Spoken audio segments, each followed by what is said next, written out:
over mud puddles or gives me any best place. Ain't I a woman? Look at me. Look at my arm. I've plowed and planted and gathered into barns, and no man could heed me. Ain't I a woman? I could work as much and eat as much as a man when I could get it, and bear the lash as well. Ain't I a woman? I've borne 13 children and seen most of all sold off to slavery. And when I cried out my mother's grief, none but Jesus heard me. Ain't I a woman? Sojourner Truth, 1851, Women's Convention in Akron, Ohio. The history of Black motherhood in the United States has been marked by separation. From the time of slavery, the American Black woman has been viewed through the lens of the labor she can provide others. Her role as wife and mother minimalized by the expectations of her work outside the home. The legacy of these ideas formed during the infancy of this nation is still felt even today, as Black women experience motherhood differently than their white counterparts, even in the first few hours after giving birth. Subjected to tropes such as the mammy, who in almost comical irony is characterized as the ultimate caretaker for white children, while simultaneously being neglectful to her own. Black women have for centuries seen their motherhood and their mothering called into question. The modern incarnation of the quote-unquote welfare queen characterizes the Black mother as a dishonest materialist who only has children in order to game the system for more money. The lasting impact of such inaccuracies has been devastating.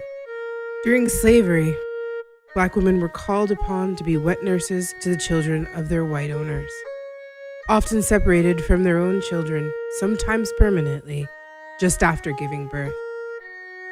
This practice continued even with emancipation, as many families, especially in the South, continued to employ Black women in domestic capacities. In the first decades of the 20th century, as economic opportunity began to expand for Black men, many Black women were for the first time in a position to make the choice to stay home and care for their own children. The dwindling supply of domestic labor didn't sit well with many employers, and laws were passed in many places requiring Black women to work, even if they had other means of support. A 1918 article from Greensboro, South Carolina, is a prime example of one such ordinance. It read in entirety: Negro women to be put to work. Regardless of whether they want to or have to, able-bodied Negro women in Greenville who are not regularly employed are to be put to work, put in jail, or fined heavily.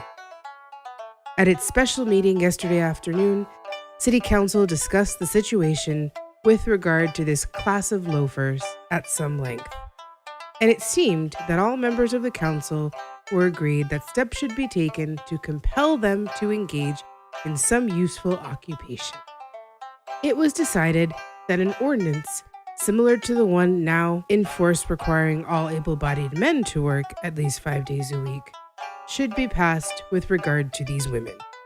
Such an ordinance will be prepared and voted on at the next regular meeting of the council. A number of complaints have come to members of the council of Negro women who are not at work and who refuse employment when it's offered to them.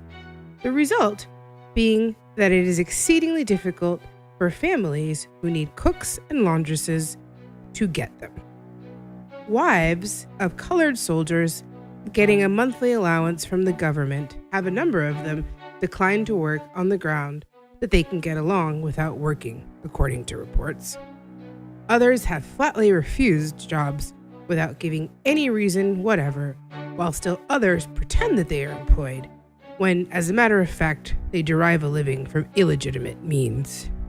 The proposed ordinance will require them all to carry a labor identification card, showing that they are regularly and usefully employed, and the labor inspectors and police will be charged with the duty of rigidly enforcing the law.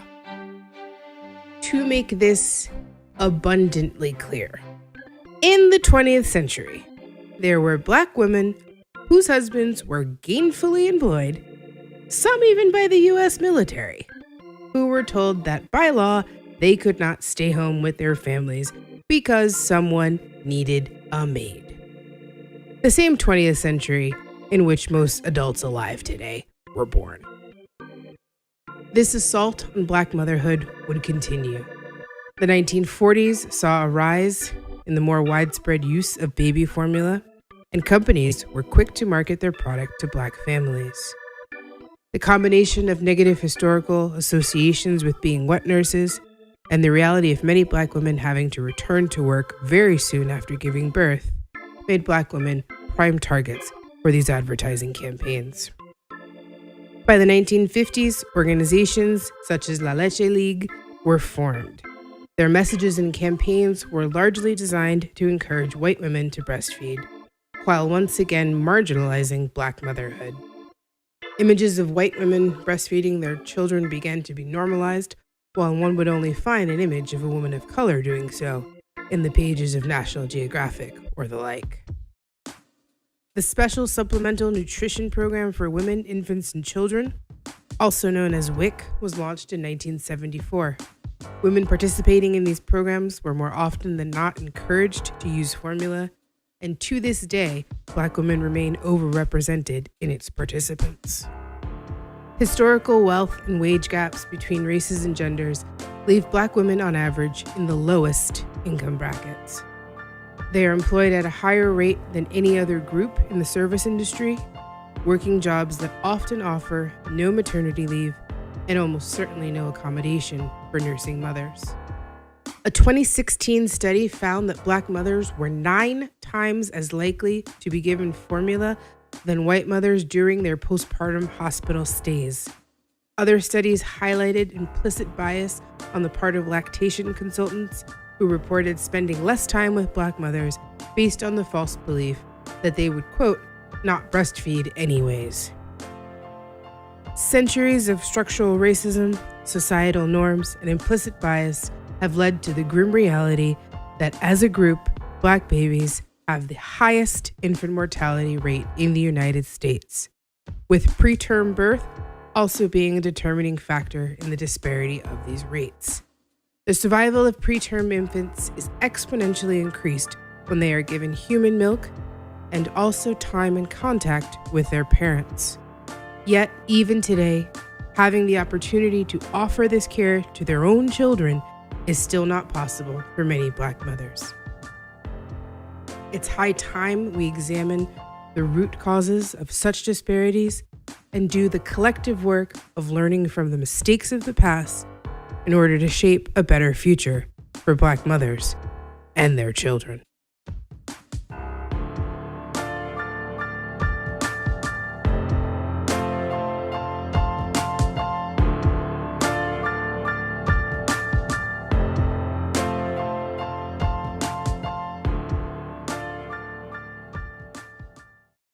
If there was anything I hated, it was investigating the organs of the female pelvis. J. Marion Sims, the father of modern gynecology. The legacy of the good Dr. Sims and the slave women he experimented on has been a topic of widespread discussion in recent years. Yet the true legacy of his work, still in practice, is all too often swept under the rug. Much like his infamous statue, which, to be clear, was not actually destroyed upon removal from Central Park, but quietly moved to the cemetery in Brooklyn, where he is laid to rest. There is a tendency in our discussion of the past to relegate the sins of these historical boogeymen to a bygone era. Both proponents and detractors of men like Sims all too often fail to recognize the lasting impact their work has had. It serves no purpose to tear down statues and demand namesakes be revoked if we fail to address their tangible legacy. Much has been written over the years about Sims's work. Efforts aimed either to praise or to malign often mention his own words as a mere afterthought. Historiography reeks of the disingenuine when it relies on anecdote and conjecture to make a point. The good doctor himself wrote, "I made this proposition to the owners of the Negroes. If you will give me Anarcha and Betsy for experiment, but my operations all failed, so far as a positive cure was concerned. This went on not for 1 year, but for 2 and 3 and even 4 years. I kept all these Negroes." 4 years. 4 years of experimentation, consented to by someone who considered you chattel worth only as much as the price your children would fetch them. Let it be made abundantly clear that we are talking about upwards of 20 different surgeries on these women. Anarcha, Lucy, and Betsy, lest we forget their names. Surgeries done without anesthesia, while on all fours, with curious doctors and students observing and participating. The pain and humiliation these women were subjected to is unconscionable. Sims's actions are all too often excused by saying the man was merely a, quote, product of his time. The problem with this excuse is that it belies the fact that in many ways, times haven't really changed. The 19th century birthed many of our most reputable fields of medicine, along with the journals that chronicled their so-called discoveries. It was a time in which medical training was cursory at best and often perfected in the form of apprenticeships or field experience. These journals influenced the practice and tools of the field much the way they do today. The works of such doctors as Philip Tiedemann and Samuel Cartwright, respected authorities of the era, are riddled with quote-unquote scientific evidence suggesting not only surface but actual physiological and anatomical differences between the races. Assumptions about the so-called Negro subjects of their studies suggest differences in everything from circulatory patterns, respiratory capacity, and even a dulled sensitivity to pain in some cases. We would assume that such absurdities would be relegated to a distant past, their assumptions long since disproven. And we would be wrong. A study published by the National Academy of Science in April of 2016 came to the following conclusion. Many white medical students and residents hold beliefs about biological differences between blacks and whites. These false beliefs are related to racial bias in pain perception. Participants who endorsed more of these beliefs reported that a black patient would feel less pain, and they, as a result, were less accurate in their treatment recommendations. Let's be abundantly clear about what is being said here, because it needs to be restated. In the year 2016, there were medical students and residents who still held long disproven myths about racial differences to be true, and it actually affected the way in which they treated patients. The gravity of the legacy of mistakes made during the infancy of modern medicine cannot continue to be ignored. Removing a statue or renaming a building merely pay lip service to very real and often fatal disparities in this country. It's not enough to wrestle with the demons of yesteryear if we ignore their very real legacy in today's world.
Hi, my name is Nicole, and I'm a new mom. When I was pregnant... Hi, my name is Nicole, and I'm a new mom. When I was pregnant, I learned that more C-sections are being performed in hospitals than ever before, even if the mom and baby are healthy. This worried me, so I decided to educate myself.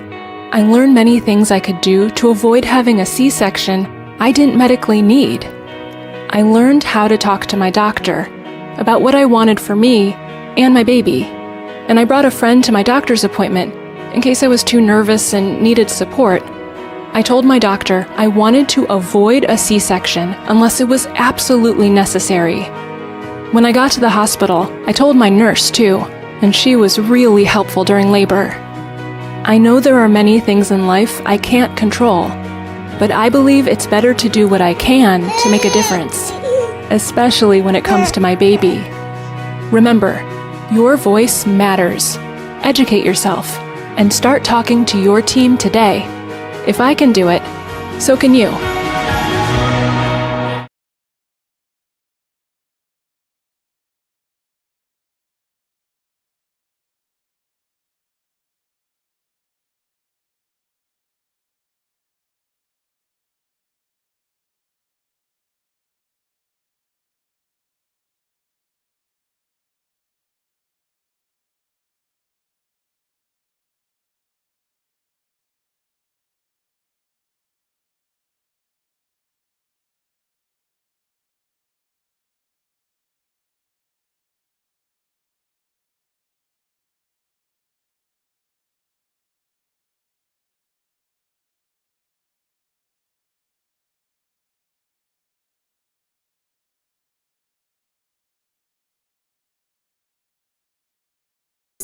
And I'm a labor and delivery nurse.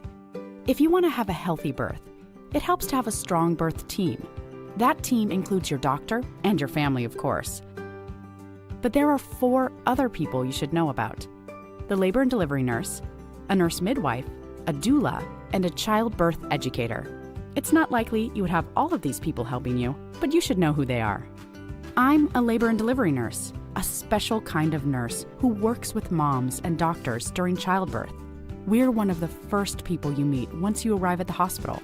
Labor and delivery nurses monitor and support moms and babies during labor and give moms medicine if needed. After the baby is born, we help moms with breastfeeding and look out for complications. A nurse midwife is a nurse who has advanced training to care for moms during pregnancy, labor, and they can help you deliver your baby if it seems that labor and delivery will go smoothly. Nurse midwives are really good at helping moms avoid C-sections and other medical interventions unless they are absolutely needed. In the hospital, nurse midwives work as a team with doctors. They'll call the doctor if the birth becomes complicated. A doula is different from a doctor, nurse, or midwife. They're like having your own personal coach who stays with you all through your labor and birth. They provide emotional support and help with things like moving, breathing, and relaxing so your labor goes more smoothly. They'll show your partner how to support you in labor and can even help you at home after your baby is born with things like breastfeeding.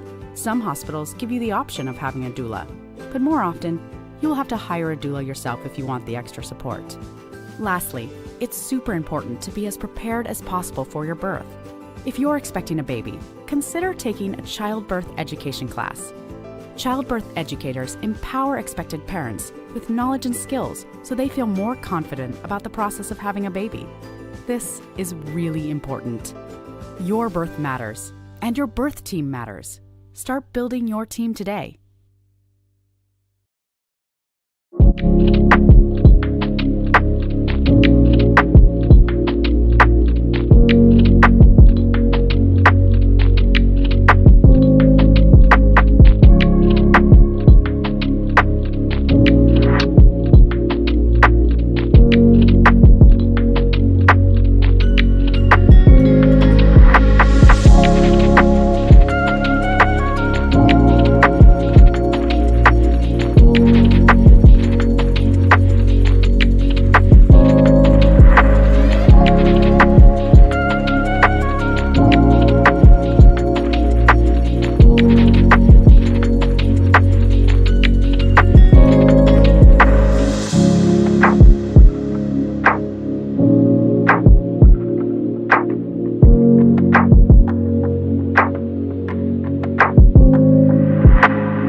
I'm a neonatologist in Boston. RSV is a virus that causes a respiratory illness or kind of like a cold. So RSV varies a little bit. If I was to get RSV, I probably wouldn't be able to tell the difference between having a regular cold and having RSV. For a baby who gets RSV, they get what they call bronchiolitis, and usually that presents as a kid having a difficult time breathing. Usually you see their little ribs popping in and out as they're trying to breathe. You see their little noses flaring as they're trying to breathe. Sometimes they turn blue because they're not getting enough oxygen. They tend to have a lot of secretions like coming from their nose and a cough.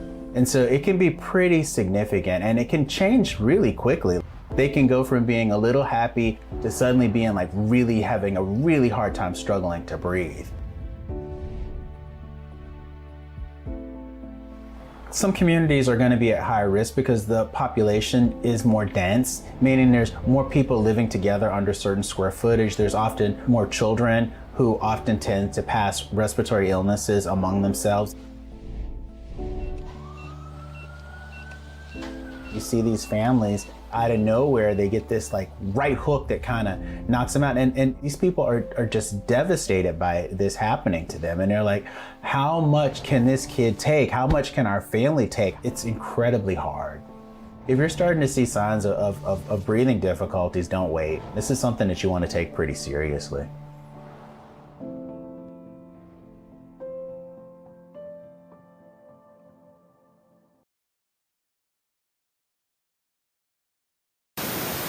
Hi, it's Jen. I just wanted to take a second and update you guys with what I've been working on this weekend.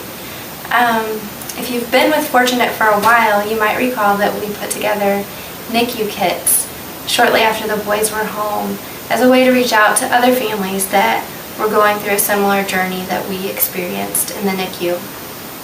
And we just put together a few things just to kind of make the NICU stay a little bit more homey and a more personal. If you don't mind, I'm going to show you a couple of things that we put together in the kit. I'm making one for our triplet family right now. So,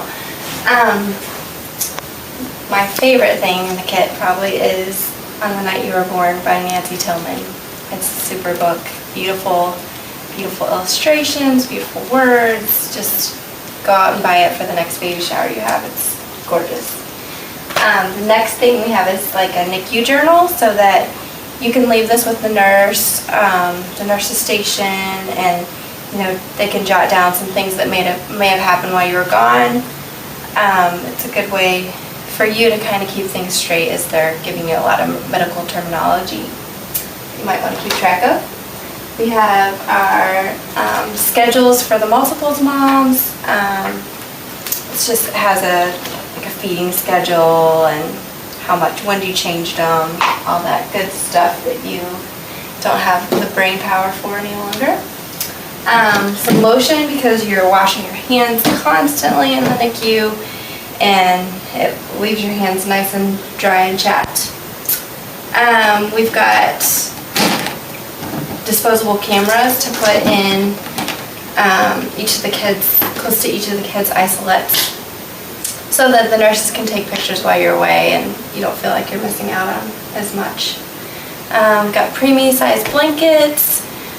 Just again, another handmade touch. It's kind of nice for that. Chapstick, gum, snacks. It's just been fun to put it together, and we really hope that it can be a blessing to somebody else.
Good morning or afternoon, everyone. This is your host, Ashley Randolph, with the Ashley Randolph Show. I am here with another wonderful episode.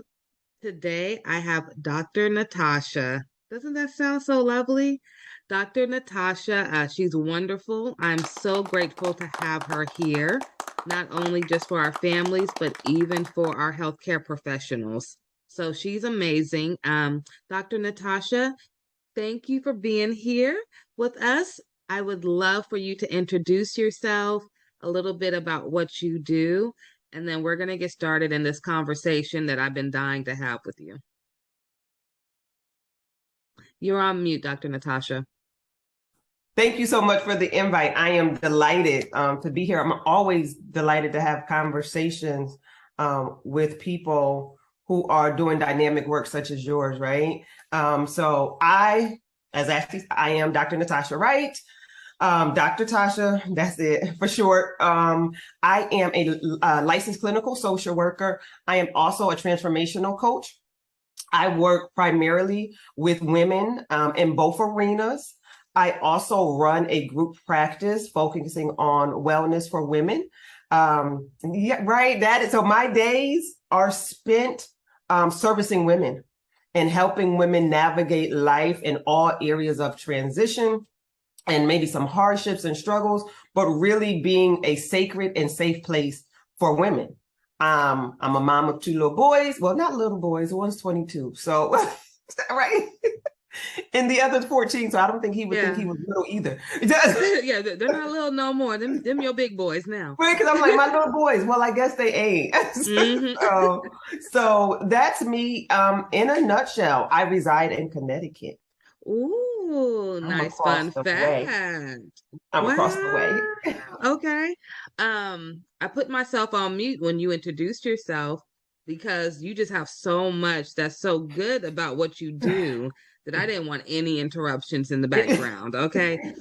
Everyone, she does a lot of amazing work. I am so grateful to have her here. Even if it was for 5 minutes. I mean, anything that she can give any of us is going to be of value.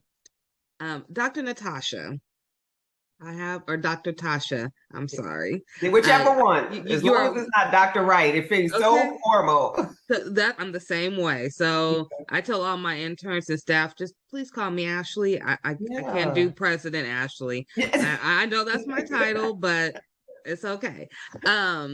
Okay, so I'm a mom with 3 kids. Okay, so like you got 2 grown boys. I call my son, he's about to be 12. He's way bigger than me. So I'm like, okay, you my grown boy now. I got 3 kids. I have 2 nonprofits that I'm running. I have all these different titles as well that I have to juggle every day. I probably work 7 days a week, but I'm working on getting that down to 5 days a week. Hello.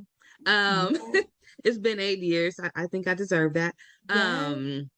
What tips do you have someone like me, even if they don't have a lot of titles like me, but maybe just their day-to-day life of going to work and taking care of the kids is a lot. So what advice do you have for us? To start off, let me say blanketed, whether it's entrepreneurship, regular 9 to 5, the children. I don't care if you're a housewife, like there's a plethora of things to do. Yeah, absolutely. So almost context almost doesn't matter nowadays because there's always something going on. So the universal conversation that I'm having with women is the question that I originally or first start out with is, how are you? Not how's what you're doing, not how's the boys or how's the girls, how's the husband, how's the business, but how are you? And usually I get a pause because not a lot of women are being checked on. They're like, oh, I don't know. And I'm like, okay, so sit with it for a minute. I usually got time. Yeah. Or I get this almost auto response of, fine, I'm good. No, slow down. Let's ask again. And then once I ask, how are you? I pivot to, well, how's your heart? And that is a totally different question. And it forces people, women, to pause for a minute and examine what's going on in life. And I usually get a more authentic response. Because you can't fly, you can't, when I ask how's your heart, it's not good, fine, great, how you? No, those are those automatic responses when we are in the hustle and someone asks you, how you doing? Good, I'm great, you good? All right, and then we're in passing. And so having women slow down. So what I want people to know is, women to know, is that I do believe that you can have it all. I'm a firm believer that you can have career, that you can have children, you can have hobbies, you can have dreams. It's just how we manage the time that we're given. So where I come in at is strategy, because I do believe that you can have it all. We are all given the same 24 hours and 1 day. Right. And I'm sure we all have dreams and hopes and desires, but what are we doing with them? Do they get lost in the hustle of life? So one tip is checking on yourself. How are you?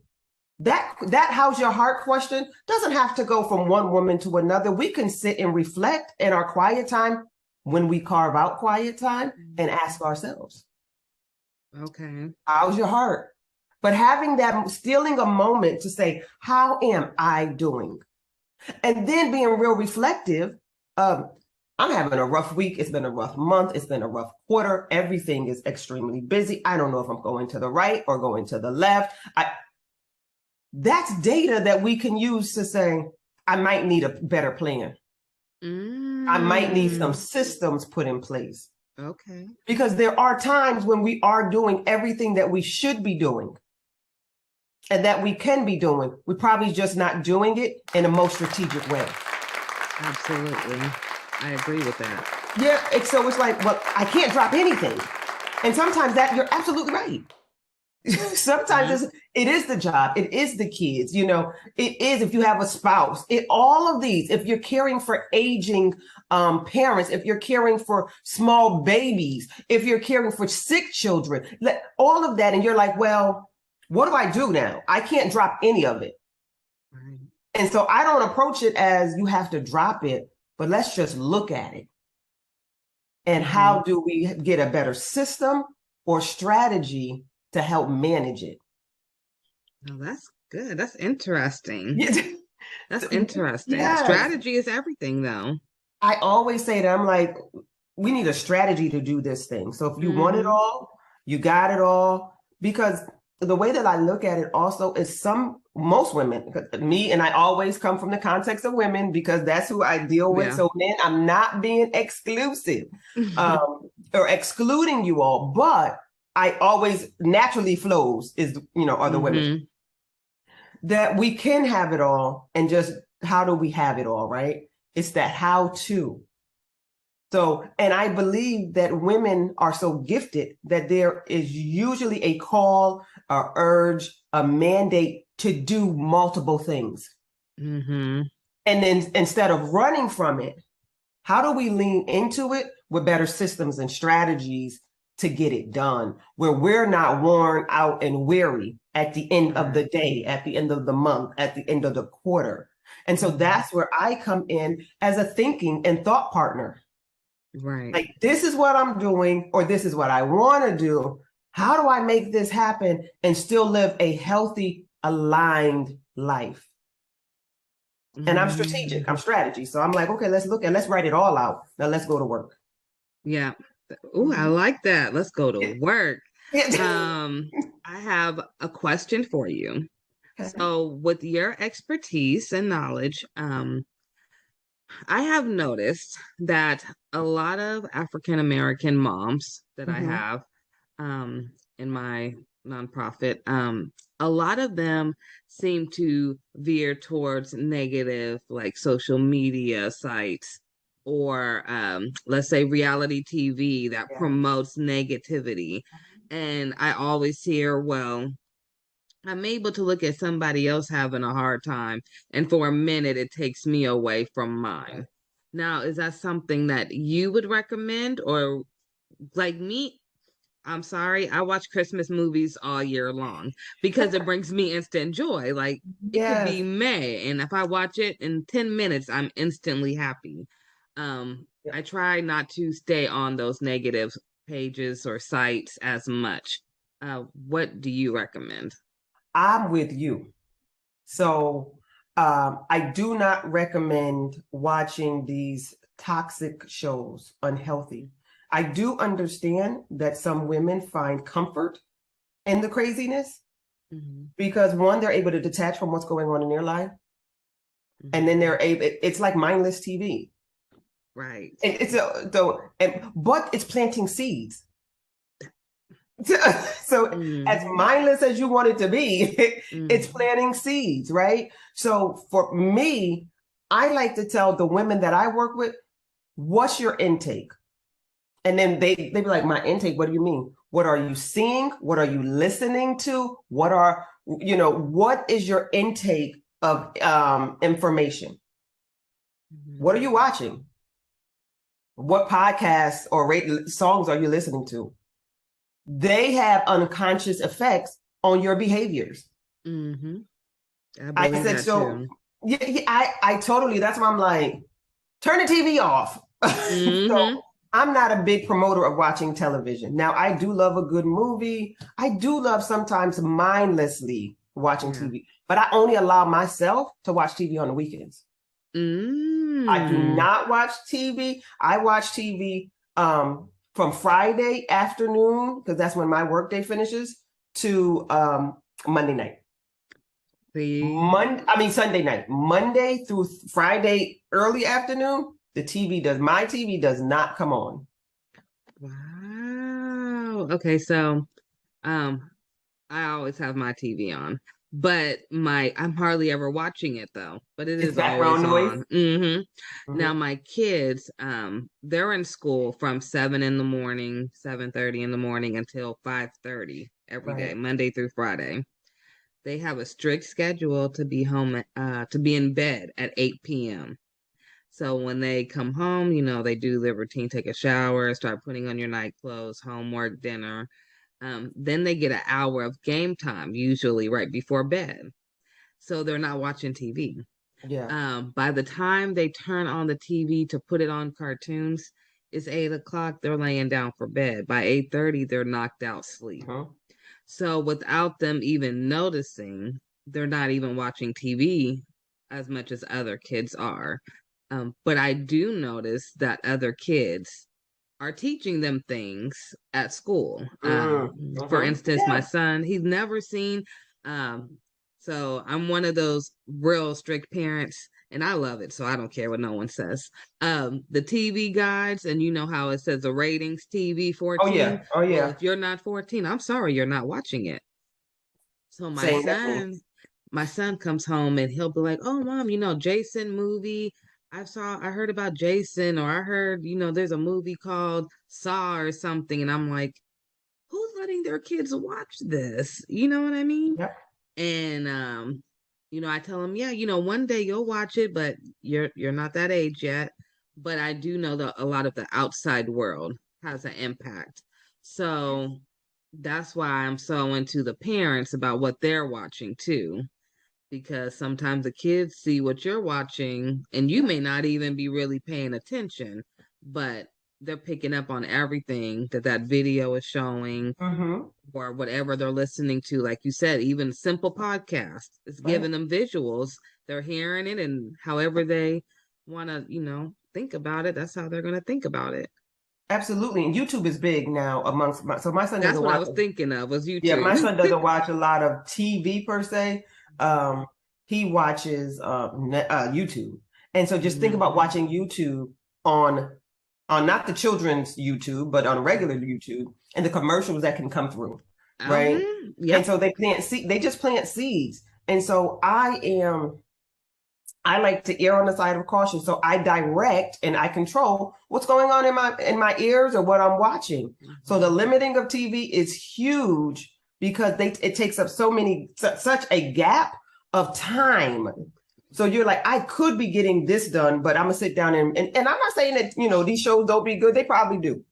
I don't have cable. I ain't had cable in must be probably 12 years. I stream everything. So when I say that I watch TV, I watch Hulu and Netflix on the weekends. And I don't like series. If I have to watch a series, I may have to make sure that I have time to finish it. Because it'll drag into my week and it bothers me. Yep. So I'm the if same I don't have way. time to finish a series, I need a movie that's less than 2 hours. I'm in and out and I'm moving on to the next thing, because a good series will be on my mind all week and I'm distracted.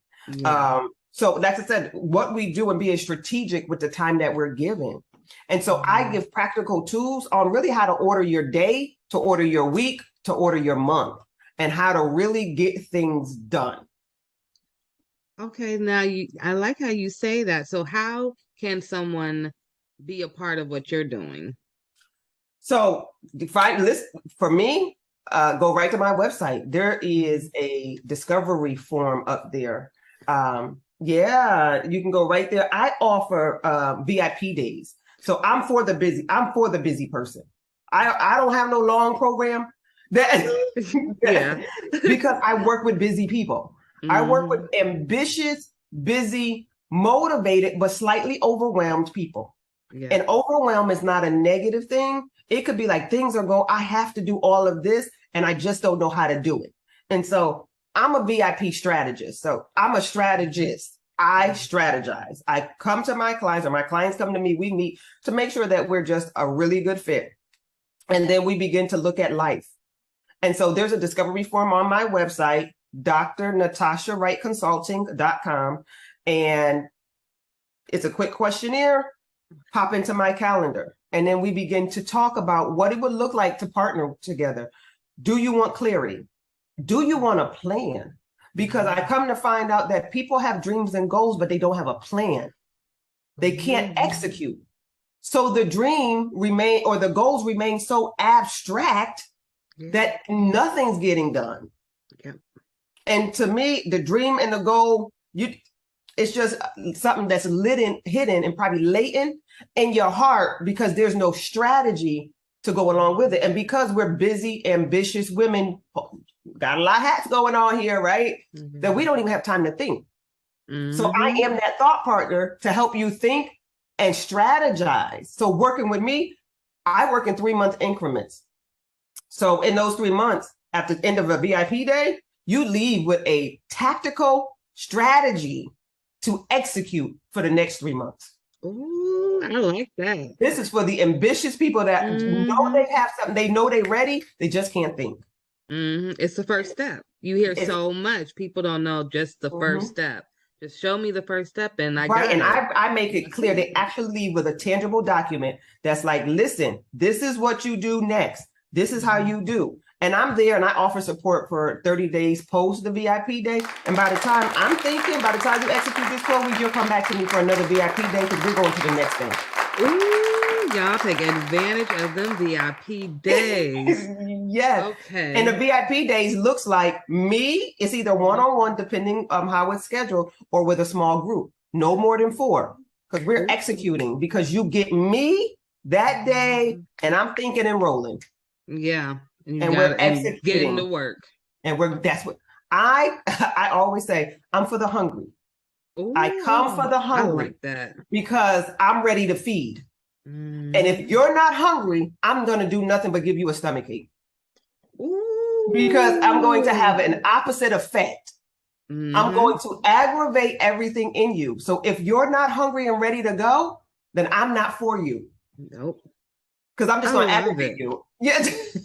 Just like VIP. You come prepared or you're not coming in VIP. I'm sorry. That's it. Right. So that's my life and my strategy and how I get women from point A to point B and ultimately to Z. Step by step. Step by step. 3-month program. drnatashawrightconsulting.com. Do you have any Instagram or Facebook? I do. Instagram, it is IAM_Dr. Natasha W. And Facebook is Dr. Natasha Wright Coaching Consultant. Do you have any books or anything, or are you thinking of writing? I do have ebooks that were coming out for the VIP day. So I walk through the workbooks. I'm producing 2 workbooks. Part of this is I have 2 VIP days. One's for business and one's for life. So there's a life edition. Ooh. That's the walking through life. What are we doing? How do we get this life together? And then another is a business edition. I kind of want to start a business. I don't know where. Let's get through some of this thought work. How do we clear the path so I can do this business? One last there's question. 2 different.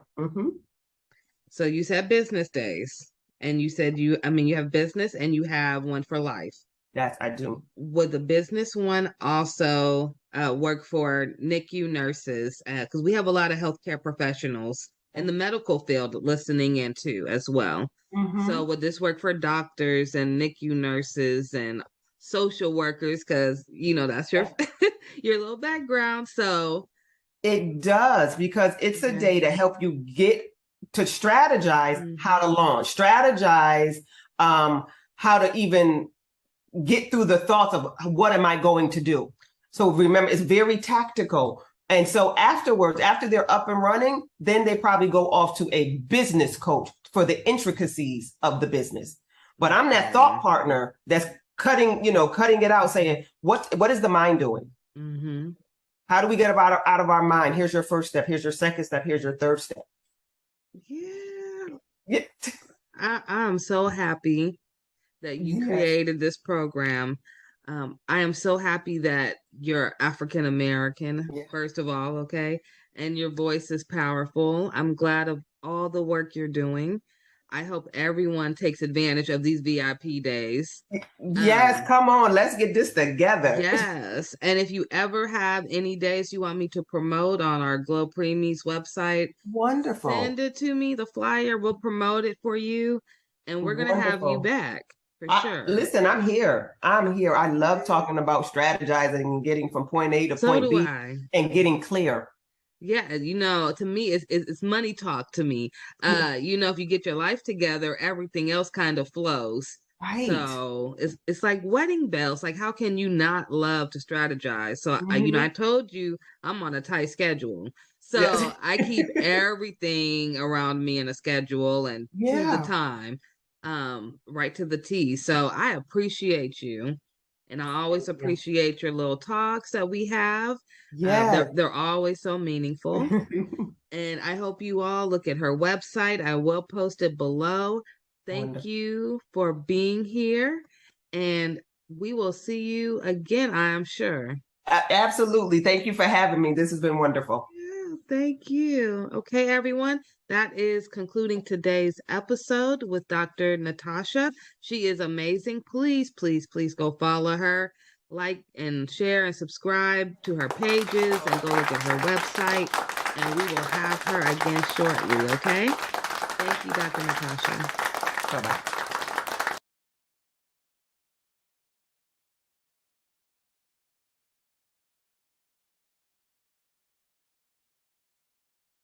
Human milk is the natural food for newborns.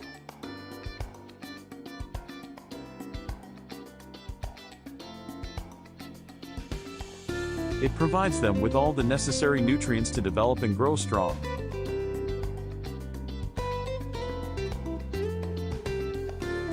However, not all mothers can produce enough milk for their babies. This is where human milk donation comes in.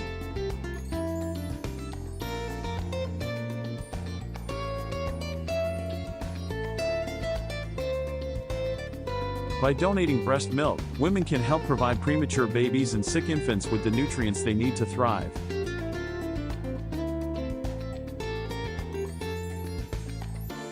And just like blood and organ donation, there are human milk banks that collect, pasteurize, and distribute the donated milk to babies in need.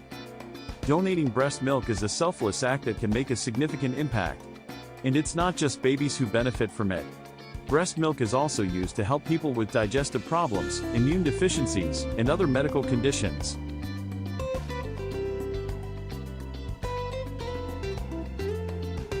So, if you are a new mother with more milk than your baby needs, consider donating it to a human milk bank.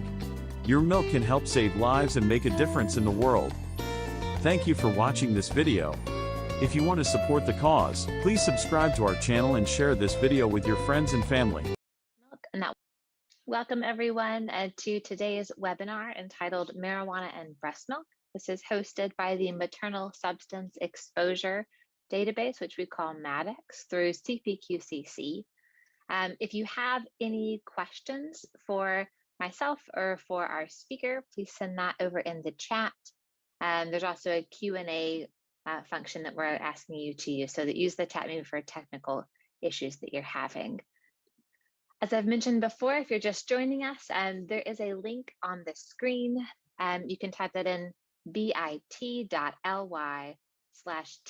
and breast milk, and that will take you to a really short survey that we're asking attendees to complete. We'll share the survey results with you later, so we promise it'll be interesting the more people that do it. But if you can go ahead and fill that out, we would greatly appreciate it. Here's a brief overview of what we're hoping to talk about today. So we'll do a welcome, a presentation that'll be about 30-35 minutes. We'll share those survey results and then have time for a live Q&A. So as you're listening, if you have a question, please feel free to submit that in the Q&A box. The Maternal Substance Exposure Database, that's the group that's hosting this webinar today, is an optional and free database that's part of the California Perinatal Quality Care Collaborative. You might be familiar with us, CPQCC. A lot of you are from California. So we collect data on all maternal substance exposures. So those include, but aren't just limited to, opioids. And by doing that, we aim to improve healthcare for exposed newborns by focusing on treatment and length of stay in the hospital. And while the database is designed to capture information on infants who have been exposed to opioids, many of our members also use it to collect data on infants who have been exposed to other substances as well. So about 23% of our infant records in MADEX report maternal exposure to marijuana. We would assume that the rate for this data is much higher, since a lot of our MADEX centers do primarily use the database for opioid exposed infants. So this is an example of the MADEX report site, where if you join MADEX, which again is free and optional, you can compare your hospital to other MADEX participating hospitals. So we have 32 right now across California and over 500 infant records that have been entered to date. This data is used to drive improvements in the care provided to exposed infants. This is done through a range of reports designed to help you identify areas of high and low performance, monitor the effects of improvement interventions, and conduct research that advances the quality of care. MADEX is available and free to all CPQCC centers, but you do have to request access. So if you'd like more information on MADEX, send us a message in the Q&A or in the chat with your email. You can also submit your email in the evaluation survey for today's webinar. So again, this is, I'll say this one more time. So please take a minute to answer the following survey. You can type this in, THC and breast milk. The slides will be available afterwards as a PDF for download, and I'll send around that link. We are really excited today to welcome Dr. Christine Bixby as our speaker today. She is board certified in pediatrics and neonatal perinatal medicine. She completed both her pediatric residency and neonatal perinatal medicine fellowship at Harbor UCLA Medical Center. She attended medical school at the University of California, Davis, and she is a practicing neonatologist at Chalk Children's Hospital. She is an international board certified lactation consultant in IBCLC and the lactation medical director at Chalk Children's Hospital, where she focuses on breast milk handling and breastfeeding support in the NICU. She is a strong advocate for breastfeeding in Orange County through the Orange County Perinatal Committee and the Orange County Breastfeeding Coalition. She has published and speaks frequently on best practices in breast milk handling and optimizing breast milk production and breastfeeding in the NICU. Welcome, and I will turn it over to you, Dr. Bixby. Hello. Thank you very much for inviting me to speak. It is my privilege to get to talk to you about cannabis and breast milk. Let's hash it out. And I will do my best to minimize the number of dad jokes, but I had to put that one in there. It is quite the appropriate day. As you note on the bottom right corner, Cannabis 420. It is the most sacred and celebrated day for marijuana. And so it is very appropriate that we are talking about it today. Next. So my disclosures are limited. I am faculty for the Small Baby Care Specialist Program from Engage, Grow, Thrive, where I shockingly talk about optimizing milk supply in the NICU, the benefits of human milk in the NICU, and how to handle human milk in the hospital setting. I'm also a consultant for Willow breast pumps as well. Next slide, please. So here's our big question, and it's the question I get asked as an MD IBCLC all the time is it okay for a woman who tested positive for THC to breastfeed or express milk for her baby in the NICU? And I think the easiest way to answer it is it's complicated, and I'm gonna walk you through it. This question kept coming up a lot. In 2018, I decided to deep dive into the data to be able to come up with a comprehensive understanding of what is known and what isn't, and also to be able to give my colleagues and our group, of which is a number of NICUs, some education and knowledge and maybe a consistent message around the concept of THC and breast milk. So to answer the question, you get two more questions. So next slide, please. One, and this is for any substance that crosses or that you're seeing a breastfeeding mother use, is does it cross from the mom into the breast milk? And if it does cross, is there harm to the infant? So we're going to go after the next question, the first question, which is, what is cannabis? And cannabis is a plant, as you see it on the right up corner. It's Cannabis sativa. It has over 150 known compounds. It has increasing potency over the decades and by location. Of note, between 1995 and 2014, the potency or percentage of THC has increased from 4 to about 12%. There are some products that are made in Washington State with flower products greater than 20% of it being THC, and with their extracts having greater than 60% of THC. And we'll get into what THC is in a little bit.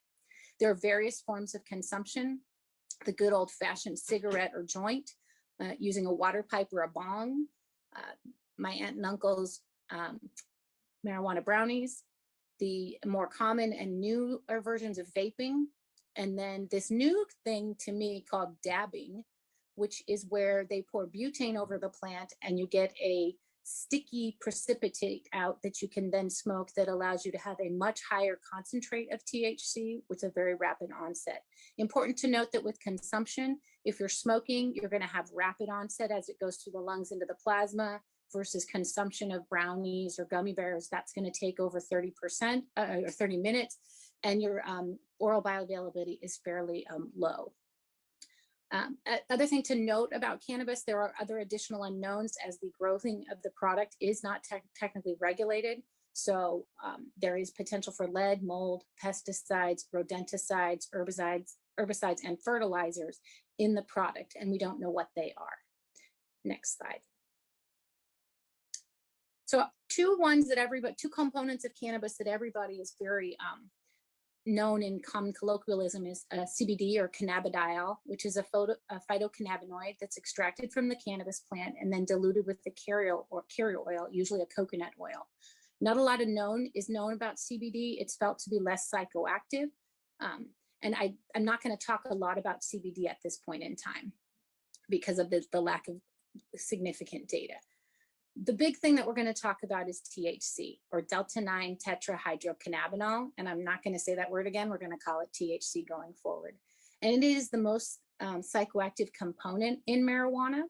It has a very large volume of distribution, and it enters the plasma compartment almost instantly from the lungs and then redistributes to highly vascularized tissues such as the brain and the liver. It's highly lipophilic, so it likes to store in fat and can be there for weeks to months. And important to note, the half-life of THC is fairly long. In infrequent users, it's 20 to 36 hours. And in chronic users, it can be about 4 days. We'll talk about further data that's come out just in the last few months about even a longer half-life. Of note, it is present in an exhaled breath for 2 to 4 hours after one cigarette. And I think this is an important thing for those of us in the newborn intensive care unit where we're putting babies skin to skin appropriately for moms to smell the environment around their babies so they can have that IgA exchange into their breast milk. But it's important to encourage moms, if they are going to be using cannabis, to do that after they've done their skin to skin and to maximize the time from smoking to when they actually do skin to skin with their infant in the NICU. Next slide, please. So where does THC function? And THC functions in a lot of places. And I think the big area that everybody likes to talk about and where we have some information and some data in both human and animal is the endocannabinoid system. And I will admit that when I heard endocannabinoid system, I think I've heard of that, but it was not a strong system that I remembered from medical school, but it kind of works everywhere. So THC functions with the endocannabinoid system as an agonist to the cannabinoid receptors, where it impacts neuronal cell migration, proliferation, and differentiation, which impacts attention, cognition, memory, emotion, movement, and the peripheral immune system. So in particular, it's hitting in these executive function areas. And we'll see that as we go through some of the data that I'm going to highlight. THC also functions within the dopamine, opioid, GABA, glutamate, and serotonin associated symptoms, so kind of everywhere. But these are areas where you're looking at reward centers and emotional regulation as well. And then it's also seen to promote corticotropin secretion and preventing the secretion of gonadotropins, TSH, prolactin, one of our big breastfeeding hormones, and growth hormone, where there is some data on fetal exposure with concern for growth restriction, which I do not have time to go through at this time. Next slide, please. This is just a quick review of the uses for cannabis. I'm not going to read through it for you. Of note, recreationally has become a very important and significant area of cannabis use in the current times. Next, please. So let's talk about THC and breast milk. And so we're going to now get into the weeds of, does it transfer or not? So what factors increase the likelihood of passage into breast milk? And it's important to note that certain things pass very easily and others do not. You have a low molecular weight, so less than 300 Dalton, and marijuana in particular is a 314 Dalton chemical, so it would pass in that regard. Low protein binding facilitates transfer, although THC is more commonly protein bound. Weakly basic, being lipid soluble, which we know THC is very fat soluble, that's that lipophilic. High oral bioavailability. THC is about 4 to 12%, so that's not on the high side, but there is some oral absorption. And that's where we get into that question of, if it gets into the milk, is it enough that it is actually causing getting to the baby? And we'll talk about that in further slides. And do we get a high maternal blood level? I would argue that in some of these situations where mom is smoking something with a 60% THC, we could see very significant maternal blood levels, or if she's a chronic user and has significant stores, and we'll go over some of that data. And then is there a long half-life? And like we talked about, 36 hours, 4 days, that's a pretty long half-life. So there is good argument that THC could pass into breast milk. So this is a review from Moore in 2017, looking at data, looking at THC transferring into breast milk. And then does that breast milk, once it gets into the milk, actually result in positive findings of THC in the infant? And this is a 3-page slide. I'm not going to show you it all for the sake of time. The other 2 slides are mostly animal data. So if you want to explore that, you can look, pull up this paper. It's quite easy to find. The red boxes are pointing out some of the interesting things. And when we talk about it over the past many years, the argument was that it's an 8-to-1 and that you get an 8 times dose of THC in the infant relative to the maternal plasma level or the milk level. So this first paper, the Perez, Reyes, and Wall paper, which is from very recently, called 1982. I was 10 years old almost. So it's been a while, it's old data and it's small data. It's 2 women one woman who used every day for 7 months and breastfed, and they did demonstrate that there was marijuana in the breast milk. The other one is the reason why we had this 8-fold increase in THC that got everybody very concerned. And this was a mother who smoked marijuana 7 times a day for 8 months. And in this sample, we did see that there was 8 times more THC in the breast milk than the blood plasma of the mother. And that we were actually concentrating THC in the milk, and it made for a significant concern. And that, are we giving a really high dose of THC to babies? And then they did evaluate the baby's stool and found that there were metabolites that showed that the baby actually was receiving the THC and metabolizing it and excreting metabolites. No, it wasn't just metabolite because it was in the breast milk itself. So that paper told us that THC can cross, and it's potentially crossing at a very high concentration, and it's sequestering in the milk, which made things very concerning. The Ahmad and Ahmad paper from 1990 was an interesting study of buffaloes that apparently ate marijuana about 5 to 10% of their diet, and then looking at if the children who drank that buffalo milk, did they have THC in their breast, in their urine samples, and 29% of those children do. So the argument there was that yes, you did even have it from animal milk exposure. You can see THC. Next slide, please.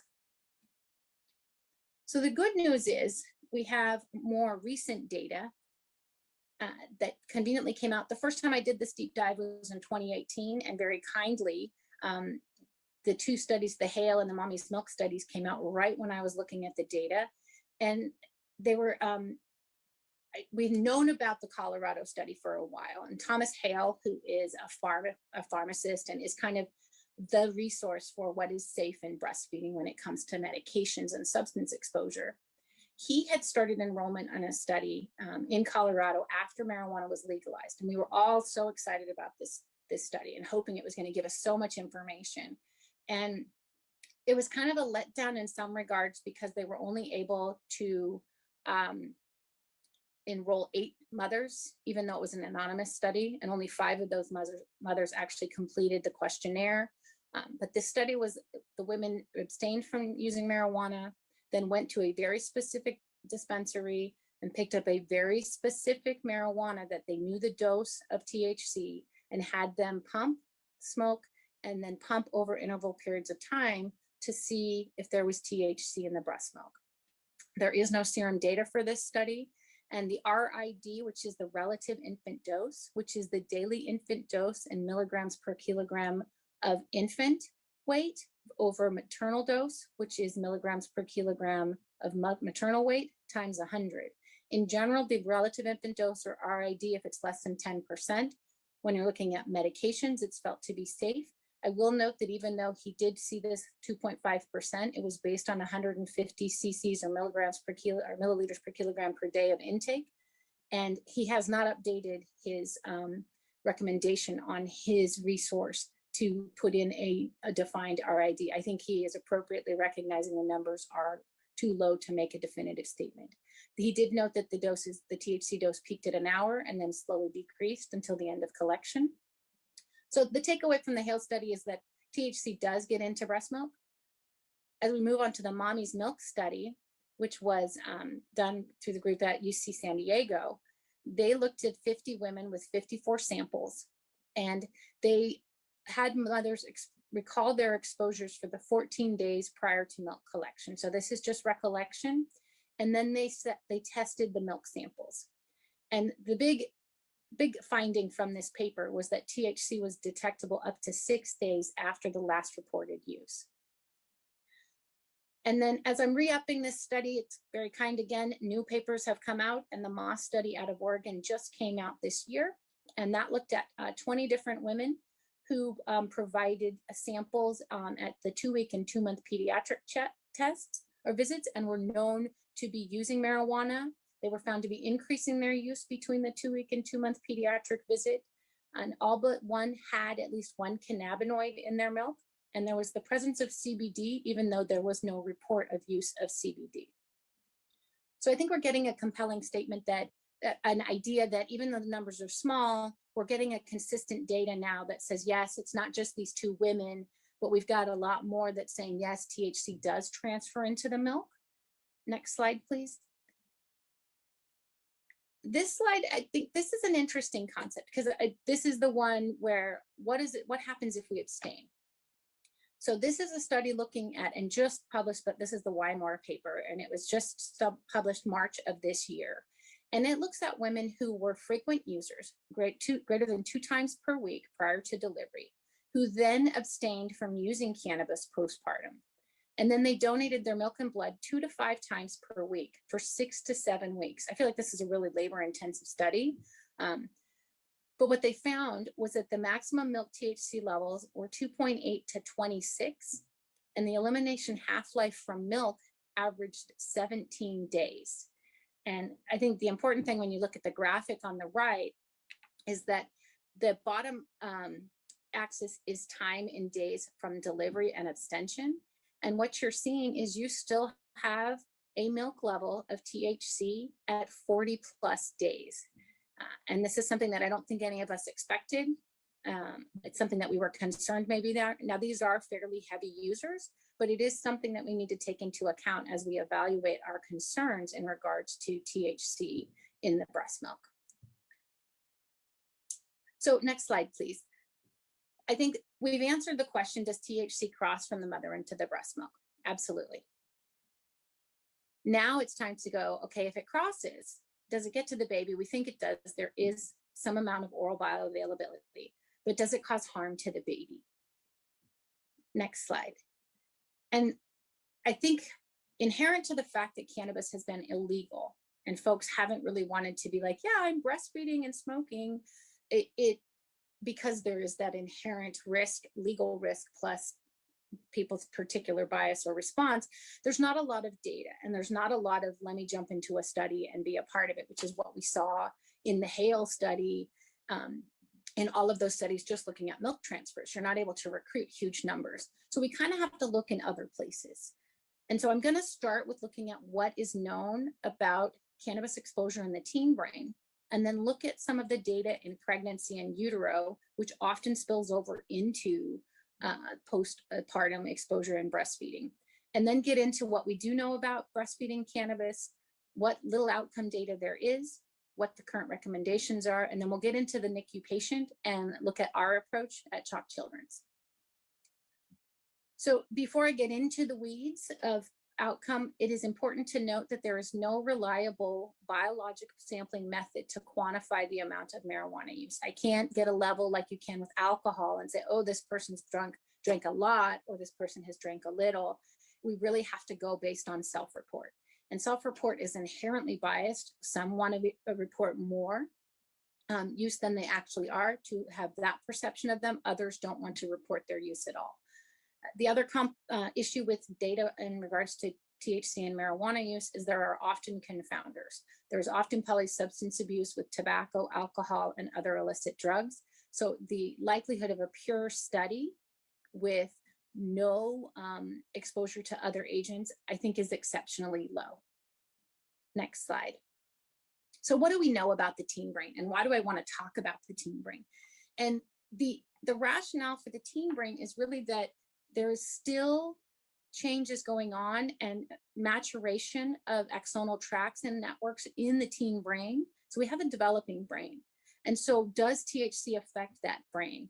And in telling folks I was doing this talk, I said, oh, I was going to talk about teens. And in my mind, when I think about teen and marijuana use, I think of Spicoli from Fast Times at Ridgemont High, which then they all look at me like I don't know what I'm talking about, because apparently I've become old. So let me walk you through some of the things that we found that kind of go inconsistent with that meme type of that person in that movie. And that is that we do see short-term declines in attention, executive function, and memory. With regular use, they noted an 8-point decline in IQ when you evaluated a teen marijuana user at the age of 38, and that would persist even if they stopped using. Chronic use in the teen years, you can see reduced brain volume in memory centers like the hippocampus and amygdala. And that is also seen in the chronic adult brain, where you see decreased volumes in the amygdala, hippocampus, and parahippocampus. Chronic users also, when you do functional MRI, show impaired axonal connectivity in the white matter, and that is worsened if they have earlier age of onset of use. So we do see attention, executive function, and memory affected by their exposure to marijuana, as well as changes within the brain itself. Next slide, please. So what is known in pregnancy in utero? And I'm going to start with the animal data, and then we'll move into the human data.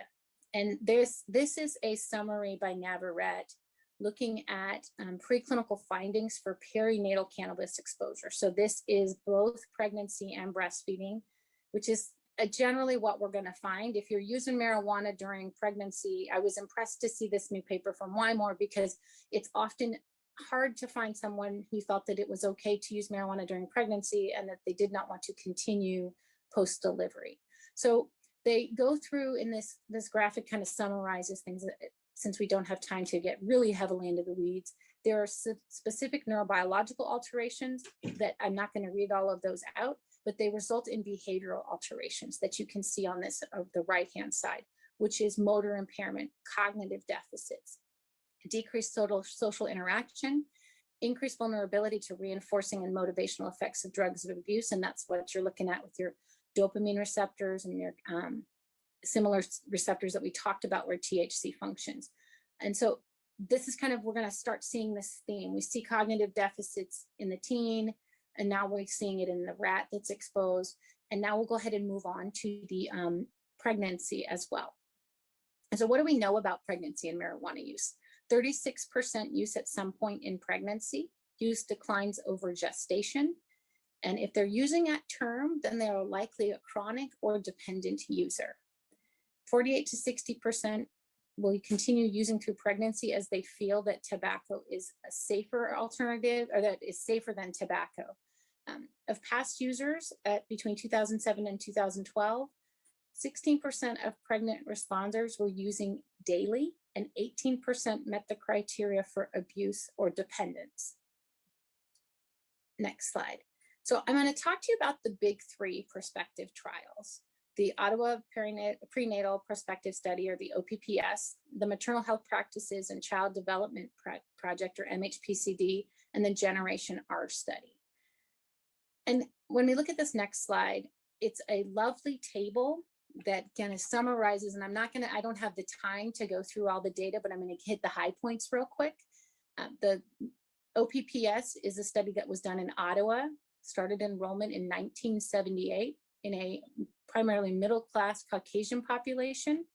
MHPCD began enrollment in 1982 in a largely African-American population in a low socioeconomic status in Pittsburgh. And then Generation R is our new study in 2001, which is from Holland, which is a multi-ethnic cohort, but they do have a slightly higher socioeconomic status.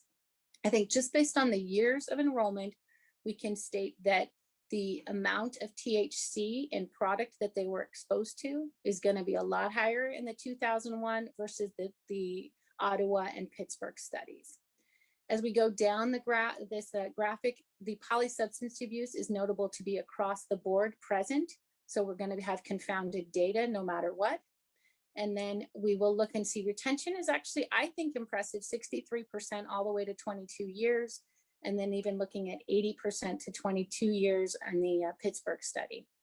The Generation R study is still following up, and they have the 6-year data that they've published, and that has exceeded 80% for retention rate. As we move into the outcomes on the next slide, we'll see that one, there's some trend unclear about preterm delivery and birth weight. And that, I think, is still teasing itself out in the literature. And we really need to jump down into the preschool, school age to start looking and seeing what they saw as a trend. And it's important to note that they're seeing similar things, especially between the two studies in the 70s and 80s. In the preschool population, we're seeing verbal and memory performance is affected. And then when we move into school age, we're seeing attention, impulse control, hyperactivity, visual reasoning issues, executive function problems, language comprehension, reading, spelling, and academic achievement. So we're seeing issues that are going to show up more about 8 to 10 years of age. And it's that reading, writing, academic performance, which is a significant issue. Now, could that be confounded by the polysubstance abuse? Absolutely. When we move into the teen and young adult period, we see persistence of some of this higher level executive functioning, visual cognitive functioning, academic achievement, particularly in reading.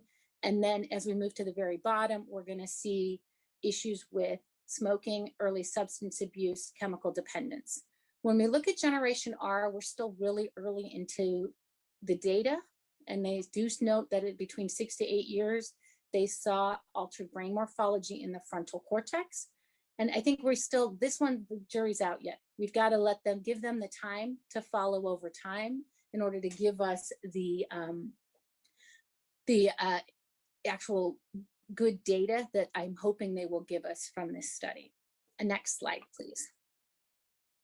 So now I'm going to actually look at breastfeeding and cannabis, because I've looked at the teen, we've talked about the pregnant, and then subsequent potential breastfeeding exposure there. But what do we know specifically about cannabis and breastfeeding? So as we saw in the Wymore paper, maternal use does increase in the first 6 months postpartum. What also is important to note that THC and cannabis absolutely has a potential for affecting lactation, as we see a decrease in prolactin levels and a decrease in the oxytocin levels. These are the two big hormones of breastfeeding. Prolactin is your make and milk hormone, and oxytocin is your letdown hormone. And if we're seeing those, there would be concern if those are lower that it would impact your breast milk production and your ability to maintain a milk supply.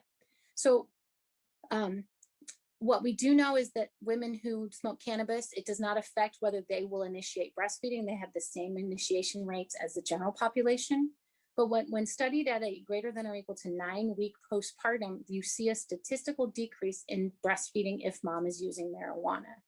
And it's unclear if that is due to the decrease in the hormones, which one could argue it could be, or if it's due to other things such as social stigma, etc. Next slide.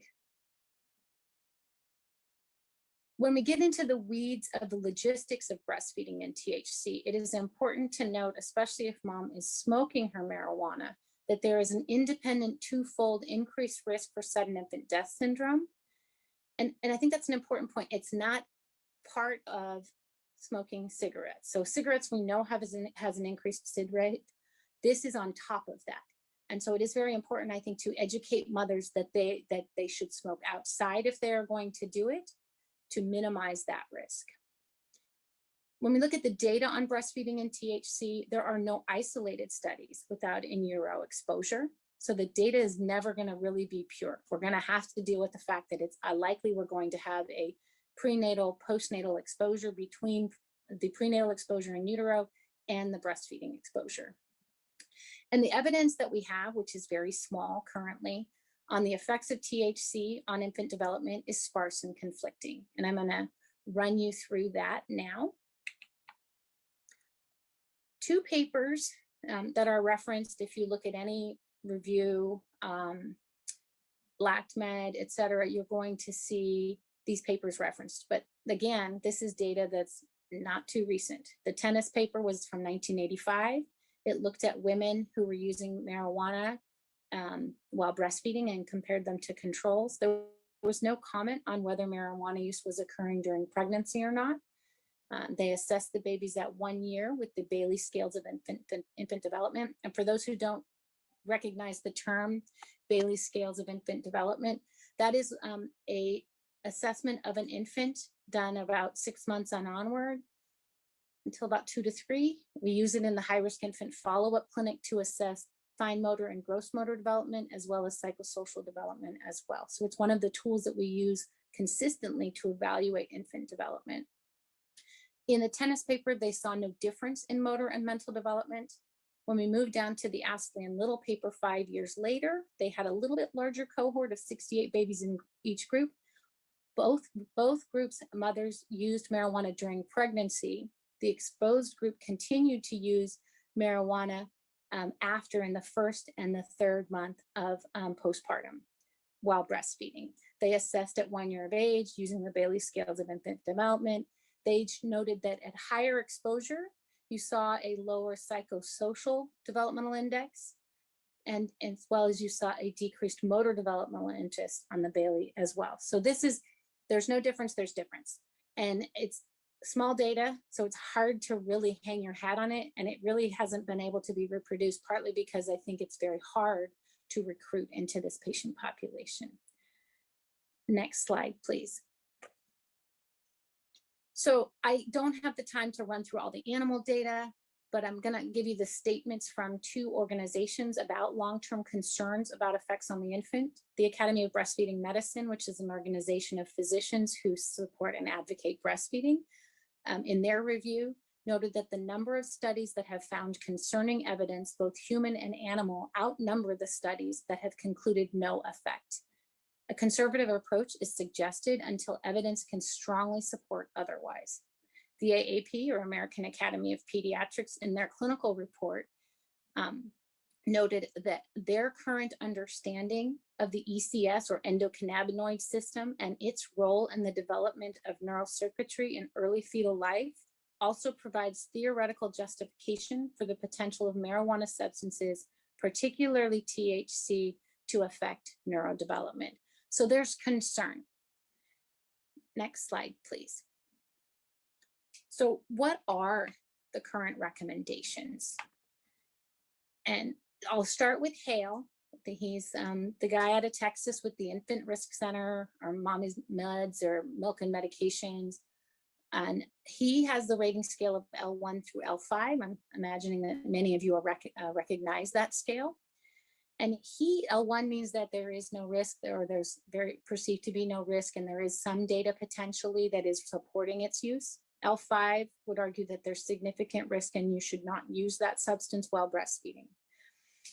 L4 is often considered one that you shouldn't use while breastfeeding as well. So he's saying limited data, possibly hazardous.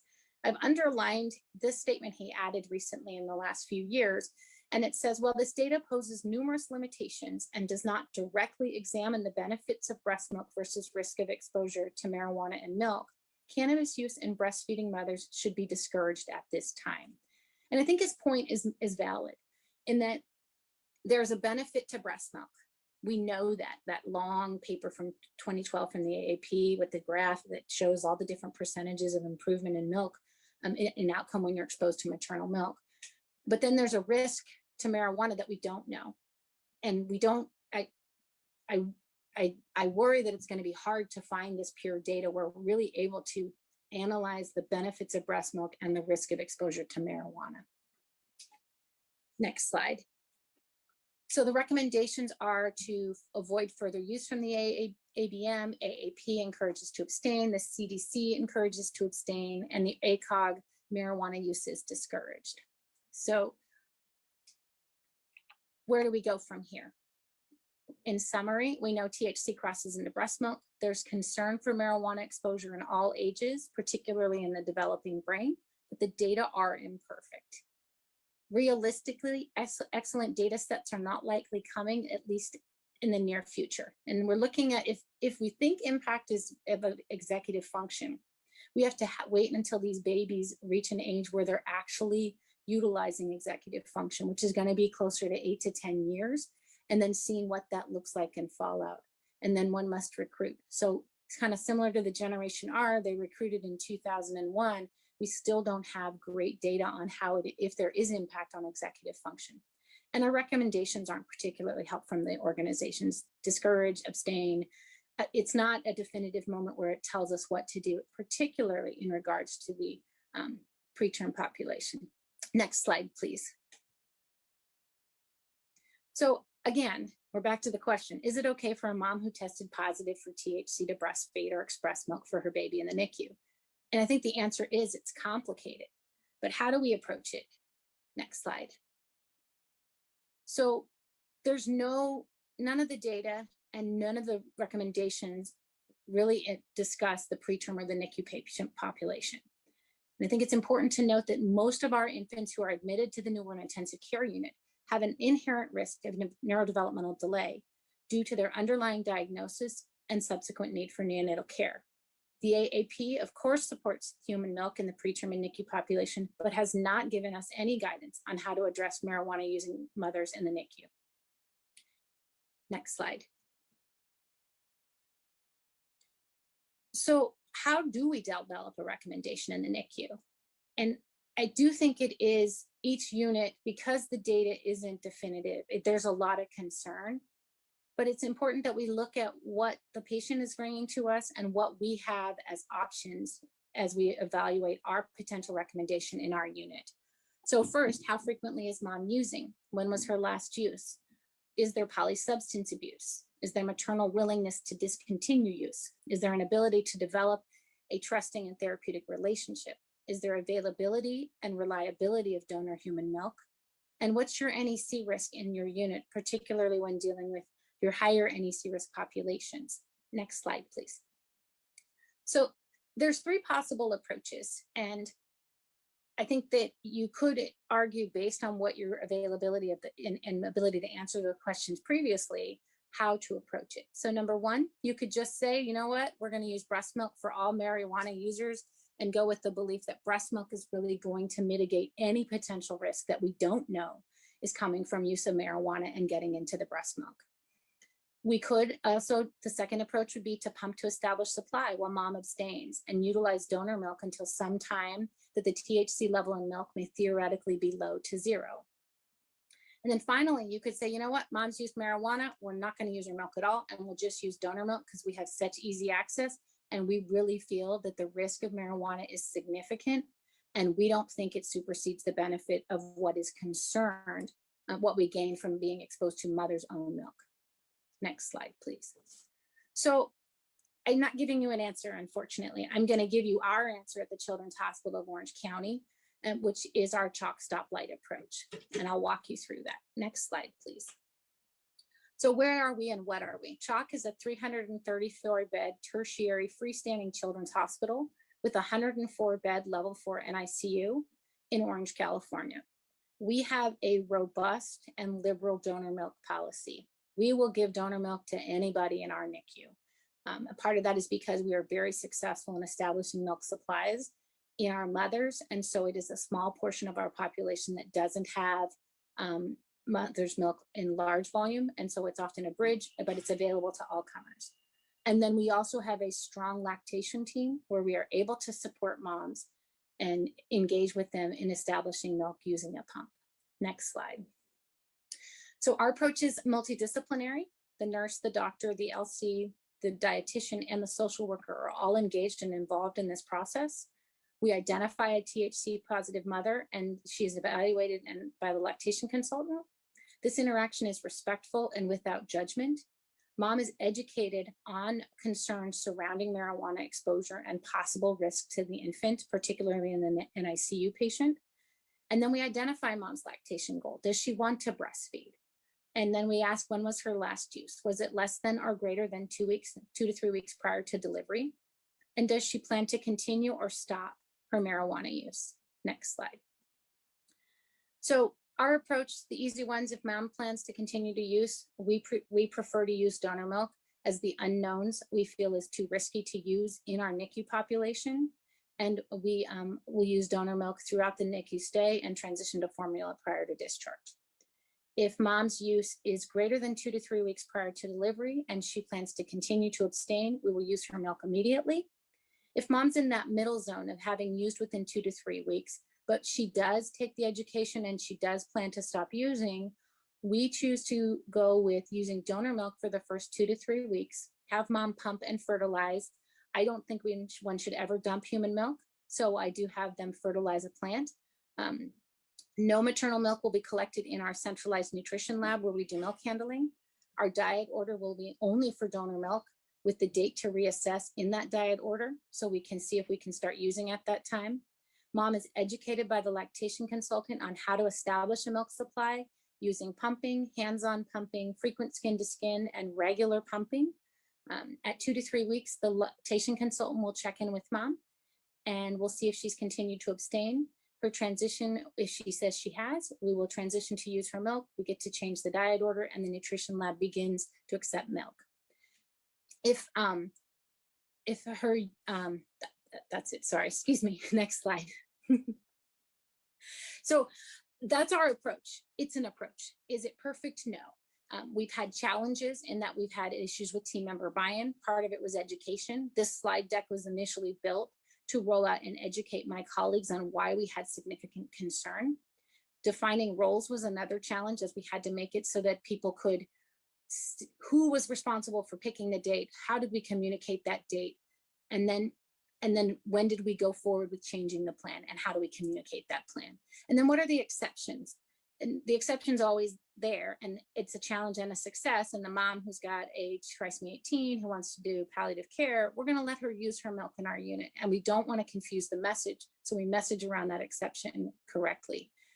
Our successes are we've been able to generate and develop a consistent message, and then when we get to change the diet order to use breast milk, and then again, that exception where we're able to message appropriately that we're making an exception because it's the right thing for this family. Next slide. This is a visual of our algorithm. The middle is the cannabis. Below the dotted line specifically defines whose role the doctor, the LC, or the nutrition lab, and what they do in each setting. I'm not going to go through it for the sake of time since I'm already gone over. And next slide. I think we are done. I think we just have references and cute pictures of my breastfed babies, because we always have to end with breastfed babies. So I thank you for your attention, and I look forward to our discussion. Thank you so much. So I'm going to actually start with Q&A and give people, we've had almost 150 responses on the survey, which is great. So I'll give you just another, like a minute to do that if you haven't. The link is there on the screen. But to kick off our Q&A, what are, and there are a lot of them, so I'm just sort of choosing ones that we haven't really addressed yet in the conversation. What are the legal ramifications around this topic? So some things that were brought up. If you withhold the mother's breast milk, is that a problem? Or what if there are adverse effects for the infant from using breast milk that has THC in it? What about CPS involvement? Yeah, could you speak to that a bit? Yeah, I actually I've had this come up from colleagues saying, well, you know, the recommendation, do we have legal exposure because we refuse to use the mother's milk? And I've actually even run it by our risk folks to just make sure that we don't have legal exposure, because it seems to make sense that if we're going with the conservative baby's best interest, and the general, because the recommendations are abstain, discourage, basically do not use, we are okay with following those guidelines, and it is there is no risk from a legal standpoint from their perspective to use donor milk and not use the mother's milk, which makes sense if you think about alcohol. You're not supposed to, you know, really shouldn't, but you're discouraged to not use a ton of alcohol during breastfeeding. If I have a mom who's a severe alcoholic, I'm not going to use her milk as well. And when we look at things like allowing moms to use, I think the important thing is that if your unit needs to proceed in that fashion because you have low, you don't have availability of donor milk, and you have a 24-weeker and a high neck rate, you're probably going to choose to use that milk. You're going to educate the mom extensively, saying we need to use your milk to decrease the risk of death or severe complication from necrotizing enterocolitis, but we really think you need to stop, and here's the reason why. So I think as long as you disclose and educate, I don't think there would be liability from allowing use if your unit is in the situation where it makes more sense to do that. Referring to CPS, I think, tends to be more social work and unit practice. I think that there's often, if there's use, that referral will happen, often more just to check into to whether there's a file on the family, and to make sure that it has been communicated if there's concern. It's often more than just the THC use alone that gets a call to CPS. Thanks. A couple questions about CBD oil. You mentioned that at the beginning. Do we know anything about CBD in breast milk? Not really. And I think part of it is we're still getting just the minimal teeny amount of THC data. So my hope is that we will see that coming as CBD has become a very popular product that people are using for almost anything at this point in time. I think it is important to note in my review of all the literature, and I will say this talk was very narrowed down. I could have gone on for 4 hours. So there are things that I didn't go into, but in looking at CBD, oftentimes when you look at the product of CBD, it's still, even though they're trying to purify it out, there still is THC in that product. It may be a small amount, it may be more depending on how pure, how good their process is, but inherently there is THC with the potential to test positive as well. A couple questions about the mom, and if she stated that she is abstaining or planning to abstain, do you take her at her word, or do you do some sort of toxicology test? Thank you. I was running out of time, so I kind of glossed through that. I do not. In our group, we do not, because we believe in developing, the multidisciplinary team believes in developing at that therapeutic relationship.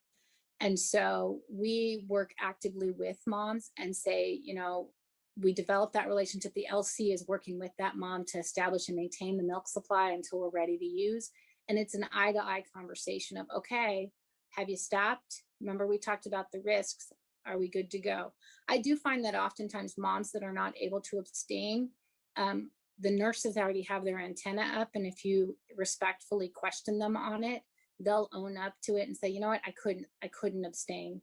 And oftentimes they, based on their aversion to risk, will stop pumping because they can't stop using or utilizing the marijuana. I think this is part of it, goes along with it. Do you have parents sign an informed consent to use their breast milk if the mother is using marijuana? Since we don't use mom's breast milk when we believe there's a significant amount of marijuana, we do not. I'm not a fan of signing consents, the whole consent for formula and the term population as well.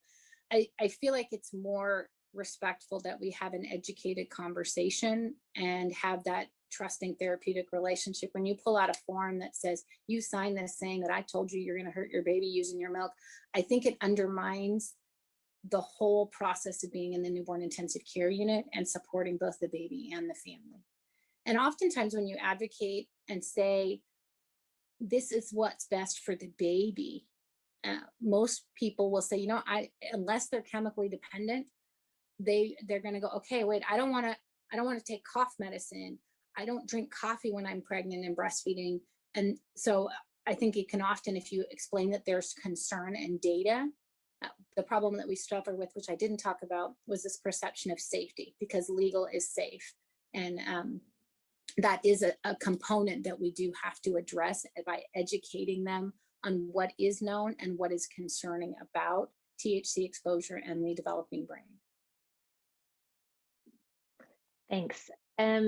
For moms with chronic use, should the breast milk be restricted for 2 to 4 weeks? Is that based off the half-life of the data? No, this actually was when we made it, and we were actually going to be, I have a meeting coming up in the next few weeks to look at that Why More paper that just came out in March. When we picked 2 to 3 weeks, we knew that users often have positive urine upwards of 4 weeks. And because of the sequestering in the fat, we picked 2 to 3 weeks because we felt that it was going to lower the amount of THC, but was a reasonable time that we wouldn't lose mom's pumping.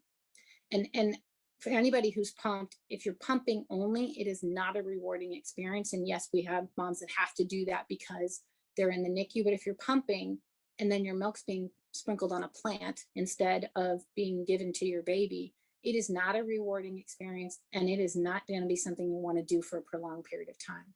So part of why we picked 2 to 3 weeks is we felt that it would allow for a decrease in the amount of THC in the milk. We didn't have any notion that we would have 0 THC. We were mitigating risk in saying we could decrease the dose by something. According to that Why More paper, we're probably about at a half-life. So we've halved the amount of THC in the milk. So it's not based on it being gone. It's based on saying, how can I balance the likelihood of successfully maintaining a milk supply and not losing mom because we're going out too long versus trying to mitigate the amount of THC in the milk. And like I said, this is an imperfect, there's no perfect answer because we don't have the data. Thanks. A lot of questions about for a newborn nursery or for a well baby nursery, not the NICU. What approach would you recommend? What if you don't have donor human milk available? Yeah, the term population is different. And it's one that I am highly unsatisfied with my options because they're going to go home. They're going to go home fast. So they need to be fed, and they're going home into an environment that may be having THC smoke. And there you're looking at, wow, I'm going to have a potential increased risk for sudden infant death. And so breast milk is probably the best approach. I believe that mothers should be extensively educated in the nursery and really given the understanding of, okay, there's risk to your baby, and taking it into you're advocating, we're doing the right thing for the child, and really educating on, hey, in your pregnancy, what did you, and I think the approach needs to be, in your pregnancy, what things did you not do because you were concerned about it potentially affecting the baby? And then when you educate them about the marijuana and say, we believe you should not breastfeed when you're using marijuana and would ask you to stop, but we do know there are benefits of breast milk. So in my experience, I don't develop those policies, but the approach is to educate and allow to breastfeed, when to establish milk supply, and knowing that the benefit of milk there may be more helpful than the exposure, especially if you can get mom to stop, and you would just tolerate the fact that there would be exposure until that dose is out of the milk. Thank you so much. We have so many questions coming in, but I do want to make sure we have the time. So this is out of 168 responses. So I'll just go over this and then I'll turn it over to Bob to give us a wrap up. So what is your role in the hospital? Obviously, it's really varied. Lots of, looks like RNs and MDs and lactation consultants are the top. Does your NICU have written guidelines regarding breastfeeding or the provision of breast milk? It's really split here. You can see yes is about 40%, no 30, I don't know is 30. Does your hospital test for THC? Pretty much yes, in both the infant and maternal toxicology screens. If a mother admits to current THC use or has a positive toxicology test and no other drugs, would you allow her to breastfeed or provide breast milk to her term infant? The top answers depends on a case-by-case basis at 38% and then 31% yes. And then same question for the preterm population, depends or no actually went out here at 33% as well. And then at your hospital, is it usual procedure to consult with CPS when a mother has a tox screen that's positive for THC but no other drugs?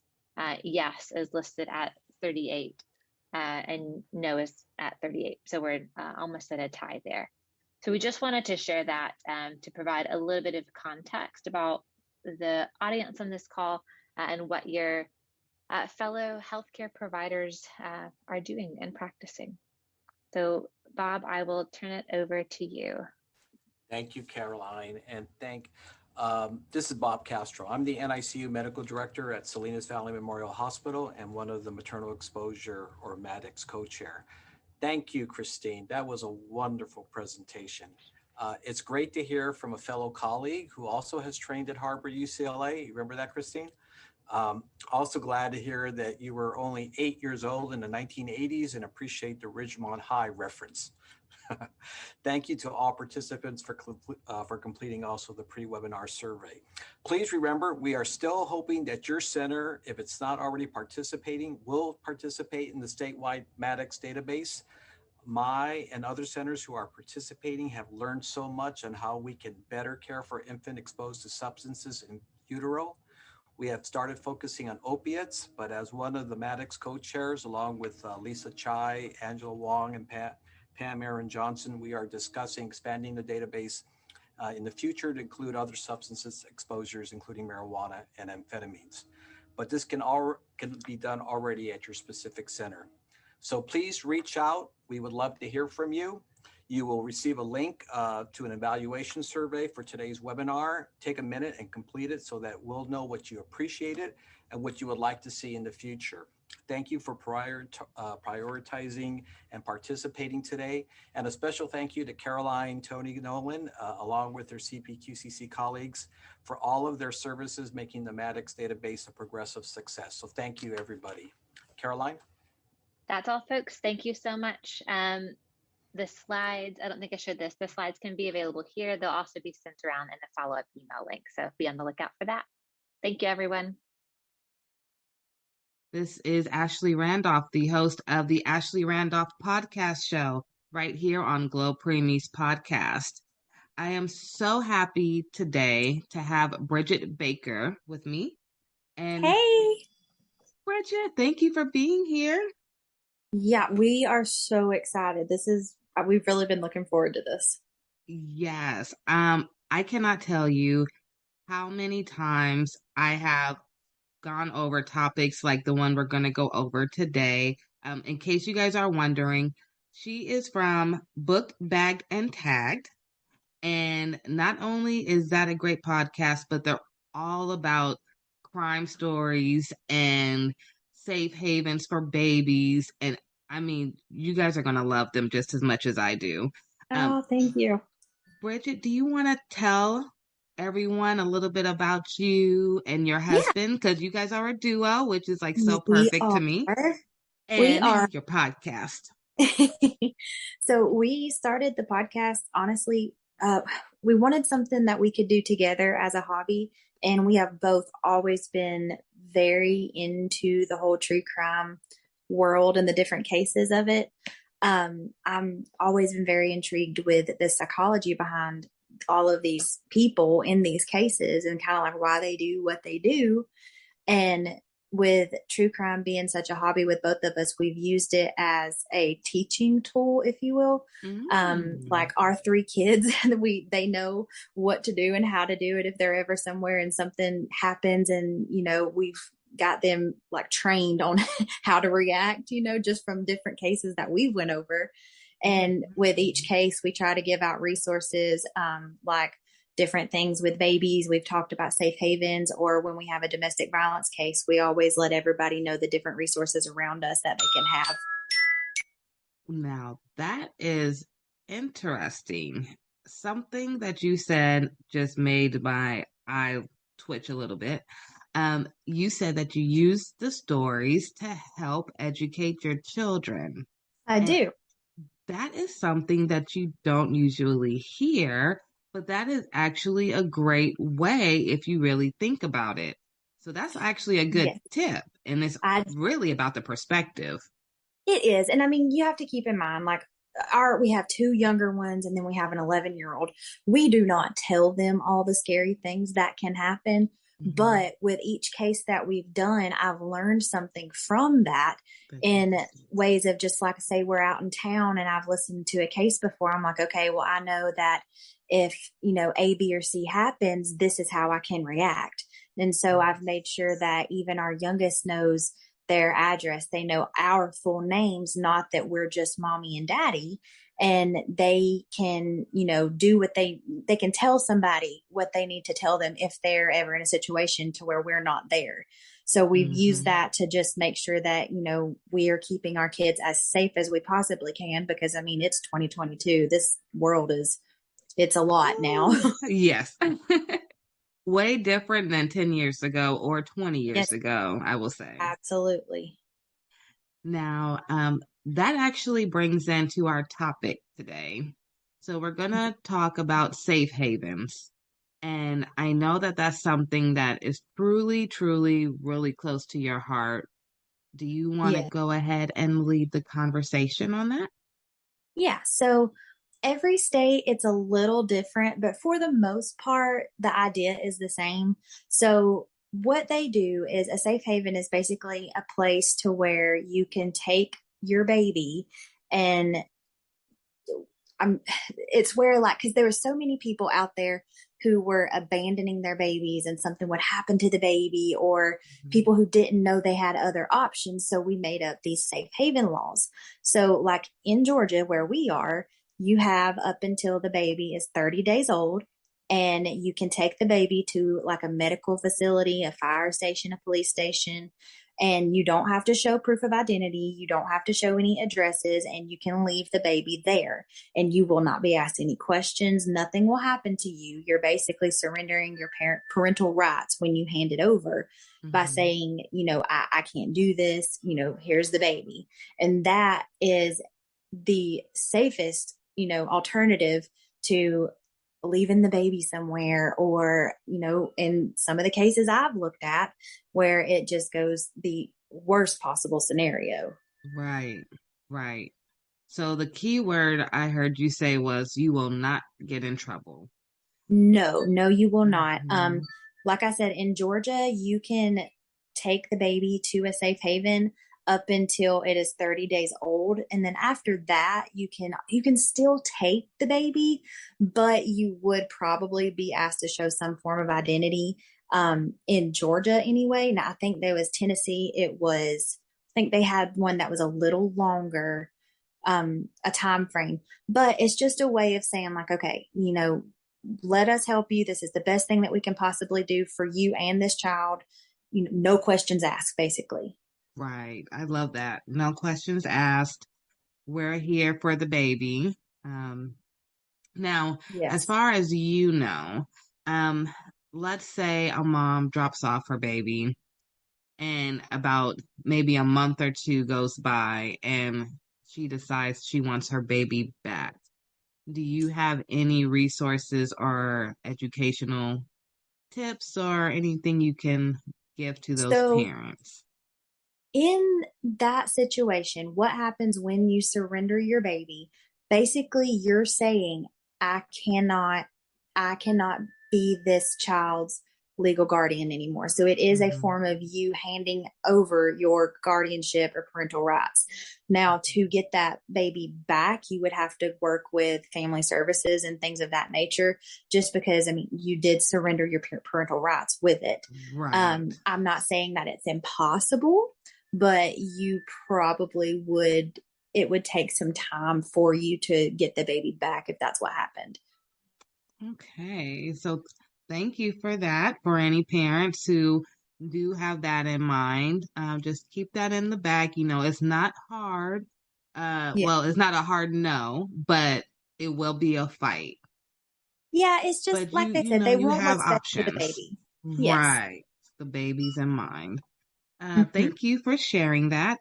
As far as are there safe havens in every state, or are you not sure? I'm not 100% sure. I do want to say there's some form of a safe haven law in every state. Okay. I know that I think it was in 2020, there were 4,422 babies that were saved that year, which was almost tripled from, a few years ago. So it's something that sadly it is working. And I say sadly because that is a very hard situation, but I would rather a baby be surrendered and find a loving home and family than the baby struggling and also the mom, Right. And I agree with you. If mom's already struggling, I love the fact that they have options. So if they're not comfortable going to the hospital, you can go to the fire department. You can go to different places. So, where you feel most comfortable and who you can trust the most, you have options. Options are always good. Do you happen to know of any stories of safe havens?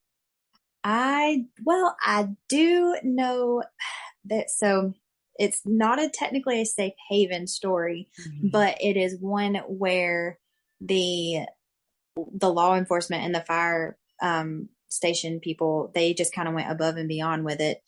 And the footage from this will just make your heart feel. Actually here in Georgia, I want to say it was 2020. We, not far from us up in Forsyth County, we had there was a family who had been on vacation and they came home. It was pretty late at night and they were walking in the house and they heard something. And at first they thought it was a coyote or just, you know, something like an animal, because your first thought in the pitch black outside is not that there is a baby. Right. Well, they investigated and they found a baby in a plastic bag that looked like it had been tossed off the side of the road. And, you know, they immediately just kind of jump into action, and they named her, well, I think the hospital named her baby India. You can look it up. It's such a heartwarming story. She's now adopted and in such an amazing family. But the part that of this whole story, you can look it up on YouTube, and it's the baby India body cam footage. And I don't think I saw one woman in the whole video, but the way that these police officers, the man that found her, the EMS that was on the scene, the tenderness and the loving care that they took with this baby was the absolute sweetest thing I've ever saw. It will melt your heart listening to these grown men do their absolute best that they can for this child in that moment. Oh, wow. Okay. I'm going to make sure to put that link at the bottom of our episode for baby India. That sounds really sweet and a good example. Yes. And see, the thing, I called up and I spoke with some police officers. The case is still ongoing, so they could not give me a whole lot of information, but I don't think they were ever able to find baby India's actual birth mother or what had happened. There's now being in the area, of course, we have heard tons of rumors of who it could be, but I don't think they ever very definitively found out who it was. Wow. Yeah. That's a touching story. It is. It is so nice to see like how good she's doing now, because the way that the community came together in that time, they posted a picture of the baby on social media, and basically they were trying to find anything out, like, you know, who could this baby possibly belong to? And the amount of people who were offering to foster her until they could find something more permanent, it was overwhelming. It was so sweet to see all these people just giving anything and everything they could for this child. We need more of that. We do, especially in a world like we live in today. Yes, that's a real village. That's a really, really good village for that baby. Yes. How old do you think baby India is now?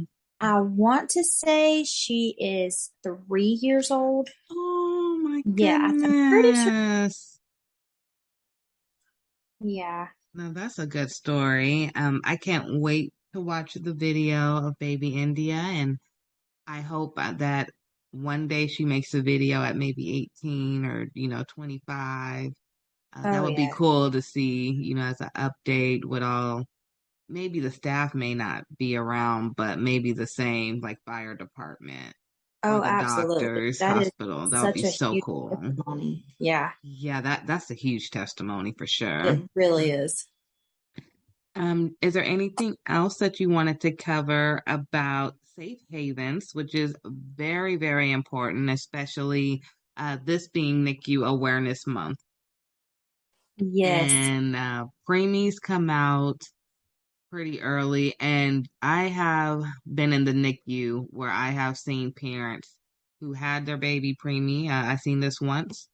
They had twins, and the parents never came back. Oh, and so the godmother, she was coming in to see the babies, and she was there like she was the mom. And I remember the nurses always asking, where's mom and dad? And she was saying, I don't know. So I don't know what happened after, because my kids did leave, or my son left before the twins left. But it always stuck in the back of my mind, did godmom have to take the babies? Because I never saw the parents, and it was like 2 weeks. So, that's the story that always stuck with me. So I'm glad that you brought up the safe haven topic, and I know that they do have it here in California. So if they did leave the children at the hospital, like you said, they have that right, I think here it's the same 30 days, if not longer. I'll have to double check. But the parents have that right. So thank you for bringing that up. I do want to talk to you about one more topic. Okay. I have to ask you, where is Irene? What is going on with her case? I know her family made a website called whereisirene.com. Yes. I've been following it closely, and initially, this is why I reached out to you, because this story was so mind-boggling to me that I had to get you on board. Yes. What is your thoughts with Irene? Where is she? Where do you think she may be? Just tell me your thoughts and let's jump into this convo. So she was last seen alive during a video call with her parents, and that was back on February 24th. So she ended up not being reported missing until March 20th. And there has been so many like different stories come out about this that I've heard, different theories, Mm-hmm. They seen her fiance using a debit card to purchase items that were, it was like a boots and shovel and Mm-hmm. things of that nature. And obviously, when you see that, your mind goes to one very scary place.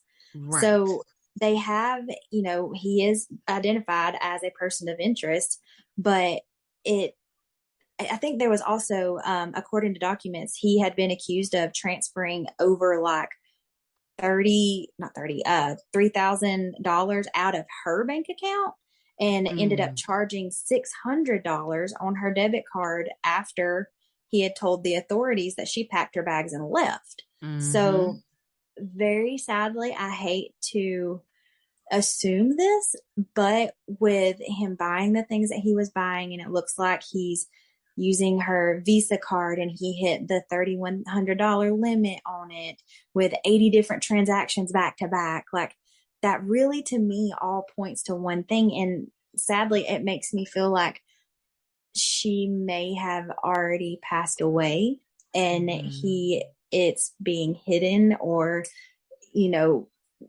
again, I hate to say that, but it's just in so many cases I have looked at it's one of those things when someone shows you who they are, believe them, Believe them. Yes. Yes.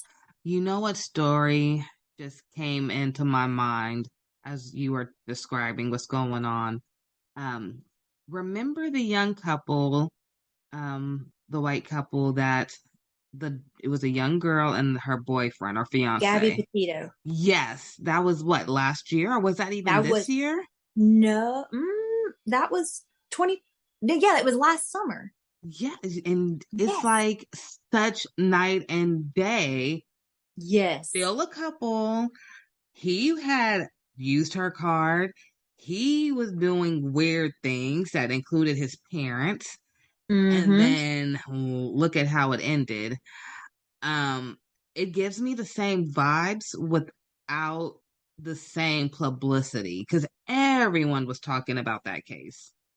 And what's odd to me is that case absolutely blew up. Mm-hmm. But there were, I want to say, a handful.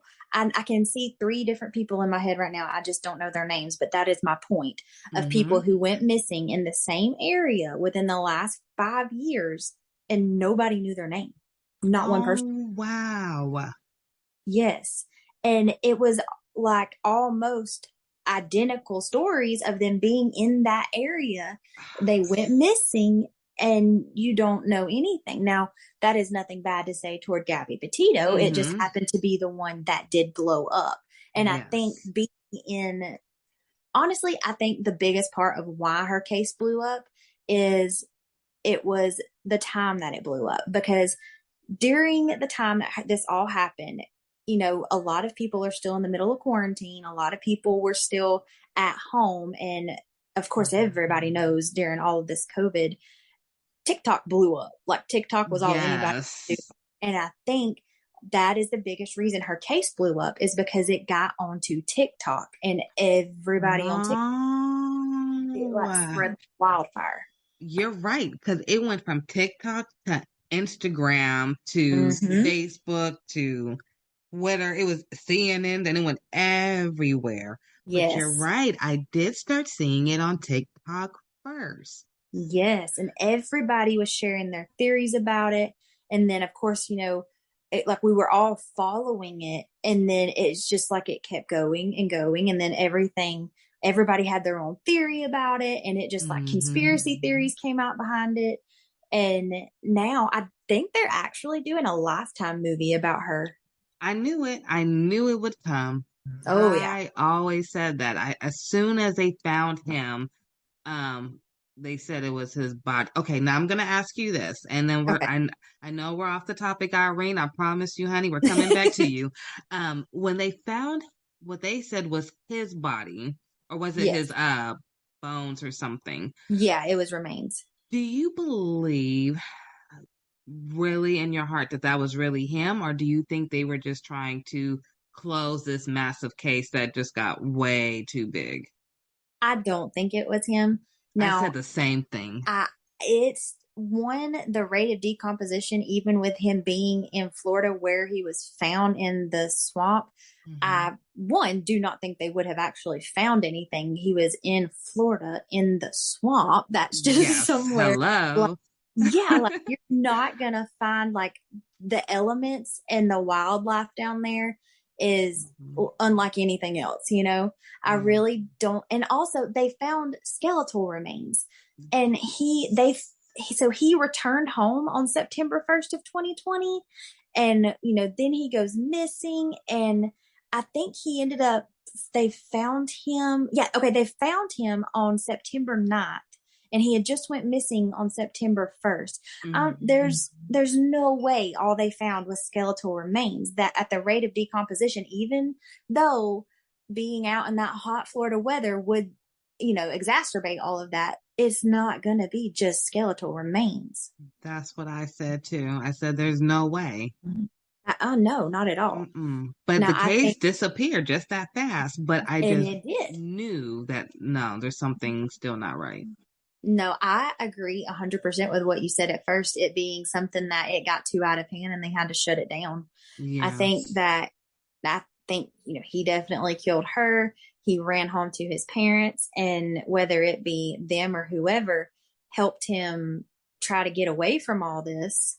I don't think what they found was Brian. I don't. Ironically, I kind of feel like it was a coincidence, like a wacky coincidence.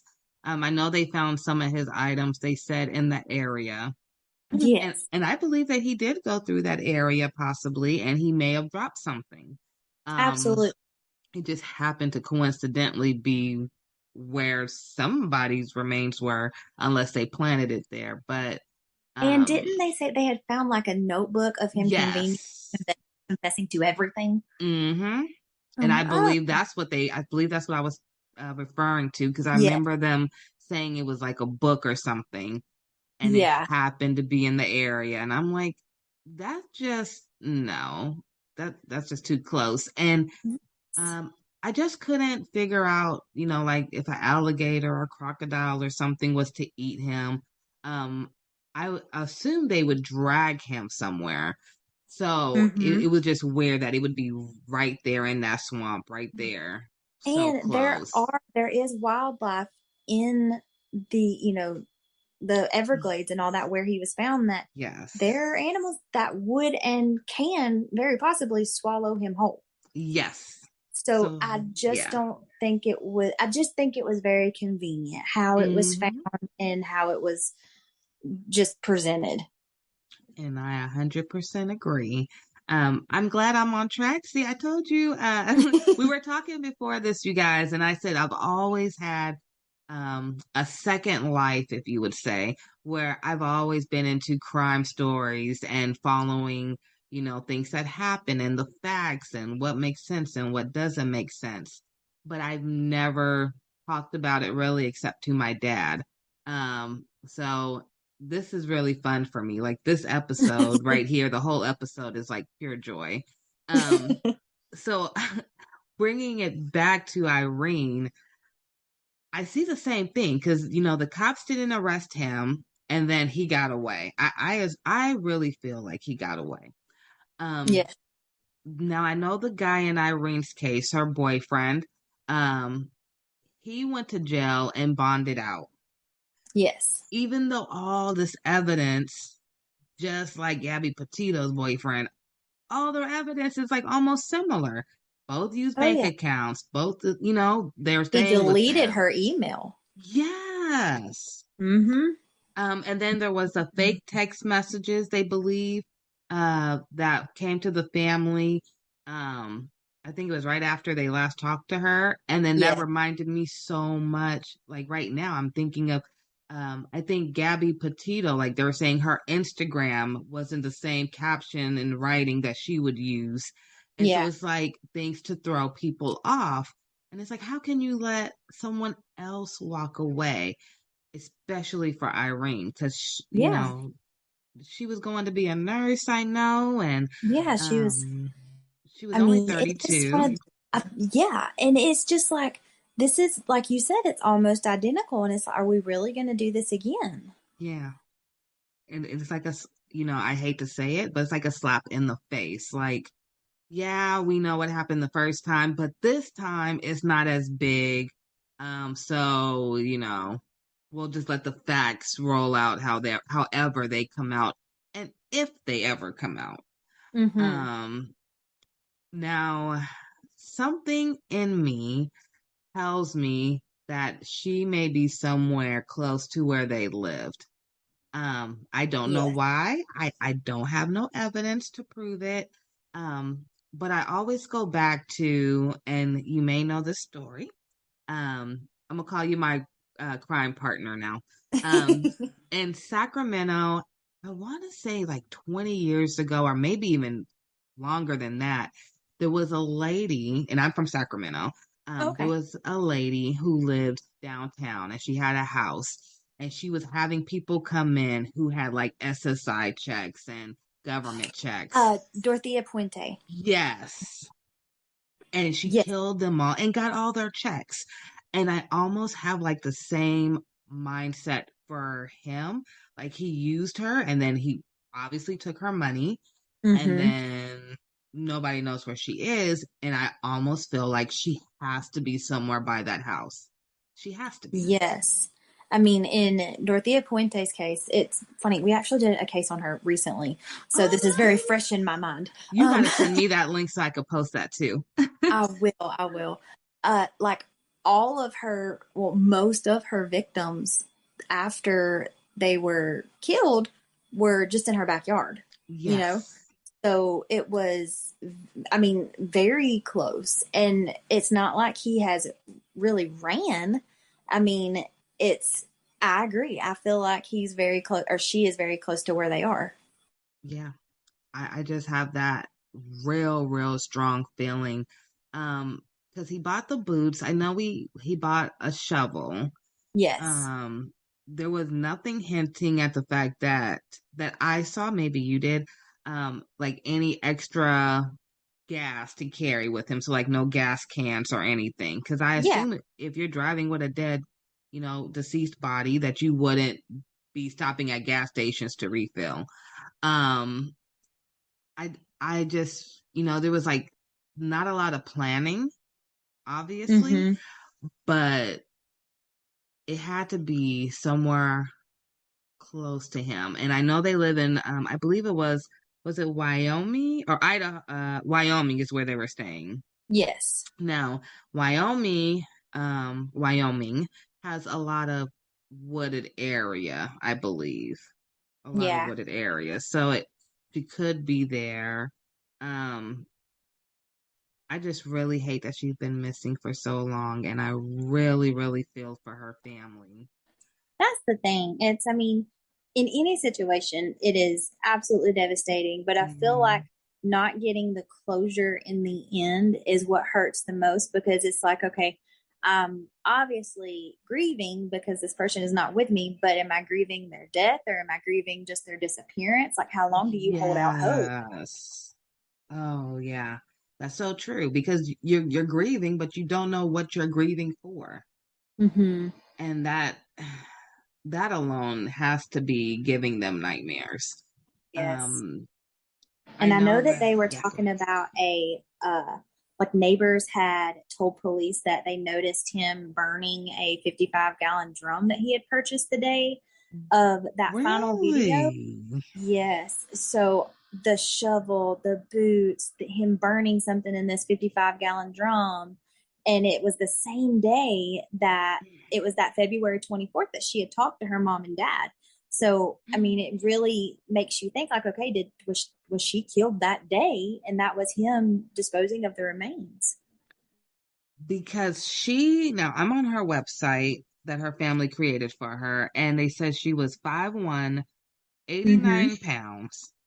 Very, very petite. So she definitely could have been in that size of a 55-gallon. I Yes, think she would be able to fit in that if. absolutely. No, I did not know that part. Yeah. I mean, and that's just what's devastating about it is if there's really not much in this case that gives you hope other than just, praying that it turns out well. But I mean, it's just such a sad situation because, I mean, she hadn't been in America very long, from what I believe. I think her family was from Kenya. Is that right?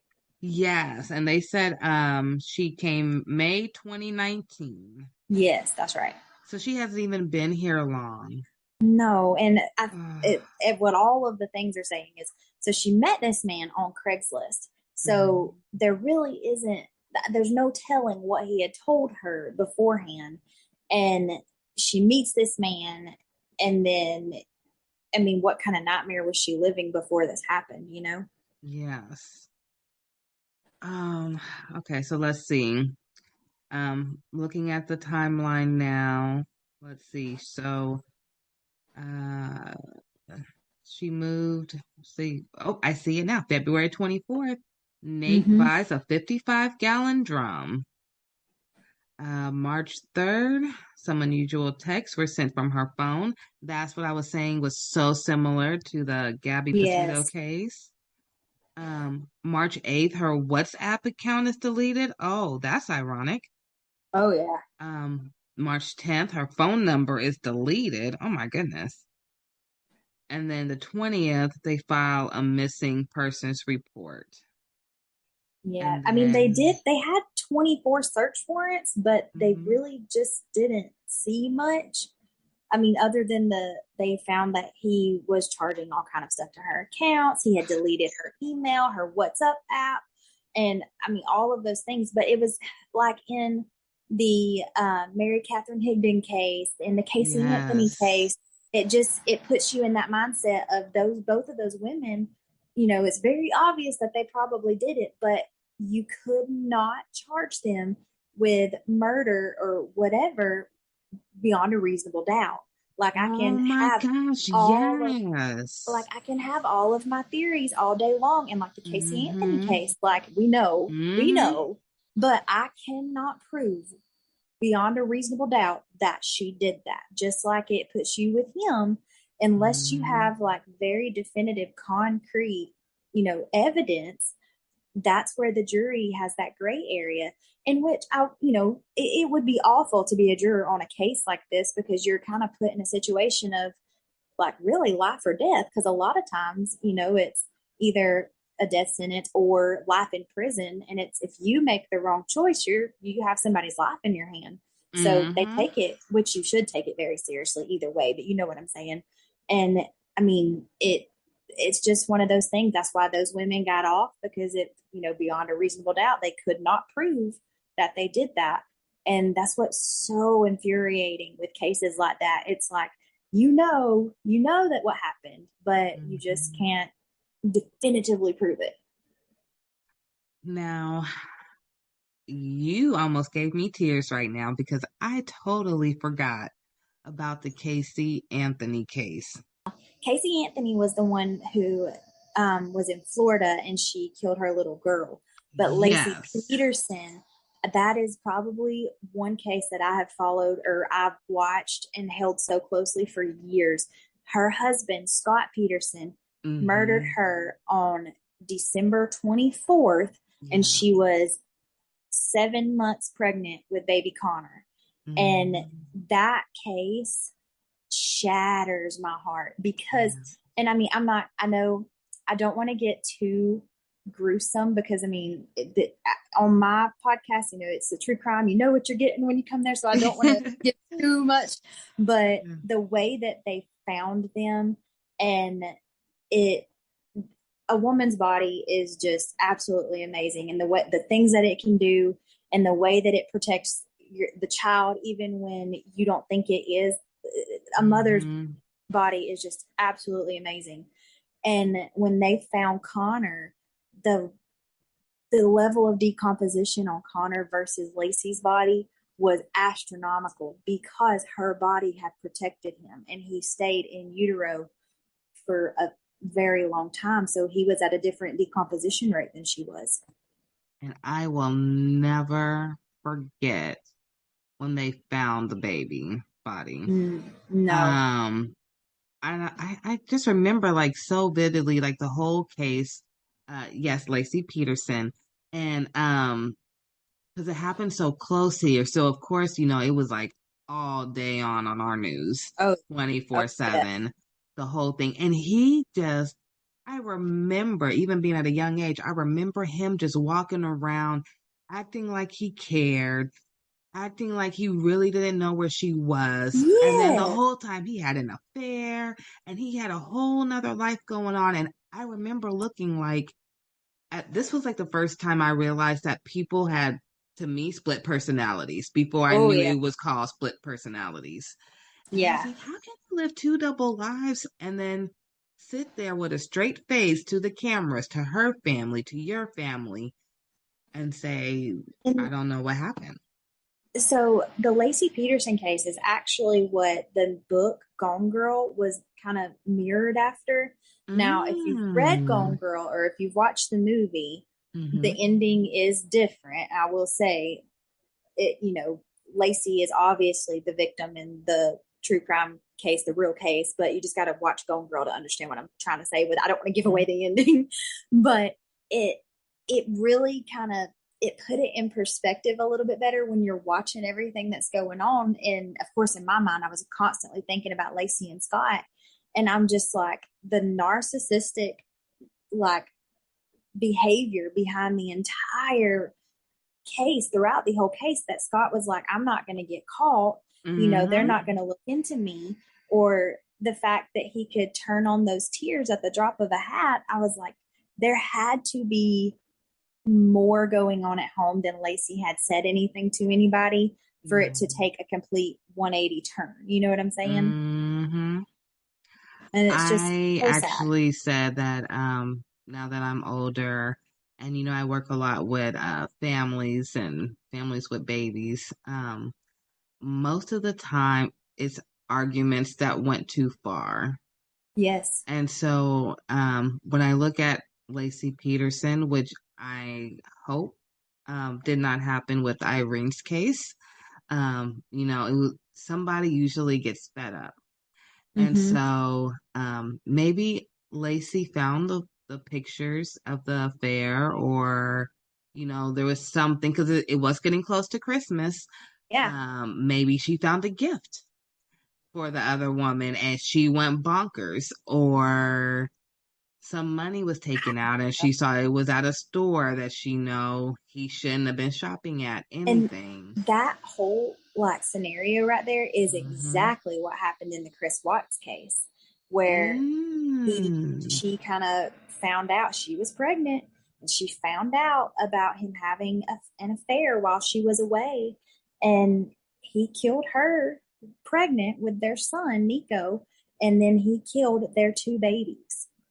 And they were, I remember, 2 and 4, 3 and 4, something like that. And there's a video of the youngest one singing that Coco Melon song about my daddy is a hero, and knowing how their lives ended. It's so, I don't understand. Like, something that, you know, I know beyond a shadow of a doubt that I was put on this earth to be a mom. I I'm just a motherly spirit. I've raised my siblings and our 3 boys. And, that's why I think I've held the baby cases and the cases with these children so closely, because I don't understand the kind of person who could do that. But I read somewhere, what was it? I can't remember who said it, but they said something along the lines of, I don't understand how somebody could do this to a child. And the police officer turned around and said to them, as long as I've done this, I've had people ask that question. And the second you can answer that question is the second you turn into that person. So I stopped asking myself that question. And I'm like, yeah, there's some things that you just can't explain. And it's better to stop trying to ask the question and just be the one that gives the resources and has the hand held out for whoever needs the help. So these babies don't have to keep suffering through the lives behind the curtains and behind doors that their parents are hiding. Now, that was a good way to bring both topics together. I must say that. See, I told you guys she has a good podcast. You guys have to watch it. Thank you. I am just so happy that, I was able to bring some awareness to Irene Gakwa story. Beautiful Black woman. I hope that this helps people look for her. If anyone has any information out there, please contact the Gillette Police Department. And you can also contact the National Missing and Identified Person System. And I'll make sure to post the links below. Bridget, I wanted to say thank you again for our wonderful episode. You are more than welcome anytime. I mean, we can talk about these stories all day long. I would love to have you back. I would love to start doing a series with you. Absolutely. Even if it's once a month. I know you have your own things going, but we'll talk more. And this was really, really, really powerful. You brought us safe havens and information and even a good story. And then we spread awareness about not only Irene, but we talked about Lacey Peterson. We even brought up the name Casey again, Casey Anthony, so people remember, we talked about Gabby Petito. So there's all these spaces. So we all have to come together to help one another. If you do see a sign of any type of stress, there's a common trend now that says, if a couple is arguing, stay out of it because they'll be the one getting back together and they won't be talking to you. But then you also don't want to end up with a situation like what we have in front of us. Exactly. And you have to remember, like, domestic violence, it is not always black and white. There's a lot of gray in there. But at the end of the day, you have to say, do you want that person maybe a little angry with you that you stepped in, or do you want to get the phone call that you never want to get? Exactly. Another good resource is the Crime Stoppers USA. And it's just like, it's a 1-800 number. You can add the link for that, of course, but they are always taking any tips or anything out there for any cases. Yeah, thank you for that. Please use these resources, guys, if you need to. Crime Stoppers is amazing. I do know that. And hopefully we can find Irene. I do have one more question for you before we leave here today. And I hope we don't come back on another episode. And I said, oh my God, you were right. The 55-gallon barrel that they found. Yes. From now we know you're not exactly, forensics or anything, but from what you have went through with your stories and background, if she was in there, do you think they would be able to possibly find some DNA on that barrel proving that she was there? They can. It's absolutely possible that they could. It just really depends on what condition that the barrel is in now. Like blood and different things like it depends on the surface. Like with cotton or, fibers of that nature, it's near impossible to get anything out of because of what it is. But as far as like a barrel, you can bleach that, you can clean that, but then that changes it would show something completely different that they could kind of detect if there was bleach in there or not. But I would say that it would be very, very hard to keep absolutely everything off of that, or to clean everything off of that. So I think that you very well could still find something in there. Well, thank you, Bridget, for answering that. Before I let you go, I had that burning question. No, it's okay. Before I let you go, do you want to tell everyone where they can find you and your husband? And Yeah. Go ahead. So we are on Instagram. It's Booked, Bagged, and Tagged. And we post, like, after every episode that we do, we'll post like pictures of like who the victims were and things like that. I'm a visual learner. I have to see faces after I listen to a case. Yeah. And we also have a Facebook group, and it's the same name, Booked, Bagged, and Tagged. And in there, we do a lot of polls and things. Like after each case, it's like, okay, what do you think? And stuff like that. We're on every major platform as far as podcasts go. Apple Music, Spotify, Amazon, Google, things like that. So it's pretty easy to find us. Well, thank you, Bridget. I hope you guys get 1 million subscribers after this. That would be amazing. This was a wonderful episode, and I will make sure that we talk again very soon. Absolutely. All right. Thank you.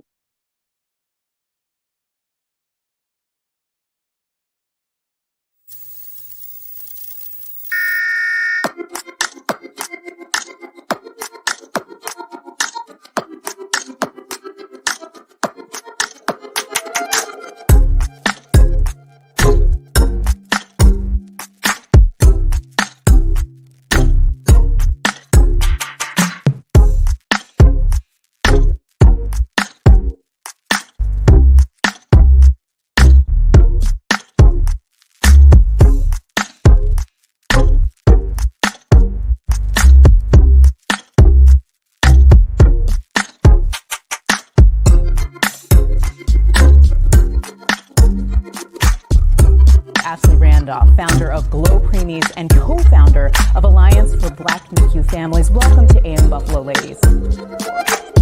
Ashley and Beth, thank you so much for joining me on this great day to talk with Ashley Randolph. Join us now. Ashley Randolph, founder of GLO Preemies and co-founder.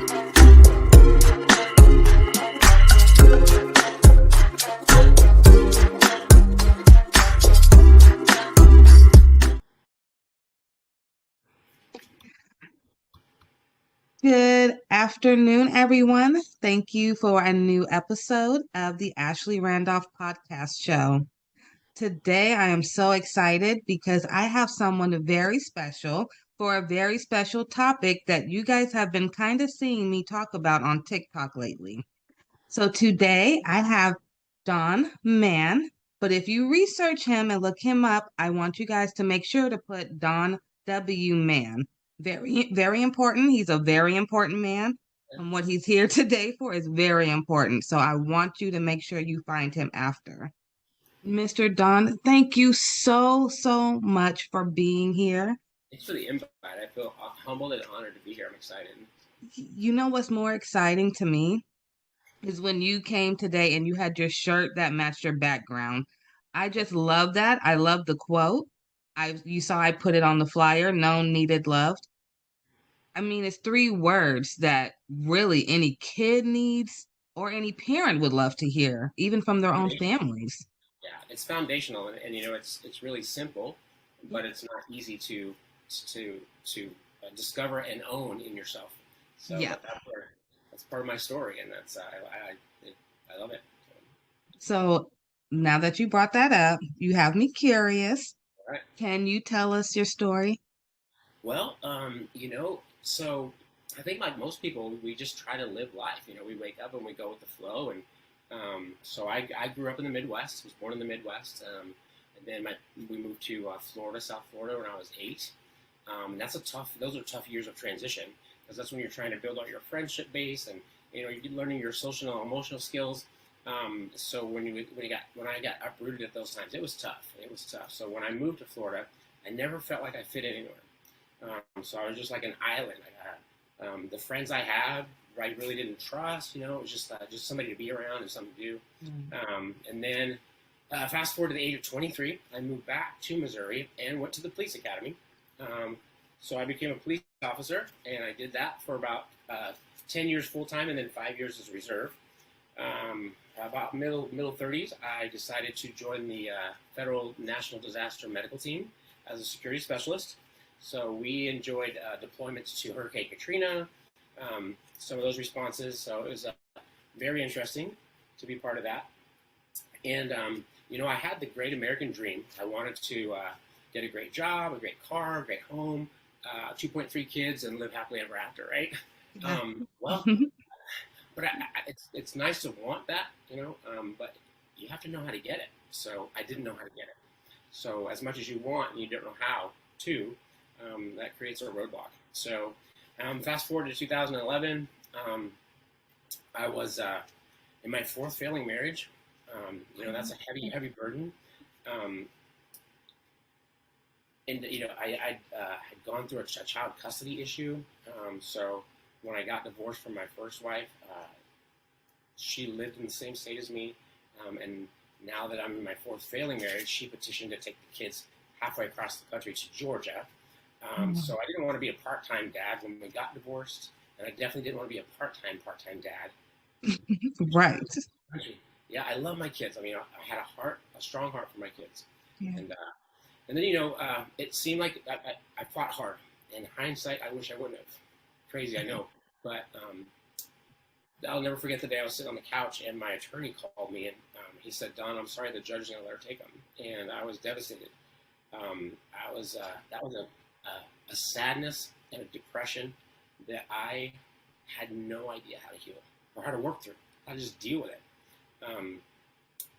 It was, I changed. That was the day I began to change and then start to spiral down because of those big emotions I didn't know how to deal with. I didn't know how I became the person that I was. I just knew I didn't want to be that guy anymore. So I left full-time law enforcement and became a full-time security director. So it's on the outside, life seemed great. I was living the social media life. It looked great on the outside. Yeah. But on the inside, I was broken. I didn't know who I was. I didn't know what I was supposed to be doing. I just knew that what I was doing, I wasn't doing well. And so I ended up getting fired from my job at the hospital. And but my wife was great. She put me through she put me through real estate school. Wow. So I became a realtor. I had a lot of drive, a lot of grit. I always wanted to be successful. But it was something in my past that's always held me back. I became a realtor in 2008, 2009 here in Springfield, Missouri. I won a Rookie of the Year award. But in the background, again, it looked great outside. I began to drink because those big emotions that I didn't know how to deal with. Alcohol is a great emotional number, negative emotions. But the problem with that is it also numbs out all the good times in your life too. And it often comes with legal battles. And so that's kind of what happened to me is, and the crazy thing is so my ex-wife ended up sending the kids back because it didn't work out with her. So in March of 2011, I had all my family there. I was making great money as a realtor. We had a 5-bedroom, 3-bath house with an in-ground pool. I just bought my wife a Mercedes. So on the outside, it looked like it was perfect. But on the inside, I was so tore up and so lost and broken. And I was March 9th. I was driving home in her Mercedes, and I was drinking, and I sideswiped a wooden fence.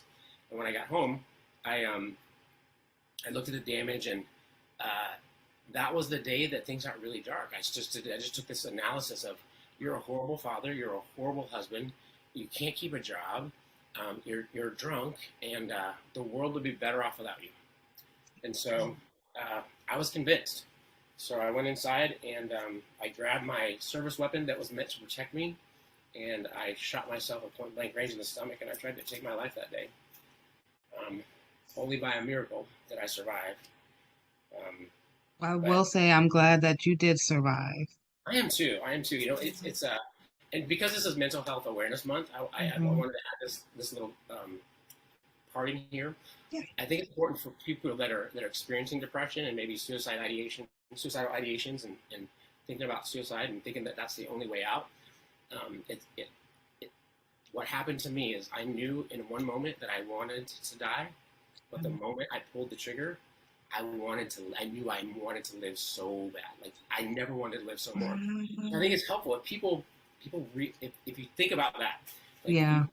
You don't really want to die. You just want the pain to stop, and that's where I was. But then it was fear. You know, it was like I may have just taken my own life, and I didn't want to. Right. So, Right. And I love that you said that, because there was so much going on the inside that a lot of people didn't even really see what was going on. But like you said, you had this 5-bedroom house, you had the Mercedes, you had everything, but it wasn't what you needed to fulfill you. And, when you said, wait a minute, after everything, it was a fear. You didn't really want to do it. It was just, you just wanted the pain to stop. yeah. I found myself in a deep, dark place, and I didn't like it. And I didn't know how to get any other way out. It seems like the only answer, but it's not. It's not. And the answer comes in hope. And I can share that a little bit later about the power of hope. Even in our darkest moments, we just get a little bit of hope. We can find the strength and the courage to go forward. I don't remember much after I shot myself. I got life flighted to a hospital here in town, and I woke up a week later in the ICU. And the emergency physician came in and he said, I thought you'd be dead on my table when they brought you in. He said, but I cut you open. He said, I looked for damage. He said, you nicked your bowel. I had to cut out about 6 inches. You'll have a colostomy for about a year. It'll be reversed and you'll be fine.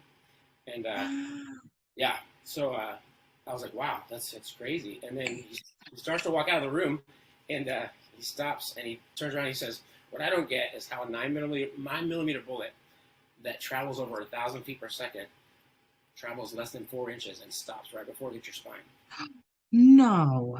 Yeah. So being in law enforcement, I knew that 9mm bullets are made for penetration. They can penetrate up to 14 inches of solid plywood. So that was the day that God said, hey, I'm real.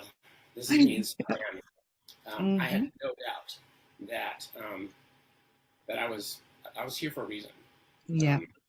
It's funny, the first picture that popped into my mind on that hospital bed that day was, I used to see a little picture of an old, dirty little girl in a dirty dress, but underneath it said, God don't make no junk. Wow. I was like, you know what? That's true. That's true. So, see, and it's moments like that you can't deny that he was there. Yeah. Can I tell you my little miracle story? Absolutely. I didn't even tell you about this. Yeah, I love that story. My little miracle story is with my second child. I was in Houston, Texas. I'll fast forward all the bad stuff, but the doctor who I had in Houston, she told me she was a new doctor and that her mom was already an OBGYN. So I was comfortable with her. Yeah. So when it came to my delivery, of course, all my kids were premature. My daughter was born and she had her cord wrapped around her neck. No, yeah. But the doctor was so calm. She never even I didn't know until my daughter was like 4 years old that had happened to her. My husband had to tell me, like no one told me. She just said, oh, stop pushing. And I just stopped. And it was like a real calm in the room. I felt no anxiety at all. My baby came out and everything. Everything was fine. Of course, she went to the NICU. I went back to thank the doctor. Nobody at the hospital knew who the doctor was that delivered my baby. They have no idea who she was. They said the only thing that was on the papers was that the general MD for the day was on the paperwork. They have no idea who it was. Wow. That's when we can't explain something that's good, we just gotta give you just can't explain it. And I started Glo Preemies right after that. I said, you know, God, what do you want me to do? I don't know. I had just stopped going to college, so I was going to Xavier and Tulane at the same time. And I just didn't know what to do. I had my second preemie, and then it just came to me, God, little ones. And Glo Preemie's been with me ever since. I love that. That is so Such a great cool. story. Such a great story, and all significant lives that I know of are foundational on amazing God stories. So when you got out the ICU and you got out, what was the first thing you did when you walked out them doors, knowing you just had a miracle? Well, probably not what most people would do. I went and got a drink. Wow. That's honesty, though. Yeah. You would think that God showing up in my life like that would have like smacked me into reality, right? And just chase your purpose. No, I still had all that unhealed, unfaced internal pain, emotional wounds. And the crazy thing about pain and emotional wounds, we try to beach ball it. We try to stuff it. You know, it's kind of like stuffing a beach ball under the water. Sooner or later, it's going to pop back up. Well, that's what our emotions do. When we stuff them, I say they go into the pit of our stomach and they lift weights. And then when they come out like, Urgh. And so, yeah, the pain came out. And so I had to go, or I felt like I had to go and drink. So I continued to drink for a few months. And then, well, it was actually a couple of years.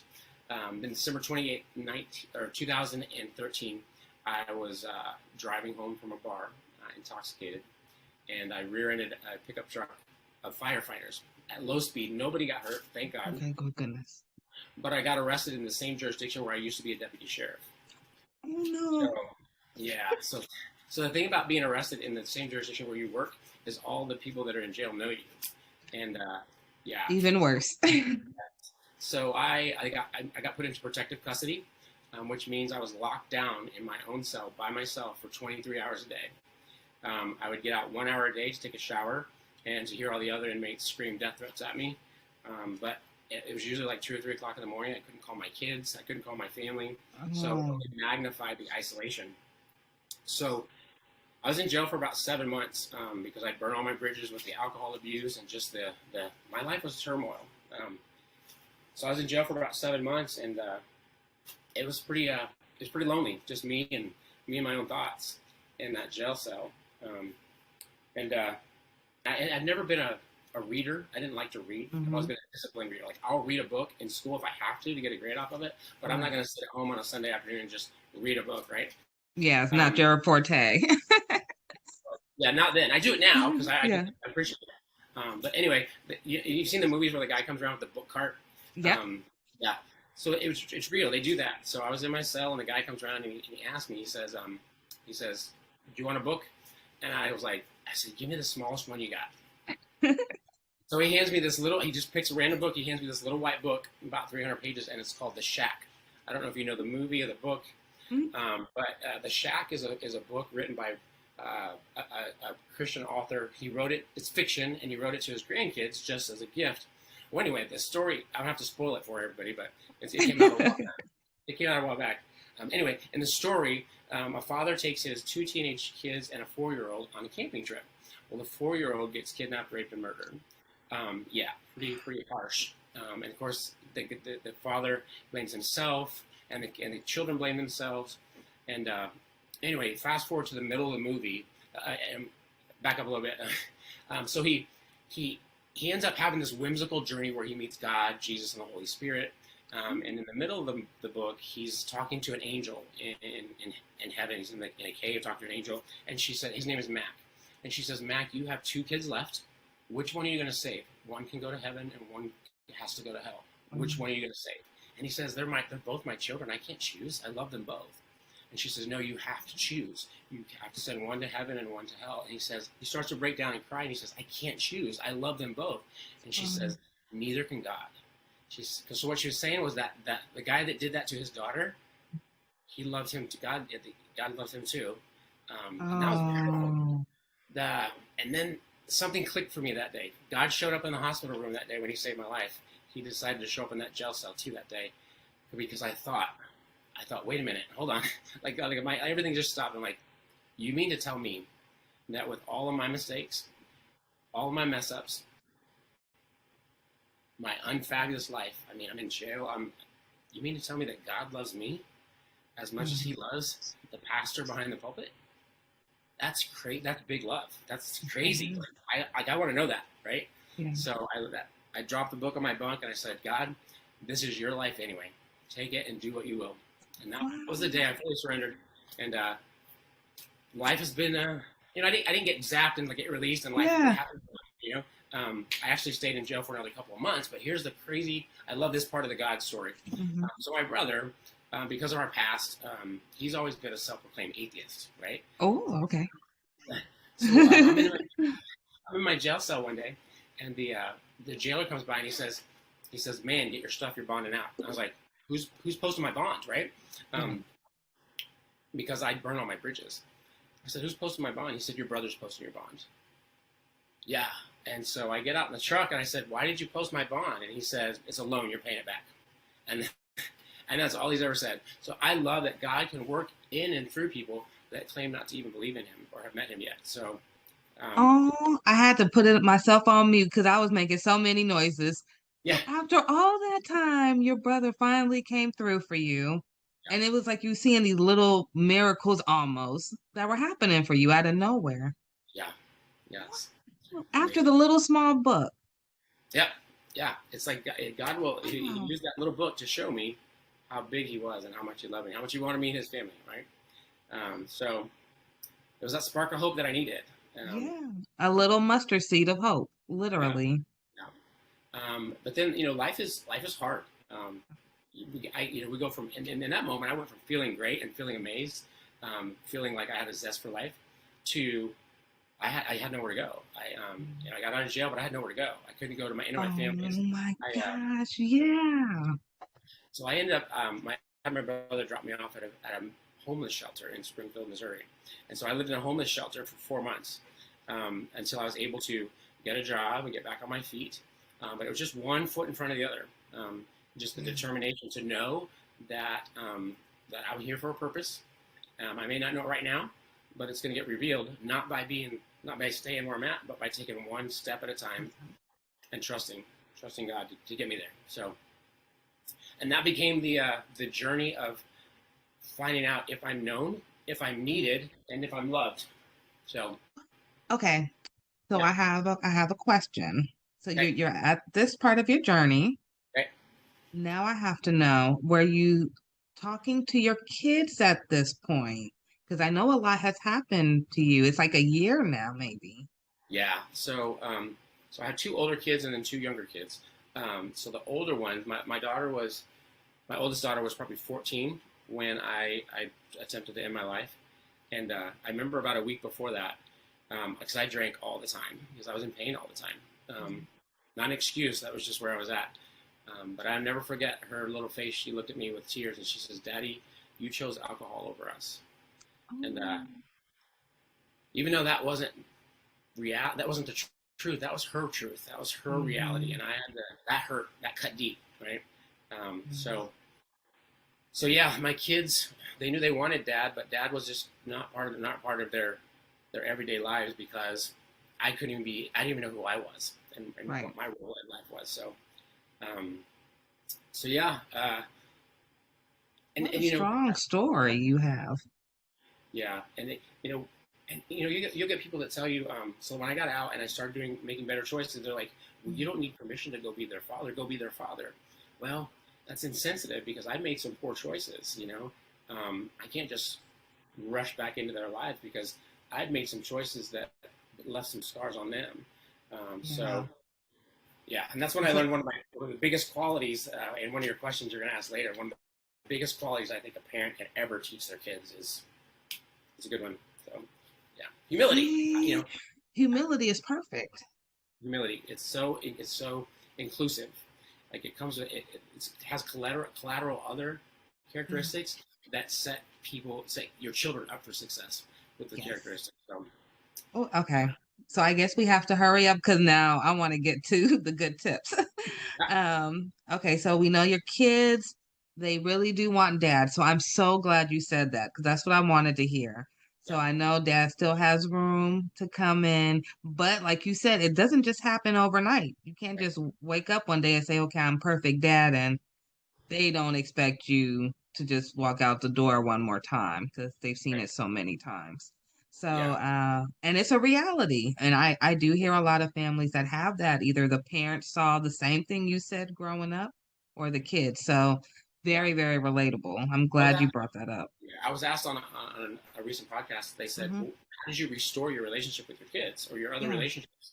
And I said, well, I didn't. And here's why. Because when you think about restoration is repairing the whole thing. We don't have all the parts. I don't have all the parts. They have some, I have some. So what is the goal in reconciliation? The goal is no regrets. So I had to take those steps to do what I needed to do to apologize, ask for forgiveness, admit my wrongs, my mistakes, and then that's where I had to leave it. No regrets. I did what I could do, right? And then that creates that safe space for restoration. But it has to come from both sides. So. And wow, you need to go into counseling. That was actually great tip right there. And I think that works even for relationships too, just for a husband and wife or, sister and brother, all relationships. So it has to work both ways. Just communication is key. So thank you for that extra tip. I told you, everyone, he's very good. If you want to see him afterwards, remember, it's Don W. Mann. You're going to want to look him up. Okay. So I'm going to ask you what's your favorite quote, but I'm going to assume it's what you are wearing. Actually, no, believe it or not. Okay. I thought about this one pretty hard. So this is foundational on I always say the comeback is greater than the setback. And so this is my foundation on the comeback. But my favorite quote that spoke deep into me when I was in the dark, deepest despair it's a Bible verse. It's Genesis 50:20. And it says, you meant it for evil, but God meant it for good, to do what it's doing now, the saving of many lives. And when I look at that on my life, it's like, wow. That's it. That's it. So, I feel like that was my life too. Oh my goodness. Look at that. Yeah. Wow. Genesis 50:22, right? Genesis 50:20.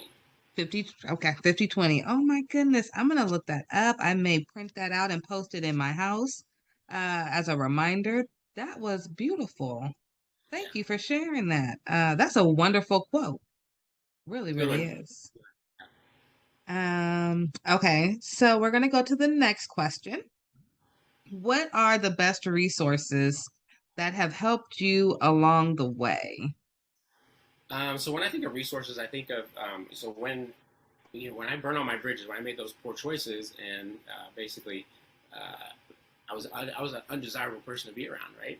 Mm-hmm. And when you're undesirable, you don't have access to very many resources. So number one was my faith community, my faith-based community, because I'll never forget the day that I walked back into church. And you think that everybody knows your story and everybody knows the junkiest things you did, and they're going to look at you and they're going to talk to you about it. But that's not the case. In my experience, that wasn't the case. I walked into church and they said, "Don, we're glad you're back. So glad you're here. So good to see you." And it was that non-judgment that allowed me to breathe, relax, and walk into that journey of healing. So my faith-based community, and then piggybacking off that is that they created a safe place for me to find out, for me to figure out who I am, right? Okay. Because if we don't know who we are, we don't know where we're supposed to go. I always say that that the more you tell somebody who they are, the less you have to tell them what to do. Because if you know who you are, you know what you're supposed to do.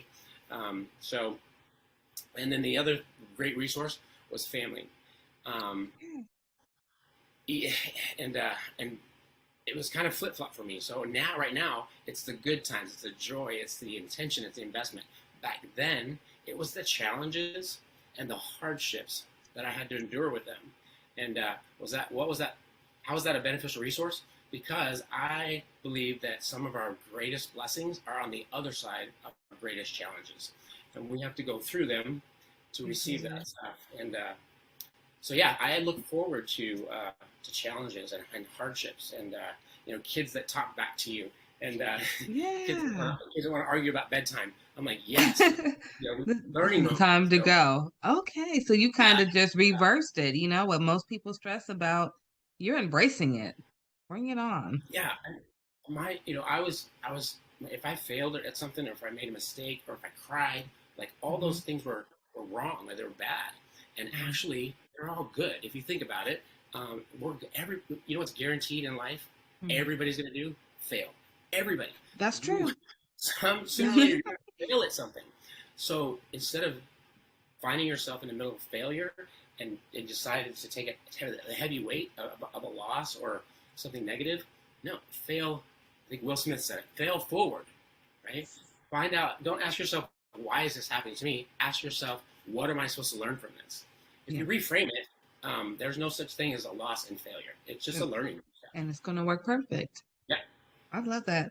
Kind of the same tips that I give my son and my daughter. So just reworded a little differently. So that's amazing right there. So yeah, I love those resources, especially the family one, because I know that you said earlier, there was a lot of tension between everyone, and now they're your best resources. So I love that. Always depend on your family. It may be some hard moments. Nobody said there won't be, but there will always be something brighter at the end. Okay, so I do have a couple of questions. So I know that you love talking about bullies. Yeah. And our youth. So I actually had a son that I had to change him schools twice last year. Straight A student, National Junior Honor Society, smart kid, skipped a grade. The school that he originally was, he was getting bullied by the older kids. I believe because he was younger and he do wear glasses. Yeah. So then we switched him to a different school. And then last year he's a new kid. So it was a whole different type of bully, and he had to prove, who he was. Yeah. So many parents have went through that, especially after COVID. Yeah. What tips can you provide to help empower our youth, and any tips for parents on handling bullying? Okay. So initially, this is going to sound like a very unpopular opinion. But if you notice, a lot of parents whose child has become a victim of bullying, they want the school to do something. They want the bully to change. They want the bully's parents to change. And it comes back to a very basic psychological exercise. What is your circle of control? We can't control the school. We can't control the bully. We can't control the bully's parents. So what do? It's not a hopeless situation, right? We empower our kids to be bully-proof. What does that mean? It sounds like a great claim, right? Well, I think it is a great claim, and it started for me way back in high school. I knew this kid named David Williams, and this kid was untouchable. Like, somebody would come up to him, and they would just, try to make fun of him or bully him, and he was just like, what? It was just untouchable. Like, he would step into his truth. If they picked on him for had a bad hair day or something, he'd be like, yeah, so? Okay. But, yeah, he just owned his truth, right? And I'm like, wait a minute, that makes a ton of sense. So fast forward to last year, my son is 11, and he just got braces. Well, he has to get a slide. It's called a slide on the top of his mouth. Yeah. Well, he came over one weekend, and he had his new slide in. He had the worst lisp ever. He was talking. And so, we do what people do, not thinking about it, and I just started making fun of him, just a joke with him, because I hope that he knows that I love him. Well, he got really bummed out, really down about it. And so I recognized the parenting moment. And so first I apologized. I was like, I'm sorry. I didn't mean to hurt your feelings. I said, but we've got to do something about this, because you're going to go to school tomorrow, and those kids are going to be all over you, dude. I said, so we need to start today to make you bully-proof. He's like, bully-proof? What do you mean? New concept, right? So I got a little a stack of Post-it notes, and so I started throwing them at him. Wad one up and throw it at him. And he said, stop. Throw it again. He goes, Dad, stop. Throw it on again. He goes, cut it out. I'm serious. Throw it on again. He goes, I'm serious. This is really annoying. And I throw it at again. And finally he picked one up and he threw it back at me. And I was like, what? What'd you do? He's like, I threw it back at you. I was like, why did you do that? Because you were doing it to me. So no, you took what I was using as a weapon and you defended yourself with it. I said, if you do the same thing with your lisp, you go to school tomorrow and somebody says something about your lisp, you say, That's a horrible list. I don't even have to try to have mine, and it's a lot better than yours. Mm-hmm. You have them empower their situation with their truth. If it's acne, you can find a scenario that empowers them. If it's glasses, hey, at least I have 4 eyes. You only got 2. I can see a lot better than you. Adoption, I've heard of kids getting made fun of because they're adopted. I just tell them to say, hey, at least your parents chose you. His got stuck with them. So there's always power. Okay. If you find your truth will set you free, and your truth is never bad. It can't be. It's never negative.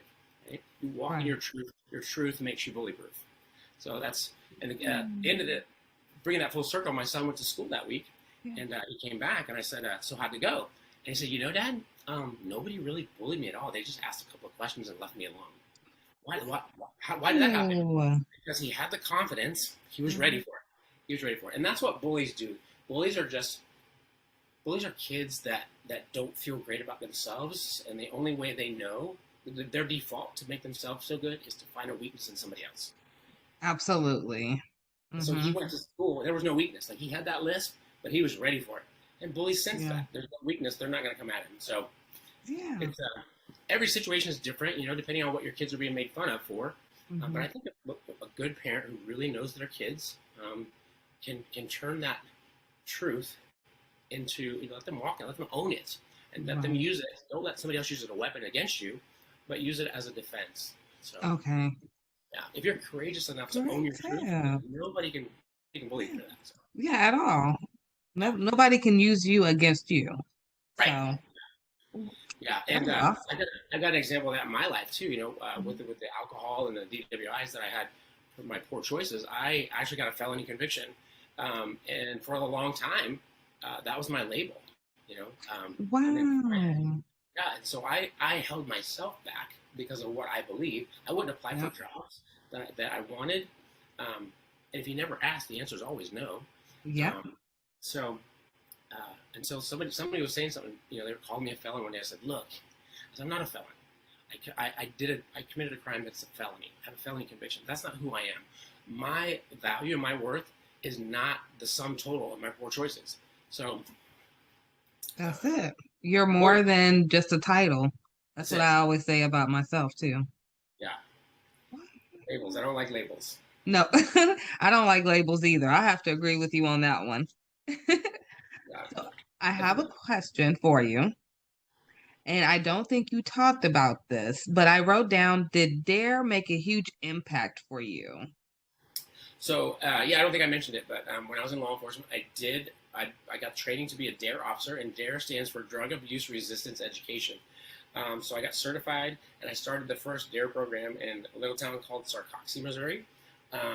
It absolutely had an impact, and here's the impact it had. It started to bridge that gap between a 30-something-year-old man and 6th graders.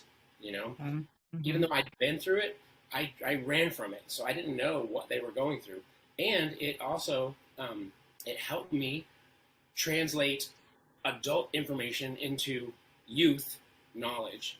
So it was helpful in that area. It was definitely a foundation for a speaking career, for having a passion and a heart for youth. So absolutely. Do you think that it also helped you with your known needed loved? Because DARE, the acronyms, and they're so straight to the point.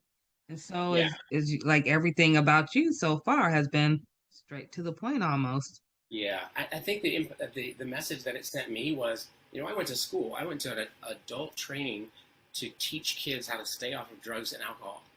And then in my worst moments of life, I found myself neck deep in alcohol. So if I knew it, if I knew all that information, why didn't I apply it? Why didn't you apply it? It's not about knowledge. You know what's interesting?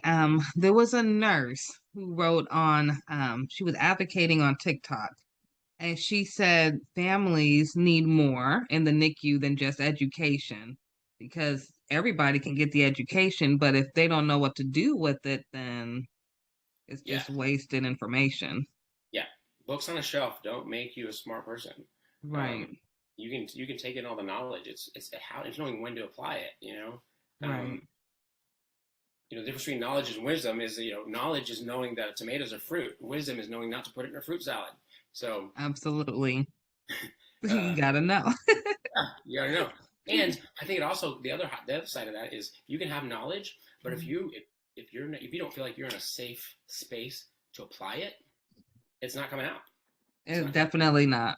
Definitely not. So you did give us some tips earlier. Did you want to review the tips that you wanted to give to parents to help with their children, or did you want to add on? So this is what I was talking about before. So how do you help your kids, right? The first thing we can do as parents, right? And I'm coming from a guy who made a lot of poor choices as a poor parent. I'm not saying I'm like the greatest parent in the world, because I'm not now, and I definitely wasn't. I made a lot of poor choices, but making those poor choices caused me to dive in harder and become better, not for me, but for them. That's what they deserve, right? Kids deserve that. They deserve the best chance. They deserve for us to set them up for success the best we can. So how do we do that? Well, the first thing we can do is we can become the best investigators we can of our kids. Yeah. Because we didn't create them. We didn't set them, on this path. They were created on purpose, with purpose, for purpose. We just have to help them figure out what that is, right? As much as I want my son to grow up to be a NFL football player, because that's what I wanted to do, if he doesn't want to do that, I'm not gonna force him into that and ruin his life, and take him away from his purpose. So become the best investigator you can of your kid, and be bold and be brave and be humble to walk that out with them. And then there's 4 nuggets that I think parents should help their kids learn and apply in their lives. So if you think about a race, we're all running a race, right? It's our job. So if you think about a relay race, whose responsibility is it to pass the baton and to make sure that the baton is passed at the right time, perfectly, right? It's always the runner that's giving off the baton, because the runner that's taken off, like they just got their arm, they're not even looking, right? So the parents, we're passing the baton. It's our responsibility to pass the baton well so that they can win their race. And so how do we do that? 4 nuggets. The first one is gratitude. If you teach your kid to be grateful for even the smallest things, even the smallest amount of things, being grateful, it just changes their perspective. It allows them to connect. We're all wired for connection. So grateful. The second thing is forgiveness. If we teach them that forgiveness doesn't approve what was done, it just releases the expectation that it could be any different. And people think, at first glance, forgiveness looks like it's weak, but actually, if you choose to forgive, you're retaking control of yourself in that situation. So it's actually empowering to teach them to forgive. And then the third one is gratitude, forgiveness, empathy. Oh, I love empathy. Yay, I love empathy too. Empathy. So I just had a discussion with my kids last night. They're like, sympathy. And I said, well, they said empathy, and then they explained it. And I said, well, no, what you're describing is sympathy. So the difference between sympathy and empathy is you look at it like this. They said, well, you walk in somebody else's shoes. That's empathy. I said, no, that's sympathy. Having empathy is taking off your shoes before you put their shoes on to walk around. I like to use the lens. We grow up and we have life experiences, so we look through life through a lens. It's our lens. Well, everybody's like that. Empathy is stepping out from behind your lens and then stepping behind their lens to understand what they're going through. If you teach your kids empathy, it helps them be grateful. It helps them forgive, right? It helps them understand why people make the choices they do. And then the last one, I love it, and I mentioned it before, it's humility, right? If you teach your kids to be humble, when you think about it, to be humble, you have to be grateful. You have to forgive, and you have to have empathy. So if you could just teach if you can't do all 4, you got a busy life, just focus on humility, and not just teach them. Remember, we're not just giving them the knowledge. We're demonstrating it. And this was tough for me. I remember I was going to school, and my son was 6 at the time, And he used to always come and interject himself in conversations with like these big lies. Like he would make up some story to include himself in our conversation because he wanted to feel known and needed and loved. Yeah. And I would get so mad because he's lying, and I knew it was a lie. Everybody else knew it was a lie, and so I felt embarrassed. Well, then I was going to nursing school at the time, actually. Then went to school later that week. We learned about Erickson's stages of development, and at 6 years old, they have what's called magical thinking, and they're not lying. He just wants to be included. He's not trying to lie because he's trying to be conniving and manipulative. He just wants to be included, and so that I felt guilty. I'm like, oh man, Dad failed, right? So I went home that night and I said, hey, buddy, I would never thought I would have to apologize to a 6-year-old, right? I said, hey, buddy, you know how Dad, accused you of lying, and I said, well, I learned in nursing school, but you're not lying to do wrong. You're lying because you just want to be included. I said, so I'm sorry I did that. And he's a 6-year-old. He's like, it's okay, Dad, don't worry about it. Yeah. That was a huge lesson for me. So what that taught me is, we all have failures, we all have mistakes. So if you're humble enough to admit your mistakes in front of your kids, that's setting them up for success. I know that we think that we have to be the perfect example so they can follow a perfect example, but that's just not real. That's not authentic. And I think your kids would rather want a parent that's real than a parent that's right. Just be real. If you make a mistake, own up to it. That's going to bring you closer. It's going to draw you closer together. Not have them look like you're weak. So, and it also helps them with accepting their own failures when it comes up, because they've already seen their parents go through a failure, maybe work their way out of it. Now it's not so stressful on them. Yeah. Wow, good nuggets. I like those. Thank you. Very good. I hope all of you wrote that down. Those are very important. I'm going to leave with one more question. This is the most important question I have for you. Where can people find you? And I know you have something special coming up in the works. Do you mind telling us a little bit about it? You bet. So my website is it's DonWman, all lowercase.com. So if you just go to www.donwman.com, that's where you'll find me. I've got resources. You can contact me. I've got a contact sheet on there. I just have a passion. So my life's goal is to impact as many youth as possible, because right now suicide is the second leading cause of death between the ages of 10 and 24. I think it's tragic that children choose to take their own lives because of big emotions. So that's where you can find me, and a lot of resources on there. We'd love to hear from people. Love to hear stories. I love stories. Everybody has stories. Yeah, you love stories too. Good. So you guys don't just send me stories, send him stories too. He loves stories. Yep. And so I am in the process of writing a book. I've had so many people say, Don, your story is so crazy, you should write a book. So I'm going to write a book and hopefully finish it by the end of this year. And then there's editing and publishing. And so, but yeah, it's going to be called Known, Needed, Loved, God's Story Through My Life. So I am so blessed to be able to give my kids a second chance for a father that they almost lost. So What a story. What a story. And when the book comes out, please let us know. We'll share it on all our websites. We thank you so much. I'm a huge advocate for mental health, usually for postpartum moms, but it can go with the youth and the dad as well. So I thank you for being here. I thank you for sharing your story. I appreciate the invite. So honored. Thank you. I appreciate it. You're welcome. And please come back and please let us know when the book comes out. We'll make sure to include everything in the description for you, okay? Thank you so much, Ashley. I appreciate it. You're welcome. Thank you, everyone. See you next time.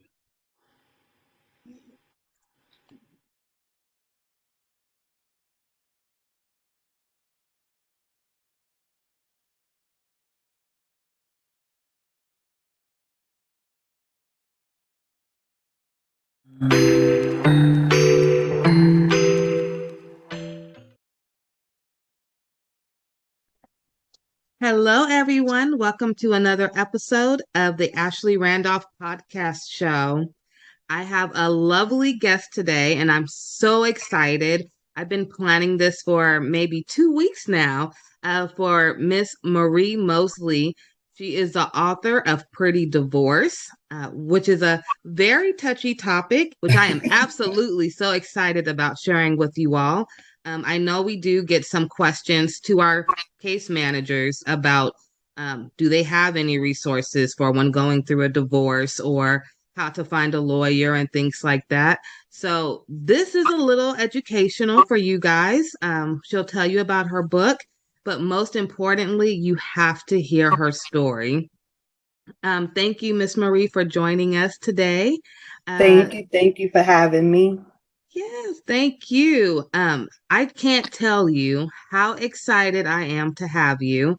I have been putting your flyers up for 2 weeks now and telling anyone who would listen to me to make sure they watch today. So, Okay. incredible story that you have. I want you to, if you don't mind, introduce yourself to the audience and let them know who you are. And please tell us about when your book will come out. If you want to start with that, and then we'll go to your backstory. I think that will be phenomenal. Okay, perfect. Yes, I am the author of Pretty Divorce, how to sever a toxic union and create an illuminated future. The book is on pre-order now. It's right. It's on pre-order, and you can order it if you want at theprettydivorce.com. And it should be in people's hands no later than next week. I'm finalizing everything and printing and getting them right out to everybody because it's been on pre-order for a little bit. So yeah, it's been a journey. Right in time for the holidays. Yeah. Oh, yes. I actually wanted it to be out this summer, but I do trust in God's timing. So I think maybe the timing is perfect. I think it's perfect. And I'll do another little hint. So I'm very business savvy. So my business mind instantly said, okay, holiday sales are like the highest time that you're going to have the most profit. And then it also told me that this is also one of the times when people who are going through a divorce get really sad because it's maybe the first holiday season that they're not together. And what a great book to give to someone who's sad and down and say, honey, it's a pretty divorce. Absolutely. That face up. So I think it's wonderful. Timing is everything. I do believe in divine timing. So I think you're going to do a wonderful job. If you need any ideas for gift wrapping them books, I already have some too. So how? Oh my God, I appreciate you. Thank you. I appreciate you, and just the strength to write this book. You had to have so much incredible strength to even look at what you went through to come out of that, because I'm sure you had a lot of emotion. To sit there, because I had to write a book for the NICU and my experiences, and it was one of my most traumatic experiences. I had 3 preemies. Okay. All 3 was horrible. So to sit there and write that was almost like journaling my experience. And there were some moments I forgot about.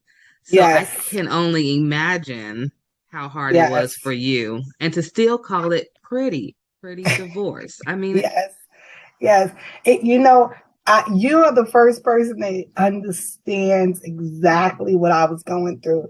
There were times when I had to put it down for a little while, and just go back, because it was almost like reliving everything over and over again.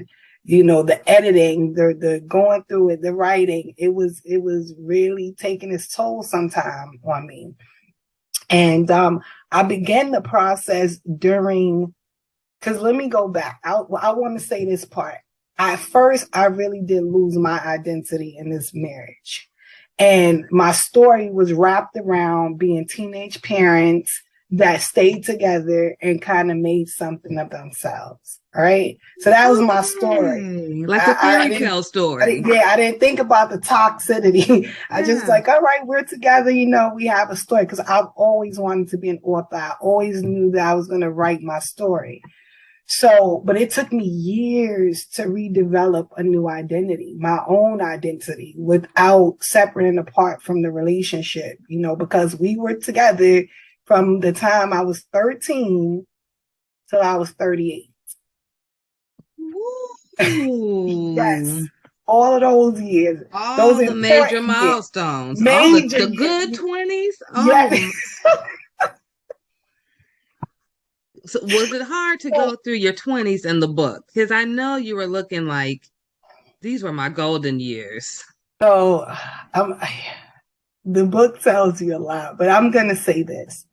And this is not a funny topic, but around about 16 or 17, I became suicidal. It had gotten that bad. It had gotten that bad. And I talk about it in the book. My girlfriend introduced me to her boyfriend's friend, and he kind of became an outlet. So yeah, I don't advocate side relationships. However, I have to say that my side relationship kind of saved my life. You know, so that moment it worked. Yeah. So my 20s were horrific at home, but they were glorious somewhere else. If that can, you know. So I don't know why, you guys. I'm sorry, but I have to say this. I am getting the song Khalees Milkshake Bring All the Boys to the Yard stuck in my head when she said, you know, it's like this at home, but outside. Oh my goodness. But it worked for you. You're still here. Absolutely. So, absolutely. I'm not advocating for it, but not at all. And I'm, you know, and I don't take, because I was an educator for so many years working with kids, I would have a lot of children with suicide ideation, attempts, different things that I've gone through. So I don't take that lightly. But as a teenager, you know, becoming a mother at 14, you know, I was a good student. I was a really, really, really good student. I started to fail in school. Like all of the things that made me who I was beginning to change. And it's like I deviated from the plan and I was spiraling out. So, so it became a little bit rough for me around that age. But finding another outlet, you know, albeit it was a side relationship, it really did help me. It helped. He helped me a lot. You know what I mean? Like I'm married to a different man right now. my girlfriends, some of my girlfriends, they were like, "Wait a minute, what? Like you're not with him anymore. How are you not going to be with this guy?" Because that's how like that's how it was forever. Yeah, we really, really fit. But you know, things happen, and I'm in a new relationship. He's in a new relationship, but I definitely know for a fact that we both still have a really high regard for one another. You know, him and his family were my solace. They were my peace, you know, so I can never forget that. Like I can never forget them, you know, and what's awesome is my husband now, he knows all about it because him and I were best friends. So he got to know and understand how crazy I was about this guy and how indebted I was and how, you know, I hold him in a really high regard and stuff. So, and he's okay with it. He's an alpha. He's an alpha and he's confident. So absolutely. Yeah. So he's not intimidated by it or anything. So I can talk about it. He knows about it. So, but that's a good thing too, because he knows what he's coming into. Mm-hmm. You know, I hear a lot about baggage and people coming into new relationships with extra baggage. But for him, he already seen your baggage. So you're really not coming in with no baggage because you already knew each other. So that Mm-hmm. actually, do you think that you guys are more on like a soulmate type of plane now? Because My husband, let me the one be, you're with because now. you know what, my husband was like, tell your story and be honest. I really felt like the other guy was my soulmate. I really, really, really did. And there's some amazing stories about our journey that I'm even thinking about putting into a book. Like, I used to be able to feel his pain. Like, if something happened to him, I would know, you know? And so when I think about my soulmate, I don't know. My husband right now, me and him I guess because we were best friends or something, we fit. It's crazy to me. You know what I mean? Because some women wait their whole lifetime to feel what I felt with the other guy and even what I feel with my husband. You know what I mean? Like, my husband is my dude. He's my, my That's your rock. Cool. You know what I mean? Yeah. So it's so I never compare the two of them, but they both were like gifts to me. That's how I feel, honestly. You know what I'm saying? But, and I wouldn't give my husband up for anything, like, for anything, because he's really been there for me, for my children. Like, that's their father. You know what I mean? Yeah. That's their father. And so his place in my life and what he means to me is tremendous. So it doesn't compare to the other one. It's different, but both of them were beneficial to my life. You know what I mean? Yeah. I can't in all honesty take anything away from the other person. You know what I mean? Because it's like getting two different jewels, and it's like they're both beautiful in their own way. Absolutely. And it's fine for that. You know what I mean? It doesn't have to be one part or the of your other. crown. Absolutely. And so my husband is just like, he's my life now. And he knows that I wouldn't deviate from that for anything. You know what I mean? I can still give honor to the other person without being disrespectful to him. It doesn't take, because he's that guy. You know what I mean? He really is. He's awesome. He's one of them people. He has his own children biologically, and then he has my children. And anybody, even me, I look at him with all of them, and you can't tell which one's a which. That's how savvy he is and how much love he has to give, that he's willing to spread it. You know what I mean? He's willing to spread it. And so, but yeah, we both have a really good understanding. A lot of people think that you shouldn't talk about your past relationships, but we were best friends, so we told each other everything. Everything. Yeah, I feel this way, and this person did this, and I feel this way about that. And then we ended up together. So, and we didn't let it get in the way of what we felt for each other. Yeah.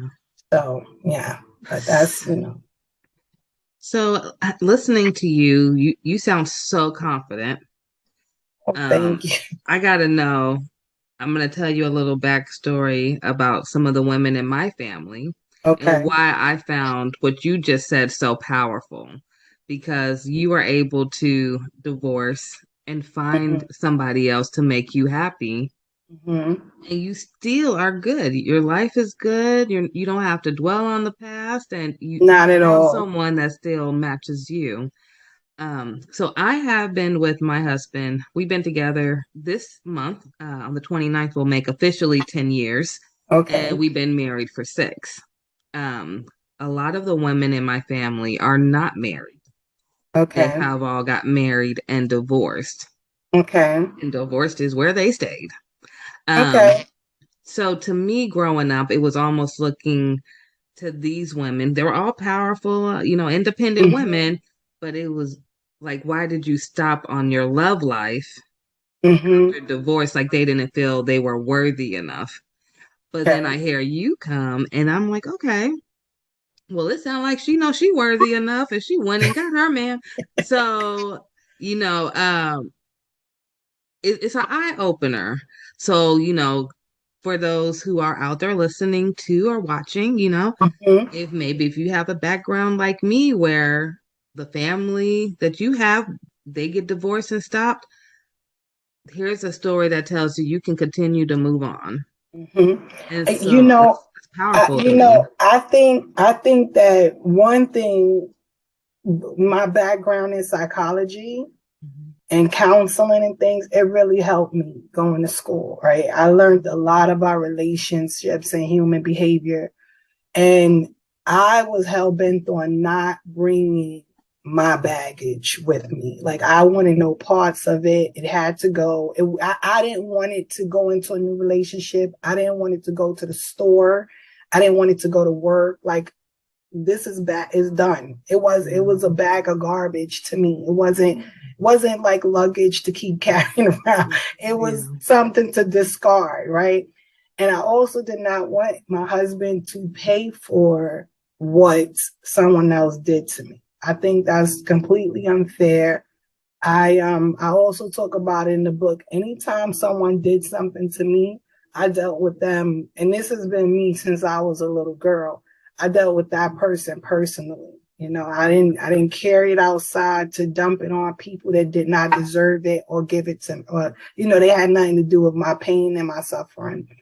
So, and there's a lot of women that ask me that, like, how did you do it? Because it is a process. It's a process of learning to trust somebody again. It's a process of you allowing somebody to really love you, and believe that that's what their intentions are. So my process, I took some time off. I did. I wasn't, because a lot of us, where we make mistakes is jumping in and out of relationships, back and forth. Like, we get the revolving door and we never take our time to really heal, process what happened, reflect on what happened. What did I do wrong? Because everybody's not perfect. You didn't do everything right. What did I allow myself to be involved in? What do I not want to be involved in? And you used the key word earlier about journaling. It's really important for women to start writing down what's going on. I have 5 million notebooks. Okay, so I do too. All over the place in this house, but they're good because you get to get your feelings out. You get to act, and you also said something before we started. We talked about girlfriends, right? Yeah. Girlfriends are good. Their intentions are good. But most of the time when you talk to your girlfriends, if women want to admit it, it turns into like a male bashing session. And we just go, Absolutely. And here, and this one from 10 years ago, he did this. You're muted, Ashley. That's those, Absolutely. those conversations are not productive. They're not productive, and they keep us stagnated. They keep us bitter. They keep us resentful. And those are recipes for never really going on because now you're not really open. You're not open to having love come to you. Yeah. And you're not willing to give love because somebody already trampled all over it. Yeah. But you know that saying about the $1 bill or a $10 bill, you can crush it up, smash it, kick it all around, and you drag it through the dirt. And when you open it and take it to the store, it's still worth $10. Still $10. So if we can understand that our value is not diminished because of the stuff we've gone through. And life does go on after whatever his name is. Like, it's okay. You don't let one monkey stop your show. You keep the show going. You have to, because if not, they win. I don't like to reduce it to that, but the truth is they win. Yeah. They left you a shell of a woman, while they're out enjoying their life with whomever, and you're sitting around and you've not really find yourself, and that's only if you want to have another relationship. Some people go through so much they don't want to be bothered anymore. But Yeah. even in those places, I think that if they went through some healing and, mindset changes and self-development, reinvent yourself, turn things around, it can work for them. They don't have to be alone. I don't think that we're designed to be alone. I agree. I don't think we are either. We Definitely are not. I think we were designed for companionship, and to have someone that genuinely loves us in our lives. And because one man didn't appreciate it and didn't understand the treasure that he had, that's his problem and his loss. Yep. And you have to shift your mindset. You have to. Because if we sit around pondering what we went through, why, if I shoulda, coulda, woulda, why didn't I, we're wasting more time. Yeah, I agree. And we don't have that much time to lose. Every day we get older. Absolutely. I have to ask you a question. I'm here for it. You have this accent. You got to tell us about your accent, where you come from, and if you don't mind, I know we talked a little bit offline about some of your family and some of your family stories and how they are in the book. You don't have to say it all if you don't want to, because we do want you guys to get the book. So, but if you want to, just touch on it a little bit, just to invite everyone into your life and how you were able to get this beautiful mindset that I hope we all can have after meeting with you today. Thank you. So I was born and raised in the Bronx in New York City. Right? Growing up, people thought I was Southern for some reason. Now, my dad, I don't know. My dad is was born and raised in South Carolina. So I didn't know, maybe his genes were that powerful that I got his accent. But I'm originally from Bronx, New York. We just quickly, my dad died when I was 5. And we came from, we came from a quaint little neighborhood. And after his death, we had a fire. Really? So no, I shouldn't leave my precious dog out. After my dad died, maybe like 2 months later, we lost our dog that was there when I was born. And then we had the fire. And then we moved to the projects in the South Bronx, which were a bit intimidating, but we had to do what we had to do. That's where we were placed. And so we lived there for a while, after getting used to all of that. Around about when I was 12, my sister passed away.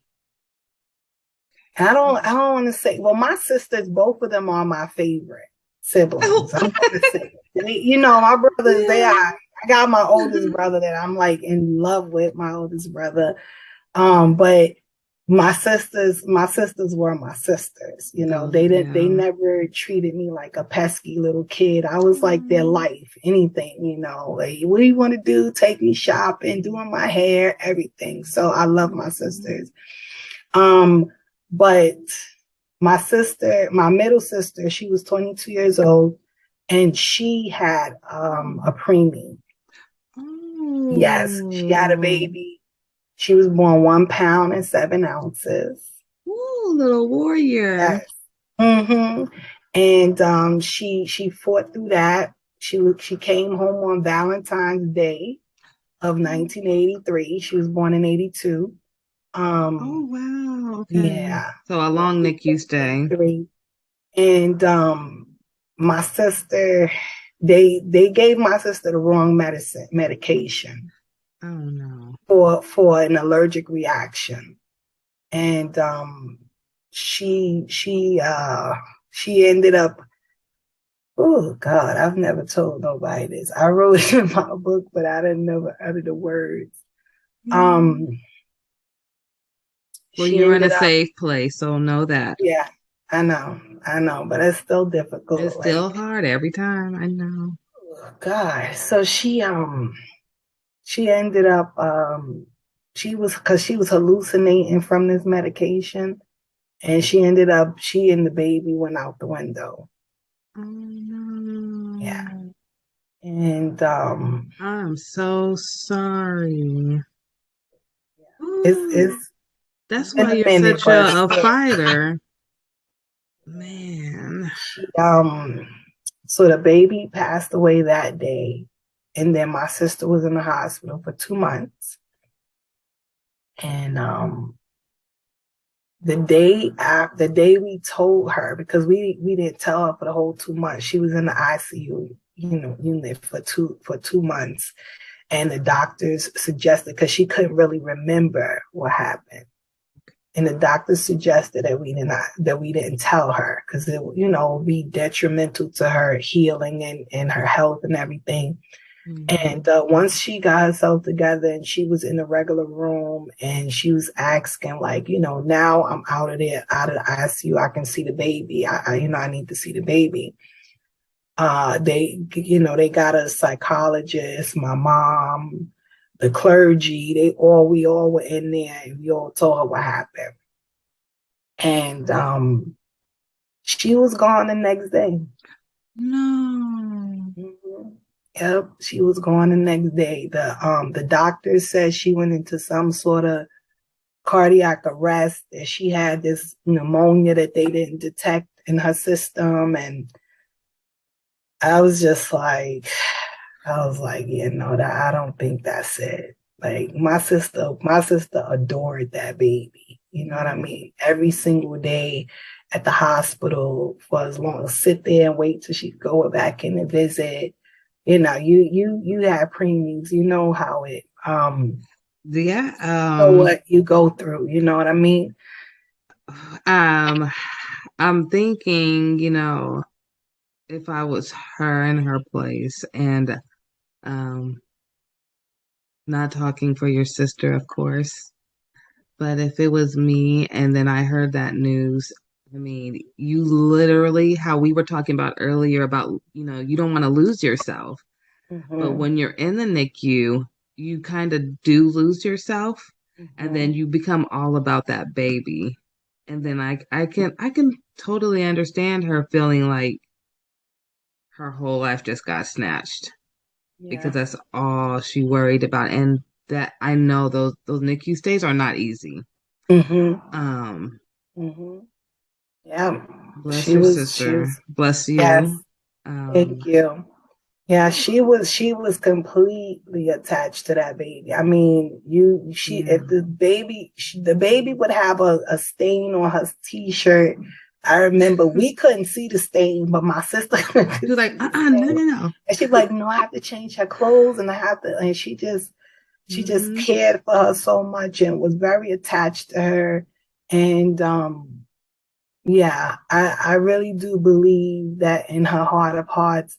I know people don't, we don't know how life works. We don't know how people do what they do, but I just believe that she let go of this life, because the fact that my niece wasn't here, and I think the thought of her seemed like having something to do with it. I think it was crushing her. It was too much. Yeah, it was too much for her to bear. That day that we told her, it was in the morning. So me and my mom stayed with her like the whole day. The family was in and out, but we stayed there. And I can't count how many times she just kept saying, I'm sorry. She didn't cry. She didn't cry. She just was like, I'm so sorry, Denise. Do you forgive me? And I'm like, no, like mommy said, it wasn't your fault, that they gave you the wrong meds. It's not your fault. Like it's nothing for me to forgive, you know what I mean? But, she was in shock. She was over it, So I ended up losing my niece 6 days after my 12th birthday. Oh, you were so young. Yeah, I think after my 12th birthday, and then my sister passed away in 2 months after that. And I literally had to go back to school. Like, I literally had to go back to school. Like, I didn't just bury them. you know. And it was my 13th birthday. I'm wrong. It was my 13th birthday when I was going into 7th grade. Yeah. Wow. I had to go right back to school, like maybe a week after we buried my sister. Like, you know, and try to maintain grades and act like everything was, you know. Now, not for nothing, school was a big thing for me. So it really was a way to get my mind off of stuff, but it wasn't doing what it used to do for me. It was horrific. Like, I think I felt like a zombie some days walking around, you know. So your brothers, are they older or younger? Yeah, I'm the baby. You're the baby. Okay. The bunch, yes. So it was 6 of us. It was 6 of us. Big family. Yes. And I'm the only child until I was 18. Then my dad had another child, so I do have a half sister who's just as intelligent as me. But wow, 6? Yeah, 6 of us. Yep, and she was the 3rd oldest. It's my sister, my brother, my sister, my brother, then me. Okay. So you had a lot of brothers. Did they during this time, because you're talking about going back to school, and obviously you went through something very traumatic. Do you think your brothers was very consoling to you at that time? Because you're the baby, so I'm gonna be completely honest with you. My sister was like the glue. Yeah. You know, and we realized something very, very weird. My older sister says that my other sister was my mom's best friend. So my sister was born February 1st. My mom was born February 20th. Oh, okay. My mom passed away August 28th. My sister passed away August 31st. No. Yes. Yep. And it really was strange because my mom is buried on top of my sister. Wow. So when we finally got because due to COVID and all of this, it took a little while for, to get things in order. But when we finally got the stone, the way my mom purchased the stone, so 20-something years ago, it was left with enough room. So instead of us buying a brand new stone, we just had them remove it and add my mom's information to it right under my sister. And when we went there, we were looking at the stone like, wait a minute, they were born in the same month. They passed away in the same month. And my sister was like the life of the party. She was the one, that one person in the family that kind of lights it all up and have everything and everybody. So anybody from New York to South Carolina, I'm skipping Washington, D.C. We have a lot of family there. Anybody that knew my sister was really devastated. It was hard. At the time, I'm going to say really that no one kind of wrapped around me. No one really, was like, oh, little sis, like, how you doing? And as I was writing the book, I realized that we all were in the daze. We all were traumatized. It was so tragic. My brothers thought that her boyfriend had something to do with it. They were on the warpath. They were thinking more about that. Really, yeah. Yes, because she was at our house. She had left her house in the pouring rain with the baby. That's how we knew something was wrong. So, and she came to our house for like shelter. And then her boyfriend showed up around 3-4 in the morning trying to get her to go home. And so she went home. And then the next phone call we got was that she went out the window. So my brothers were on the warpath. We didn't know what happened. She couldn't really remember too much. So we didn't know if he did something to her or whatever. So no one, and right after my sister passed away and we went to the hospital and came home, I kind of went mute for a week or so. Like I wouldn't speak, I was just dazed out. My mom was there. So I don't, they didn't really come to too much, gather around Denise because something might be wrong with her. My middle name is Denise. I'm sorry. Oh, okay. Yeah. So, but as now that I'm older, I don't really blame anybody because I know that we all were just in the daze. It was unbelievable, unfathomable that this was happening, to us, to her. Yeah. And so I don't blame everybody. Everybody, went into their own corners to try to figure out how to process it and deal with it and get their lives together. So I can't even imagine, like, just visualizing everything you're saying right now. It almost feels like a bad dream that's never going to stop. Yeah. I mean, from the age of, I think you said, what, 6? You're 5 when your dad passed away, and then the fire, and then you had to move to an area that was a little different. Very different. Then you had to, I'm assuming, learn all different type of skill sets to live in this new environment. Absolutely. And then this you have with to your learn. sister. Let's just call it what it is. I had to learn how to fight. Yeah. And I had to learn how to survive. I did. And I talk about it in the book that, I was just starting to get my bearings straight. Like I finally started to feel a little bit of stability.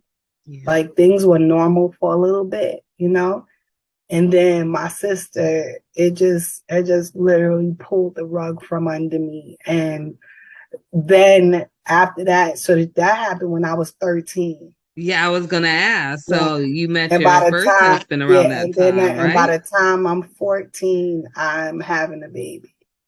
What? Yeah. It just, I'm telling you, my sister dying really just threw me off. It threw me off completely. Like it just threw me completely off my game. I'm telling you. Okay, wait. I'm telling you. Okay. This interview is getting so good. Okay, I have one question. We got to 13. Okay. And then we're going to have to get you a documentary, okay? You get to 13, and I'm just so curious. You were talking about going back to school and your grades. Mm-hmm. Like, did your grades at this point just completely fall, and then you met him? And so that summer, while I was dealing with everything with my sister, we went into we went with my girlfriends were always talking about him. We're talking about girlfriends again. Yeah, they knew him. I didn't. Mm-hmm. And I'm not for nothing. My brother was a part of the Nation of Islam. And he used to teach me a lot of stuff. And he used to teach me a lot of stuff about being a Black woman and, a female. And, how it's because of women that we populate the earth and how important we are and our contribution to society and stuff. And so my brother was he was a very integral part of me being almost as powerful as I am. God had a lot to do with it. My mom and my sister, but my brother, young, that's the type of time he spent with me, teaching me who I am, teaching me to look at people's character, and not just taking them at face value or what they said or material things. People had to show me who they were, not just, So I didn't really like this guy, which makes matters a lot because I didn't really like him at first. I didn't like him. He was not a good person. He messed around with a lot of girls, different stuff. So I ended up, we ended up getting to know each other, and I gave him, I let my guards down and gave him a break or whatever. And by the time I turned around, I was in a serious situation of peer pressure. And yeah, no, really, it was peer pressure because I knew better. Yeah. I knew better, and you know how hard it is years later to look at look at your life and know you've made these mistakes or going down this path, knowing that you knew better. I'm working on that with my son who's about to be 12 this year. Yes. Right now. Absolutely. You know what I mean? You have to tell him that, because my husband, my new husband, he has a saying: decisions, decisions, decisions. And your decisions can change the whole trajectory of your life. Like it really, you could think it's minute, you could think it's small, one little decision could just change your whole path. So we have to be, because life is life. Yeah. And life is not playing with people. There's no redos. It does not care that you're 12. It does not care that you're 13. It does not care. It doesn't care that this is your first time. The sperm met the egg, and guess what? You're having a baby. See what I mean? Life is for real. One time. That's all it takes. And it was my first time. No. Even more traumatic. Let me tell you something. I was just like, I was like, what is happening to me? Like, why? Wow. You know? And it's so many years later that I can say that it's okay. You know what I mean? Because now that life has given me so much lessons and so much experience that I can help other people. You know what I mean? So they say that God gives his the toughest battles, to the strongest soldiers. So if he saw fit to say, like, you know what, she can handle it. She's gonna make it through it. She's gonna come through and she's gonna glorify me and let people know that I do exist because I brought her through. Then it's okay. But in the process of it, it's not. In the process, it wasn't okay. I know you were just wanting to throw in the towel so many times. What's going on? I was like, what is going on? What is happening? Why is this happening? All of these things just keep happening. And I'm in the center of it all, What a testimony. Yeah. And we haven't even got to the end yet. We're only at 14 years old. Oh my goodness. I have to ask. Yes, ma'am. I won't get into so many because you do have this in your book, right? Yes. Some of this. So I won't ask too many questions. But I am so curious to know, when Mama Baby came in and said, Mama, I'm pregnant, what was Mama's response? Because you the baby. We got to remember. Yes, absolutely. I'm glad you realized that. I can't wait for you to read this book because I'm glad I can't wait to read realize that I'm 13 and pregnant.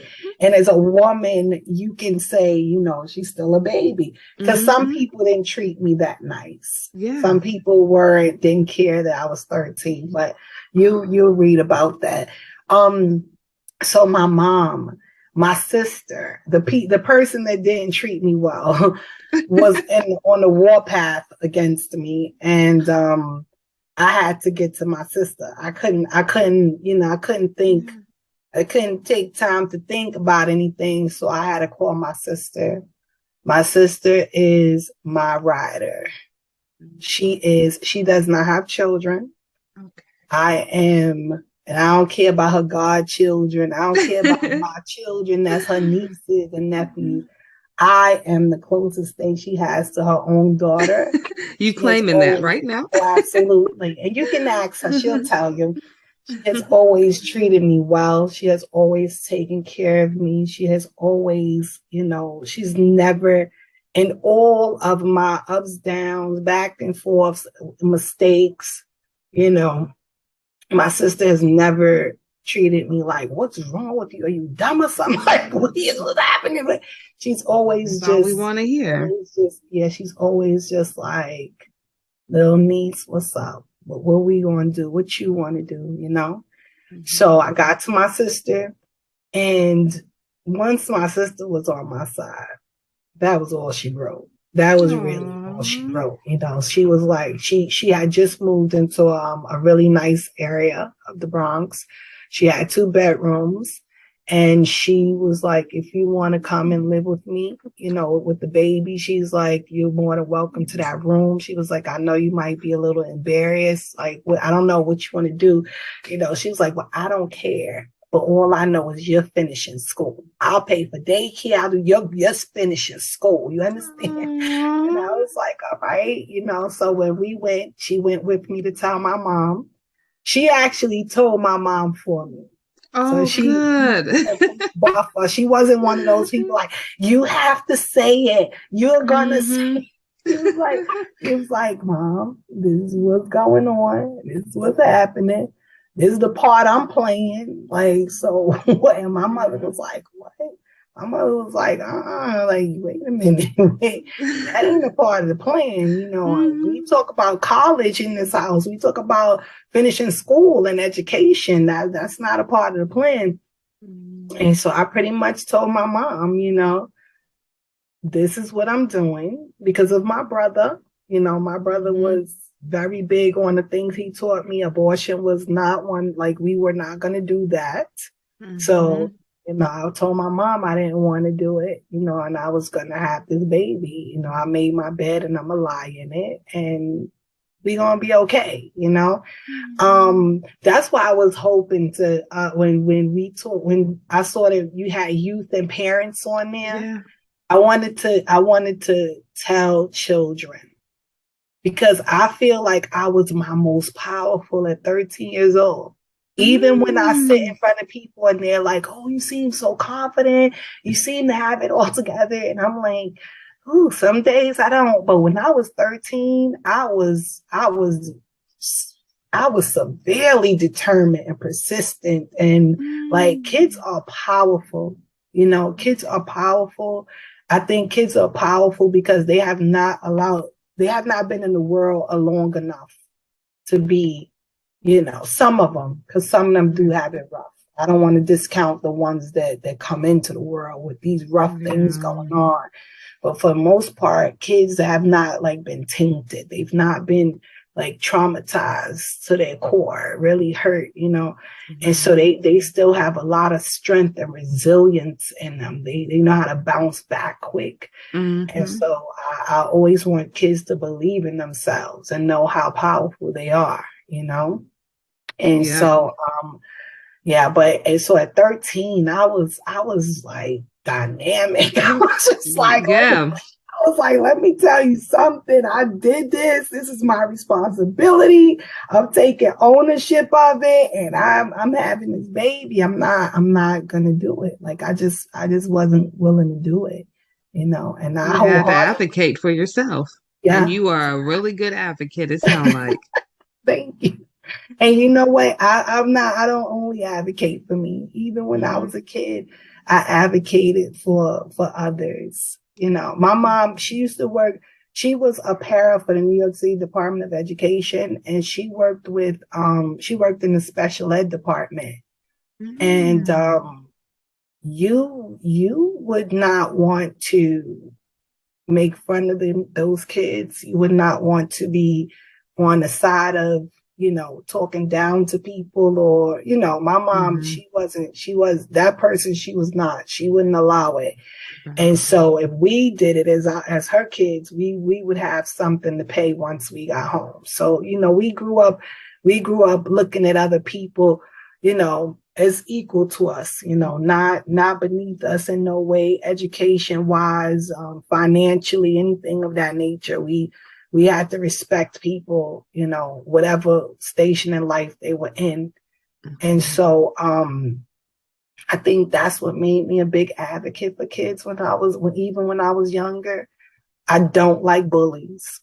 Yeah, I don't like clique mentality. I have a zero tolerance for it. And so I've always been willing to stand up for those that are like less fortunate and things like that. in my book, my mission, I have a mission in my book. And so let's get to the mission. Yes. So for a certain amount of books sold, I do fully loaded backpacks for the homeless. Okay. I love it. It's like so cute, right? So New York has this thing called the Midnight Run, and what they do is they go out at night, and some of the homeless people might know where they can go to meet up with the Midnight Run, or they go around the city and they give out different stuff. And so I used to give out blankets like during the winter and things like that. COVID came, so it kind of threw me off my game, but I'm definitely gonna get back into it. Now I like to do little backpacks, right? Make them a survival kit. Put some blanket in there, socks, a hat, some gloves, because it gets cold out there in the wintertime. Some soup, some hot chocolate, some toiletries and stuff, toothbrush and different things. Look at Let's give out some. Me and my husband did it a couple of times. It was awesome. It was really, really good. It was really good. Keep me updated. When you guys are doing it, let me know if there's a way we can donate some items or funds. Maybe if we have some extra funds, we don't mind helping out for Definitely. the cause. Let me know. I know I've talked to you. You're still in the Bronx, right? Yes, ma'am. Okay, I think I talked to you before, but we work with a hospital really closely in that area. So we do have a lot of families in Glo Preemies who live in the Bronx. Okay. So I will be coming out there soon. We were supposed to come last year, but COVID. So we'll probably be there next year to take a little tour of the Bronx area. Yeah. But I would love to help meet you face to face. Love to meet you face to face. I would love to meet you too. I got one more question. Hold on. But wait, I want to say this to you. I want to thank you for doing that for people in the Bronx. The Bronx is a very low socioeconomic territory, and we don't have the greatest health care. We don't get, the Bronx in New York City, to me, gets treated like the little redheaded stepchild.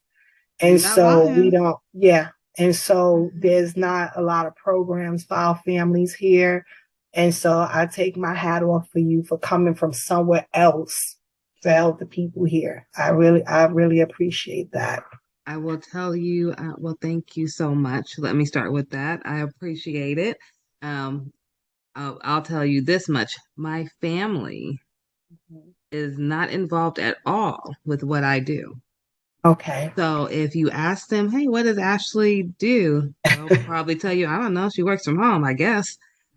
They have no idea what Glo Preemies is. They have no idea what the Alliance is. They have no idea how many policies I have single-handedly helped change.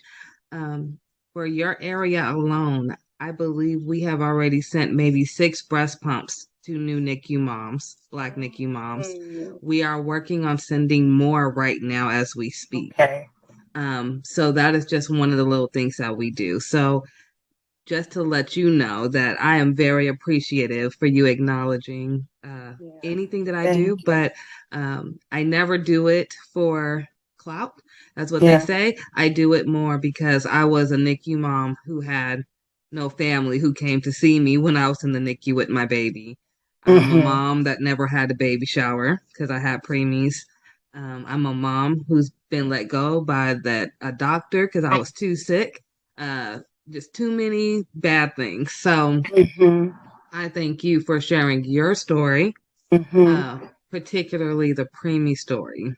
Yeah. But is there a way for those who just heard what you're doing with the mission to be able to help donate to you? Do you guys have like a Cash App set up, or will you get one so that if people see this video and want to help contribute to what you guys are doing without getting the book, or if they want to get the book and still donate, how can we do that? So currently I don't have a Cash App set up for it.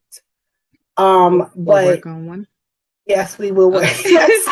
Yes, we will, ma'am. Listen, you're gonna be right. You don't even know how much you're helping me right now by kind of giving me some tips and instruction. Like, hey, girl, get this together. Oh, good. We're gonna have you popping, okay? Don't worry about it, you guys. So you heard her. She is gonna get a Cash App or something to that caliber, and what she do, I will post it under this video. So keep looking for this video, see if there's any updates. I'm sure I'll have you back when the book comes out. Absolutely. I do want to do a giveaway for the holidays. I need that book for the giveaway. Okay. For and sure. we will definitely stay in touch. I want to see you when you come to the Bronx. I want to, I want us to get some lunch or something. Yeah, I can't wait. I greatly appreciate you having me. It's been an honor. And to know what you're doing here in the Bronx is really, it is very moving to me. Because like even when my sister was in the NICU, there was no helping. There was no, it was thank God we had my mom and my sister to do stuff and to help and to, even me when I had my daughter as a teen, I was like that, growing up, I was like, there's nothing here to help, people that have I did have a high school. I did go to a high school that had a daycare, but even with that high school is still an alternative high school, but it no longer, I don't believe it has the daycare center anymore, which was tremendous because that gave people a real opportunity to go to school and continue their life and, so, but yeah. Do they have any of those options anymore? I'm not really. That was the only school. It was called Bronx Regional High School, and I forgot the name of the extension because they had an extended piece to it where all the pregnant girls went to school. So if you were pregnant, you can attend and you just be in class with other pregnant girls. You wouldn't be amongst the general population. Yeah. And then once you had your child, you were able to still come to school and bring that baby to the daycare center. But they don't have, it was beautiful. New York used to be a really awesome place to live, and it had a lot of resources, but not much is going on here anymore, so for you to still be in the place of trying to help out here, it's wonderful. We're gonna have to connect really, for sure. Definitely, because I'm ready. It's gonna the winter months are coming soon, so I'll be this year I'm doing something special. This year, all of the blankets that I buy, probably in the blankets and maybe in the hats, I'm gonna have my daughter sew in patches that says Jesus loves you. Because I want them to know that it comes from him, not from me. Yes, look at you. So, I love that. I want them to know that he is thinking about them. He's not forgotten. He's not forgotten. Yeah, because I would not have gotten to this moment without him. Absolutely. I feel the same way. Yeah. I don't. Yep. That's why I said earlier. I believe everything happens in divine timing. God little ones is what GLO stands for.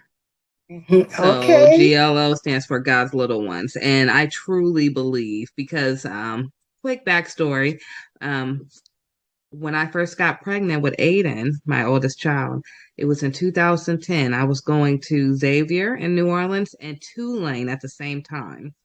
Going to be an OBGYN, wanted to be a doctor. That was my main goal. I wanted to be a baby doctor. And I went to Tulane because I wanted to do public health because I wanted to work in the World Health Organization. Ended up having Aiden with 2 semesters left. And here we are 12 years later. I have GLO Preemies. It incorporates both of them. So I'm still dealing with babies. I train doctors now. I educate doctors through what I do at CPQCC based at Stanford. Not only that, that was my college that I really wanted to go to. My Okay. mom said I couldn't go to Stanford because she wanted me to go to Xavier because they were known for African Americans to go to medical school. So Okay. I still ended up at Stanford. Absolutely. I'm still there, and I'm the Still first gave you African your dream. American to become chair.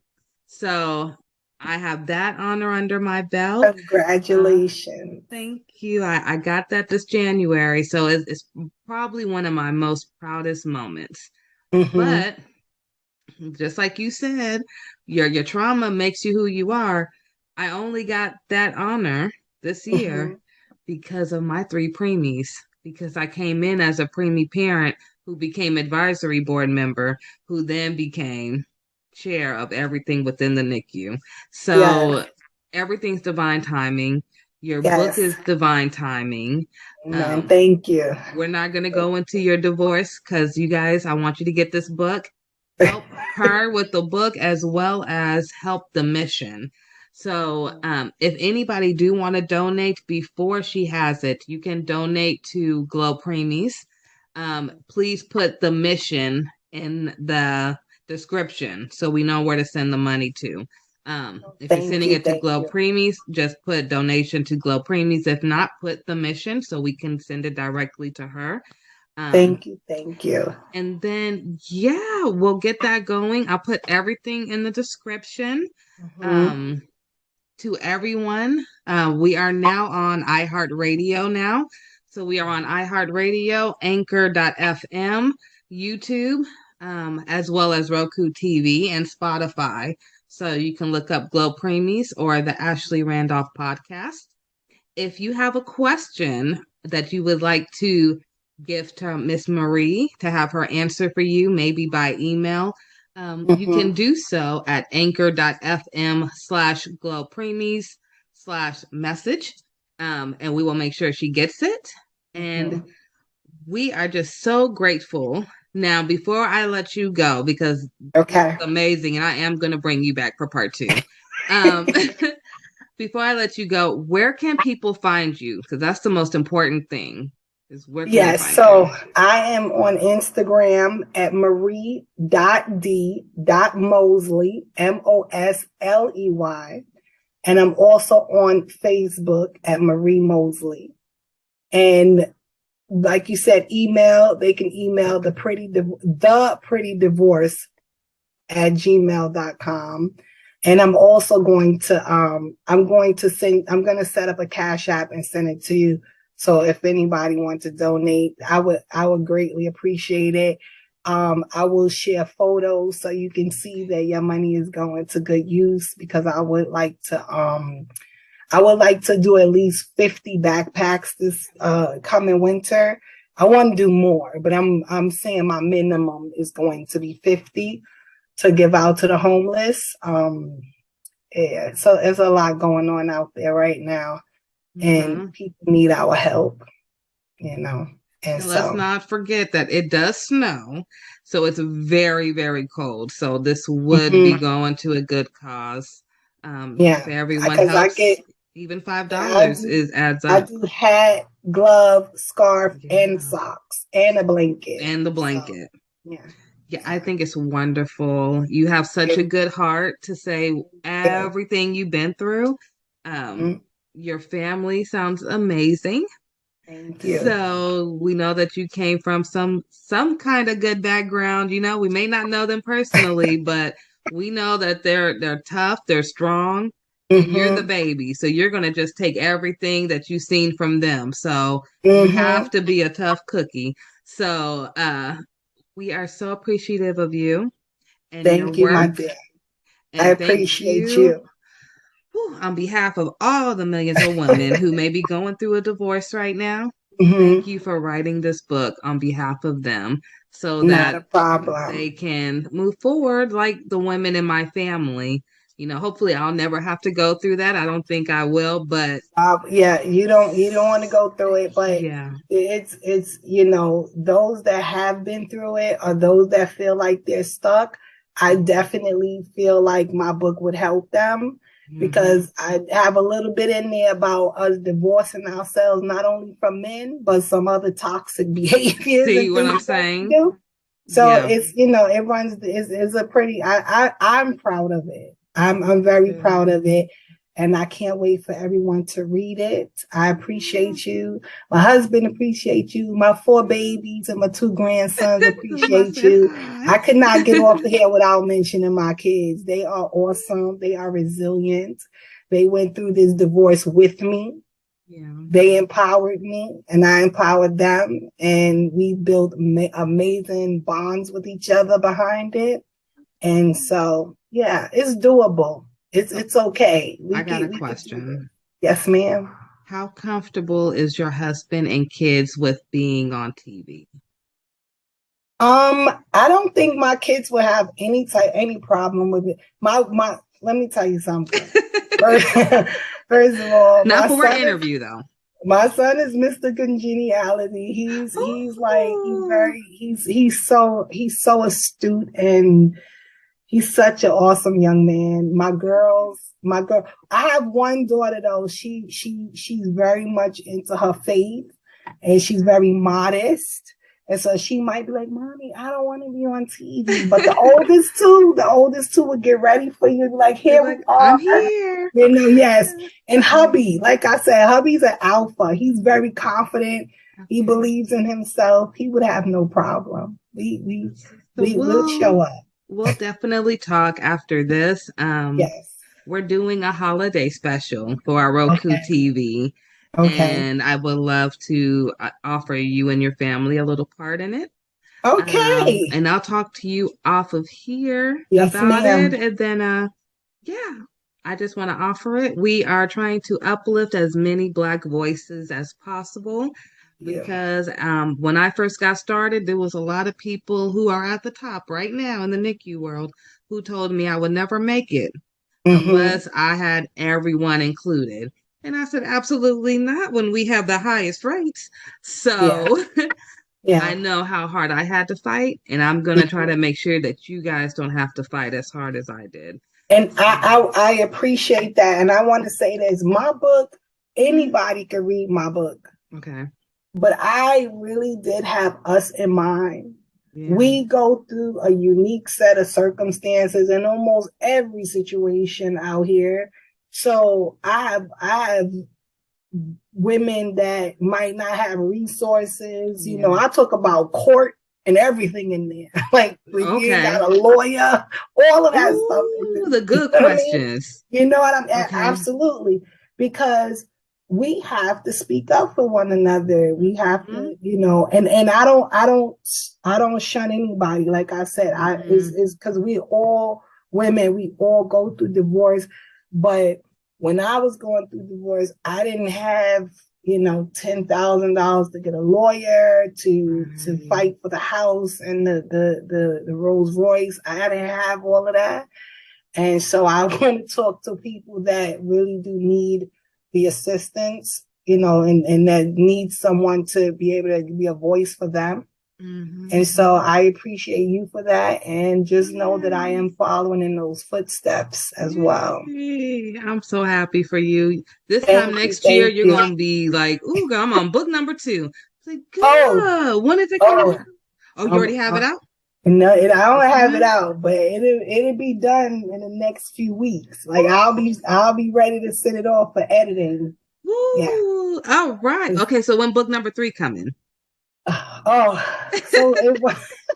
I think the Lord was like, I want you to do 3 this year, but I didn't. I've been going through a lot of because my mom passed away. Okay. And so I've been finally coming up from that, from that. Did she pass this year? Stuff. No, she passed in 2020. Girl, it's so much stuff. Let me tell you something. It is so much stuff. And I'm gonna quickly say this. My daughter, the one that I said is modest, this woman, this cult leader, talked her into. No, I'm being honest. I'm not. I'm serious. I'm being very serious. She talked my daughter into leaving home and not speaking to us anymore. No. Yes. In 2018. Yes. And so we were going through that and trying to get her back. And then my mom passed away. It's been a lot, but you know what? God is still good. He's still on the throne.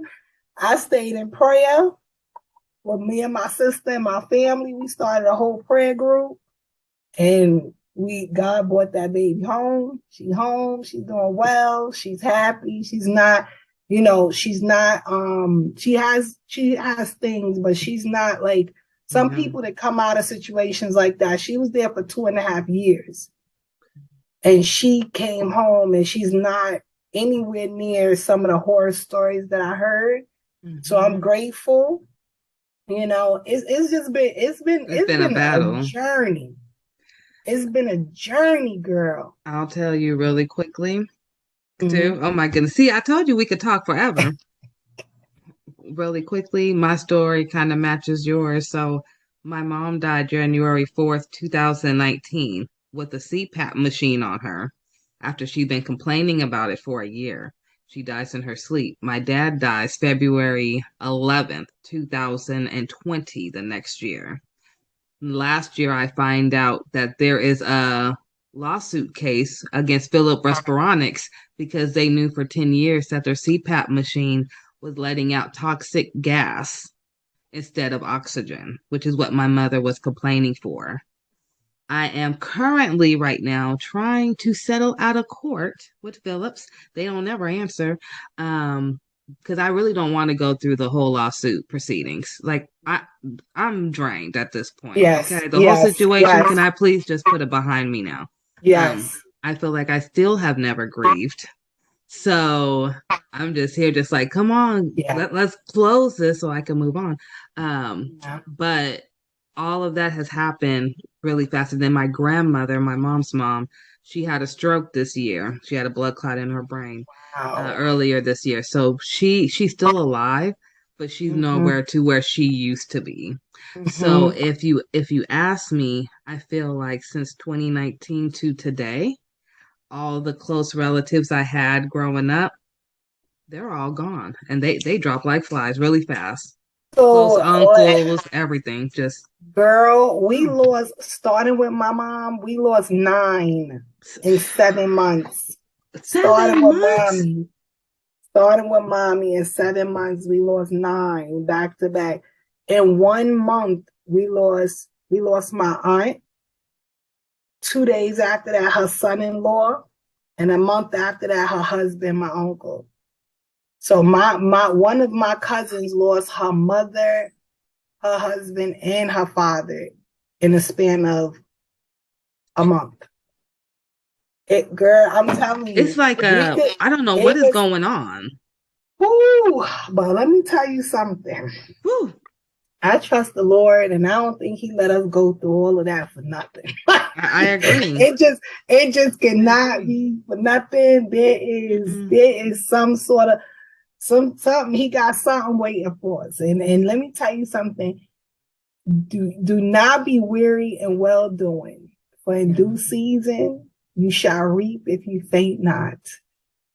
He cannot lie. It has to. You understand? Yeah. All of what you're going through, all of what you've been through, losing your parents, it is all for a reason. Is not all in vain. You're gonna be able to bless so many people's lives behind it. I know it don't bring them back and fill that void, but God will fill that void for you with His love. And that's really how I have to move through life. Yeah. And it's not for money. I will say that it's not for the money, but I definitely I don't even, I ain't gonna say no number because they'll be like, oh, listening. But what I will say is it's about the fact that they did something wrong. They knew they were wrong. And the advocate in me won't let me be quiet for my mom, but be loud for a million other people. Oh, no, you can't. You cannot do that. You have to. You have to.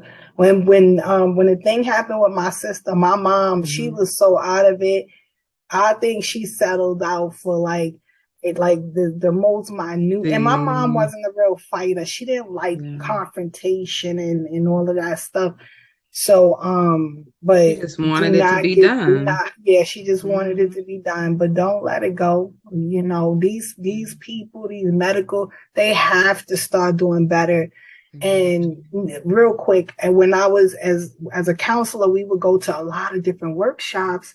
And I went to one workshop and they were talking about the medical field and how things are disproportionate between Blacks, not only in housing, but also in the medical field. And I had never thought that was even, you know, I really just thought that the medical field, doctors, their oath, I thought they had integrity, right? But it helped me to understand why my mother, who went to the hospital every year for a checkup, for every annual, I could not understand. I said, how can you be telling me in 2005, my mom only has 1 year to live because one of her valves is completely destroyed and the other one needs to be repaired? It is no way possible. My mom keeps up with all of her doctor's appointments, with all of our doctor's appointments. And it was an awesome cardiologist that God used to save my mom's life, basically, because they had given her 1 year to live. And he did this new surgery on her to clear out plaque from her arteries, to make her heart strong enough to survive the surgery. And then what they did to her helped her to live another 15 years. Right? Wow. But I had no idea. And it wasn't until I went to that workshop that I said, that's how mommy's heart was able to get to that condition, going to this doctor, the same lady, year after year after year. And they explained how in the white community, they'll get the cure, while we just get something to you know, help send us home. We get something to help the symptoms, but we don't actually get what we need at sometimes. And I was really thrown back by that. I was like, doctors are doing like all about insurance. Have people's lives in their hands. But guess what? It's real. It's very real. So you do what you have to do and you hold them accountable. Make them be accountable. Because it's not okay. That's your mother. You know what I mean? It's touch your life and no. And she was only 50, just made 50 in 6 months. It was January because our birthday's in June. Absolutely. And I will tell you, you were telling me about your baby and how she was with your mom and then you just got her home. So that night, my son was actually staying with my mom. And they actually were with my grandmother. And so my grandmother is the one who found my mom. And my son didn't know that she had passed. By the time he woke up, they had already came and took my mom out and everything. Wow. But to this day, I still think that's when everything, like for your backstory, that's when everything for Aiden, he's a top 10% in the state for state testing. But his grades started going down right after that. And he started to get into fights at school. So we had to switch him schools. And it was like I had to almost rewire Aiden. So when you're talking about rewiring your daughter, I'm like, I'm going through that now with Aiden and trying to put him back to where he was before he had all these losses at one time. Because he never lost nobody. And then all of a sudden, it's like boom, boom, boom. And he's like, I can't go to grandma's house no more to babysit. I can't go by grandpa at all. I mean, he sounds like my son. My son was very close to my mother. Very close. See, how's your son doing now? I know it's been about 2 years. She passed away 2 days after I dropped him off at college. No. Yep. 2 days. That Wednesday we took him up, and Friday she was gone. And he was like, Mommy, I'm here. Like, and he was a freshman. He was like, I don't know what to do. Like, I'm here alone. I need to get home with. And I was just like, calm down. I'm gonna get you a plane ticket. You're gonna get an Uber. But you in college now, you know, you gotta talk to the people. You gotta explain to them what happened and tell them you have to go home because it was still in in the midst of COVID, and they didn't want you leaving campus. They said they had a bubble. They had a bubble around the state, and once you came in, they didn't want you like going out, coming back. But my son was like, I don't care if I can't be in school, then I was like, no, we're gonna talk to them first, and then we're gonna get you home. But I got like I'm terrified because you're there by yourself. I need you to calm down, and we'll figure it out. If I tell you, boy, let me tell you, my son, while my mom was sick, my son was washing her, helping her, like without me even knowing, because I had hurt my back. And I was like, what are you doing? You can't be changing grandma. He was like, but mom, your back is messed up. Like, I have to help you. I have to help grandma, you know. Them boys are something else. They're amazing. And that's why your son is going through that, because of the love he had for his grandmother, you know. And you just gotta help him work through it. You gotta just help him work through it and keep talking to him, you know, and it's difficult. It's difficult. Loss is difficult. It really is. I thank you for talking to me through that. And we were supposed to be talking about you, and we done ended up helping me out. Okay, that's how a good interview goes. It's okay. Yes, and we will definitely stay in touch. Yeah, we'll have you back for a part 2. And thank you so much. And everyone, please share and go visit her Instagram and Facebook. Like, follow, subscribe, share, all that jazz. And look out for the mission. That's what we're going to call it now. So if you hear me say we're getting ready to do the mission, we're talking about them backpacks, okay? So thank you again, Marie, for talking to our families, and we will talk soon. Yes, ma'am. Take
Hi there. Have you ever wanted to publish your own story but didn't know where to start? In this video, we'll show you a step-by-step guide to self-publishing your own story. Step 1. Write your story. Whether it's a novel, a memoir, or a collection of short stories, make sure your work is completed and polished before moving on to the next step. Step 2. Choose a platform.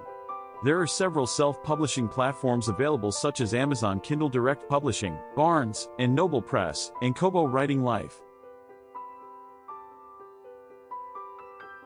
Do your research and choose the platform that best fits your needs. Step 3. Format your book. Each platform has its own formatting guidelines, so be sure to read them carefully. You can hire a professional book formatter or use free templates to format your book. Step 4. Design a book cover. A book cover is the first thing that catches a reader's attention. You can design a cover yourself or hire a professional designer. Step 5. Publish your book. Upload your formatted book and book cover to your chosen platform, set your price, and hit publish.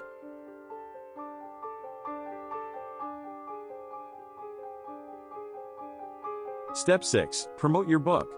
Use social media, book blogs, and book review sites to promote your book to potential readers. And that's it. With these 6 steps, you can self-publish your own story and share it with the world. Thanks for watching this video, and don't forget to subscribe to our channel for more tips on writing, publishing, and marketing your books. Hey everyone, welcome back to our channel. With fall and Halloween just around the corner, we thought it would be fun to share our top 10 movie picks for teens and for some of you younger siblings also to watch during this spooky season. So grab some popcorn, turn off the lights, and let's get started. First up, we have Hocus Pocus. This classic Halloween movie is a must-watch for anyone who loves witches, magic, and a good laugh. It is perfect for a cozy night with friends or family.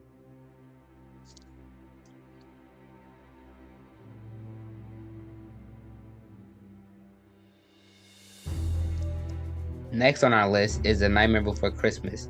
This Tim Burton classic is a great choice for those who love a mix of Halloween and Christmas.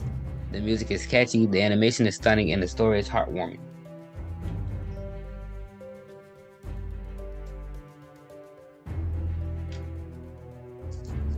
For those who love a good scare, Teenage Mutant Ninja Turtles Mutant Mayhem gives the right amount of thrills and excitement throughout the film.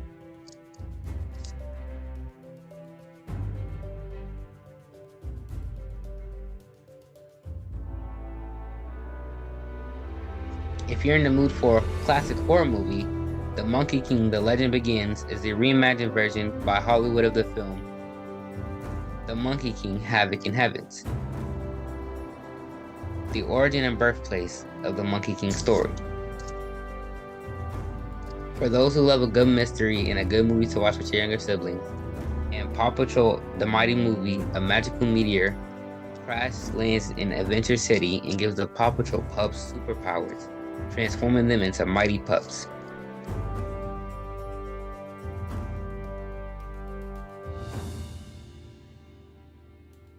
If you're in the mood for a comedy, Leo is a great film. A 74-year-old lizard named Leo and his turtle friend decide to escape from the terrarium of a Florida school classroom where they have been living for decades. For those who love a good coming-of-age story, The Witch is a great choice, and you can watch it with your sisters.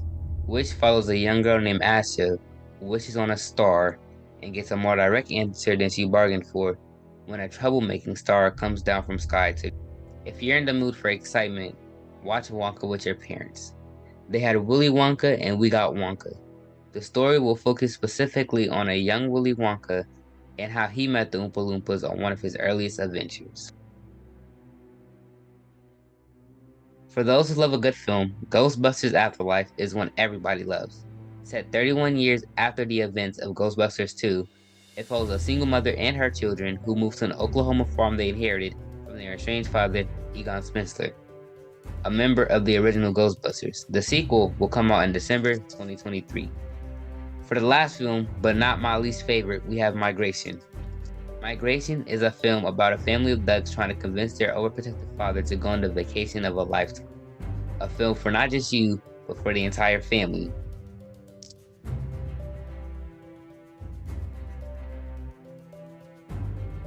Well, that's all we have for today. Leave a comment of your favorite fall movies and don't forget to like, share, subscribe to GLO Preemies, to never miss new content and to check us out at glopreemies.org. Thank you. Have a good Halloween.